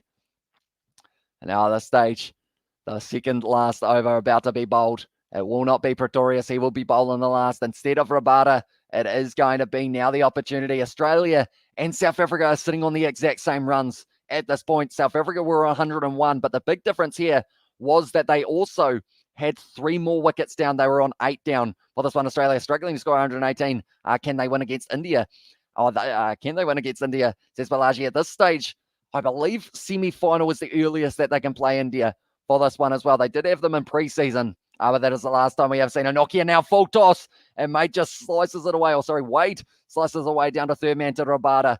And once again, just the single of that one as well. Now going to be sitting on 17 needed off 11 balls. The current run rate, 9.27. But the big number is right here, 17 needed for them as well. That guy with the sun hats on as well, says James Gordon. Got to keep protected from the sun, even though he does have about 3 hats on because of the fact that everyone else has given him their hat. Sure, he's wearing them very comfortably at the moment, and he will not be getting sunburnt, which is very important indeed. Now, at this stage, once again, Nokia will be bowling. He has had a very good bowling spell so far, getting the 2 wickets as well. Chelsea playing Norwich is like England playing USA in cricket as well, says Bell. Says Bell, sorry. I did pronounce that a little bit wrong. But yeah, at this stage, Chelsea were able to get themselves a very nice win indeed. 7-0 is a solid scoreline. Will help them on the table as well. But now at this stage, Nokia, they've got a few men deep at the moment, as you would have at this stage. Pressure is high as well, says CD. Yeah, at this stage, very nerve-wracking. Nokia, it's pitched up. Oh, it's almost a caught and bowl, but he was able to slow it down just a bit there. Nokia may have saved the boundary as well. They're going to be rushing back through here for the 2, I believe, here. Yes, they are. So Nokia saving the boundary, ended up whacking into the hand, though. How much damage has he done? Right there, we have got the Australian neater, Ricky Ponting, about now. So I'll tell you what, they would be very happy to have him at the crease right now.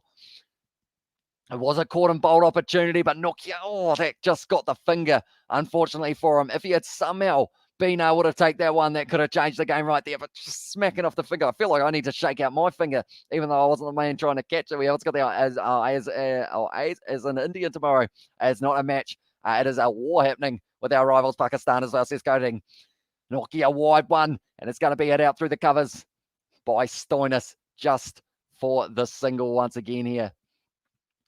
14 from 9 needed here. And do you know USA is actually ranked 18th in ODI World Ranking, says Bell. I did not know that. And Wise Kieran on Australia's side, he should be placed on South Africa's side of the scoreboard as well, says that Michael Robertson. It is pretty much just because of the fact that that is the only place that it lets me place the little Kieran. I can't work out what way it is. Is it over there at the moment? He is up on the top at the stage. This is nail biting, says Alvin as well. And also we have got that come on South Africa, says Samantha. And hey, from Kyle as well. Welcome into the live stream, mate. I will mention anyone who is new, be sure to hit that subscribe button. We are going to be back for many more T20 matches in the future. Australia, what can they do? Nokia, Wade swings through, going straight down to the man, out on the point boundary. And that is going to be once again the single once again. And this one I'm saying once again quite a few times, but at the stage 13 needed from 8 balls. A boundary here could win the game for Australia, but a wicket here could just put that little bit more pressure on. Have to wait and see how it goes, but 106 for 5 at the moment. This game, I'll be honest, this has gone a lot closer to the wire than I expected. South Africa, if they win this game, this is the record for the best run chase, or kind of the lowest defended total, at a Cricket World Cup. For T20 as well, more than 10 will be difficult to score in the last over as well, says Coding. Definitely with the bowling that we have seen. Stoinis there trying to swing. He's found the gap over the top, and that one's going to be rolling to the boundary through the men as well. And Stoinis gets it to the boundary, and that one will hurt South Africa just a little bit more at this stage. Now 9 needed from 7, but a wicket is still required. Nokia, he's been bowling very well throughout this match. Unfortunately, just a little bit of I think he actually tried to give it a bit of a flick over the top there, Nokia, and then it went just over the man at the ring, and it was able to go through to the boundary. 200 people watching. Thank you very much, everyone who tuned in. I think the India versus Pakistan game will bring even more people. It's very anticipated as well, says Sebastian. So yeah, if you guys are new, be sure to leave a like and subscribe. We will be commentating the game between Pakistan and India as well on the channel. And it's going to be a very exciting one indeed. But USA is 33rd in the T20 international ranking out of 87. Raw Steiners once again trying to go for the big shot, just a single down the ground, but does now mean that Australia need 8 runs off their final over of this game. So the net run rate, it will not change too much. Whoever wins this game, because of the fact that it has been that close, but whoever wins this game gets the 2 points. Nice shot, Marcus, as well, says Alvin. And at this stage, 120 isn't a bad score on this pitch, though, as well. Says Bell, it is starting to look that way throughout this whole match. It does seem like it's more of a batting surface than a bowling surface, which means that we've got a little bit of purchase in the surface for maybe the later games as well that they will be playing on this one. Come on, boys, keep it tight as well from Mogamut. 8 runs needed for Australia, 2 boundaries. Now, they needed that up against the Black Cats with 3 balls left. They were able to get it as well. We have got the well 200 live watching as well. Congratulations, says Cody. Thank you very much, mate. Hugely appreciated. Our largest cricket stream that we have had so far, I believe, in terms of the amount of people watching. So I hugely appreciate every single one of you being here. Can we hit that 90 likes that we were going for? We'll have a quick look to see what we are sitting on currently. We are sitting on 90 exactly. So we did do it. So the answer is yes in that regard. And also need a boundary no matter what now, says Steve Smith as well. Yeah. If Stoinis can hit himself an early boundary for this final over, he has pretty much won this game for Australia. If there's a wicket, then it can change it all of a sudden once again. That's why I love watching T20 cricket. And also, let's go, Brandon, and the chat from Wedham. And 8 runs for the last over. Who would thought this one would come down to the wire? Yeah, I thought that Australia were going to be able to seal the deal a little bit earlier on. It looks like it's getting a little bit overcast as well. So perhaps the game between West Indies and England might have a little bit more swing in the surface, maybe bowling a Chris Wokes, someone along those lines. But Pretorius now with the slow ball, whipped away to the leg side. Looking like they are going to be running it hard. Could be a run out here for Stoinis. No, he has been able to get back. Good running, and it is going to be the 2. And Vincent de Kock, it was actually Quinton de Kock, not too happy with that throw there. Just ended up making it all the way. And Stoinis looking like he's catching his breath at the moment. He ran as hard as he could there. 6 runs needed from 5. Very deep in his crease as well, Stoinis. And at this stage now, risking the run out for that chance of being able to get back super over is also a possibility as well. Yeah, I want to say that it would go to a super over if it was a draw and they wouldn't just give 1 point to each side. Hopefully we do get to see a super over if it did go that far down as well. The last 2 overs in T20 is always the most exciting thing in any sport as well, says Bowen. At the moment, both sides will be on the edge of their seats here, watching on for this one. It's going to be hit straight back down the ground. Well dodged by the umpire. That's 4 runs. And that is going to be Steiner straight back past the umpire. And that's going to be the 4 runs that perhaps Australia did need there. Now they are going to be sitting 2 runs needed off 4 balls. And the big thing now is as the side from South Africa, you've almost got to really put that ring field in. See how it goes tense as well. Says it was Michael. And also, why dear Lord, all we are asking for is a wicket as well, says McGammett. This stage. Tell you what, the South African fans, you can see how much that moment meant to them there. That boundary ended up going against them, and Steinis on strike, just catching his breath once again, probably trying to slow down that heart rate, get that adrenaline down, because the fact that this one looks like it could still, I would say he will be trying to hit this one to the boundary more than likely because of the fact they'll bring the field right in. So I don't know whether or not the quick single will be an option. Boundary for Steinis, he never lets down as well. Says Sebastian there, and also we have got there, that's a game winner. Says Bell, yeah, this stage 2 runs from 4 balls should be comfortable for Australia to be able to close out this one. Good batting, Steinis, as well, says Alvin, yeah, sitting on 20 off 14 balls, I should say. Also Wade sitting on 15 off 10. Both men coming in at the exact same time after facing no deliveries. Maxi and also Smith both going out. Pretorius now bowls it, and it is going to be a dot ball. It's a dot ball. Okay. It's a dot ball. It's a dot ball. Still 2 from 3. Still doable. I'm nervous for both sides at this stage. I don't know what's going to happen for this final one. I feel like Steinis is either going to try and smack it over the top and maybe get bowled, or he's going to be able to find the boundary off this ball because I don't think he wants to leave it too much later than it is at the moment. Pretorius running in now. Full toss. Steinis hits it over the top, and that is going to be going to the boundary there for Steinis, and that is the game for Australia, and they have been able to win that one. And they give each other a big hug there, stayed with Wade and Steinis as well. What does Steinis look South African though? As well says Bo, and also we have got there West Indies as well, says Balaji, who he thinks will win that game up against the English, I assume that is. But at this stage, Australia win by 5 wickets. They won't have a huge net run rate, but a win is a win. And geez, it went down to the wire for this picture as well. Australia winning team as well. Says Yasindu. They were indeed. They did very nicely. And now we will look at exactly how that is going to be sitting on the table now for themselves. But Australia win this one. Thanks, buddy. It was an awesome game. I'll be back when the ABs are playing as well, says Alvin. Yet it is going to be 8:30 a.m., but we are starting at around 8 a.m. New Zealand time. So all of you guys who are keen on a bit of rugby, be sure to check it out. But South Africa, they fought hard in this one. It was very close to be as well, says Golden, right down to the wire. But they were able to get themselves a win there. And it was a very important win indeed for them to be able to get. But now at this stage, I will quickly have a look at the T20 table, see how it is doing as well. Steinis living up to his name, brilliantly defended by the Proteas though as well. And Australian teams are really like making me sweat right now, says Mark. And it will be relatively hot there in Australia at the moment. So their net run rate, ladies and gentlemen, we are going to unplug that so you guys can see this net run rate, 0.253. That is not much of a net run rate at all. Whoa, I was very blurry for a second there. I just missed the last ball thanks to my crap Wi-Fi as well, says Bale. Pretty much what happened there was on the on the third last ball, Steinis able to hit it out midway, kind of mid-wicket way over the top of the circle, and was able to get himself the 4 runs that did end up winning them the game there for Australia. But very, very, very close game there between the two sides as well. But looking through at some of the statistics for the Australian batting lineup, David Warner getting 14 off 15. Aaron Finch getting the duck after 5 balls. Mitchell Marsh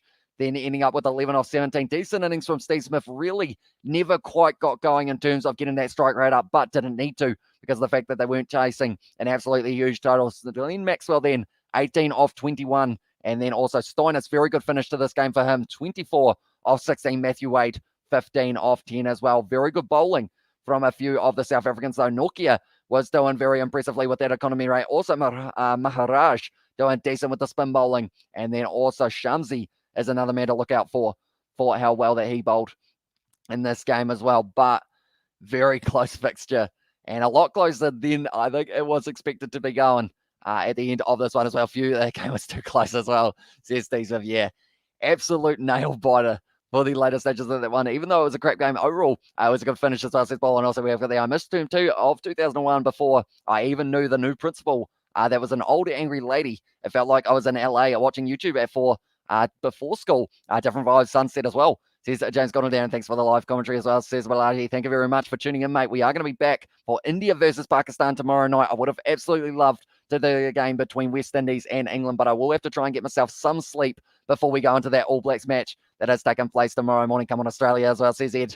Very close game, but they were able to get themselves the first win of that one as well. This game was close. It was indeed, only going 2 balls away from the end. But Australia now from here, with that first win, they are now going to be moving on to play Sri Lanka in 5 days' time. Then England is going to be a big contest for them at 3 a.m. on the 31st of October, on the same time as as Wales versus the All Blacks. Then Australia, they are going to have their game up against Bangladesh, and then also Australia taking on the West Indies as another fixture that they will have. Then looking through at South Africa's fixture, the thing is, with that net run rate, that actually benefits South Africa, because the fact, yes, they did lose that game, but their net run rate will still be right up there in terms of being able to finish second for that semi-final position, perhaps. South Africa taking on the West Indies, the defending champs. Then they will have their game up against Sri Lanka, and then Bangladesh. To close it out, they will be taking on England as their final fixture there as well, which will be very exciting indeed. You can sleep when you're dead, mate, as well. Says Bell. Also, thank you, everyone. USA versus New Zealand rugby and India versus Cricket Pakistan as well, coming up. Stay safe as well. Looking forward to seeing Josh Lord in the black jersey, and also great comeback. Says it was a narcissist. A narcissist? Hopefully I'm pronounced that correctly. I feel like I might get that wrong, though. Narcissist. Is it actually? It might be a narcissist. Is it? Hopefully I pronounced that correctly, Kiwi lads. That was great as well. Go Australia and see you in 6 hours as well, says James Gordon there. It's going to be an exciting contest between those two sides for the rugby. But looking through at the two tables, so that will mean Australia are actually going to be sitting there for now, and then in second, just at this very moment, it is going to be South Africa, for anyone who was curious. But the preseason matches for these two sides, they didn't have much of an effect on these ones as well. But quickly, while I've got you here as well, we will show the upcoming fixtures that will be taking place. I believe I need this one. There it is. Sri Lanka taking on Bangladesh. That is going to be tomorrow night. And then also that game, India versus Pakistan, is the one that we will be covering on the channel. And then Afghanistan versus Scotland is going to be taking place the night after. Then looking through Tuesday night, it is going to be South Africa taking on the West Indies, followed by Pakistan taking on New Zealand. That's going to be a very exciting contest. That could decide who goes through in Group 2 as well. And then New Zealand taking on Bangladesh. But they are having a chat to Josh Hazelwood. He had a very good day with the ball in that as well. And yeah, it's going to be very exciting to see what he can do in the future games as well. We have got the donation from Steve, so thank you very much, mate. Cheers for the stream, much appreciated, with the cricket bat and the ball as well, 10 out of 10. And yeah, thank you very much for tuning in. Hope to see, although, are you going to be up for the All Blacks versus USA game, or do you think you will give yourself a sleep in due to the fact that it is 3:30 a.m.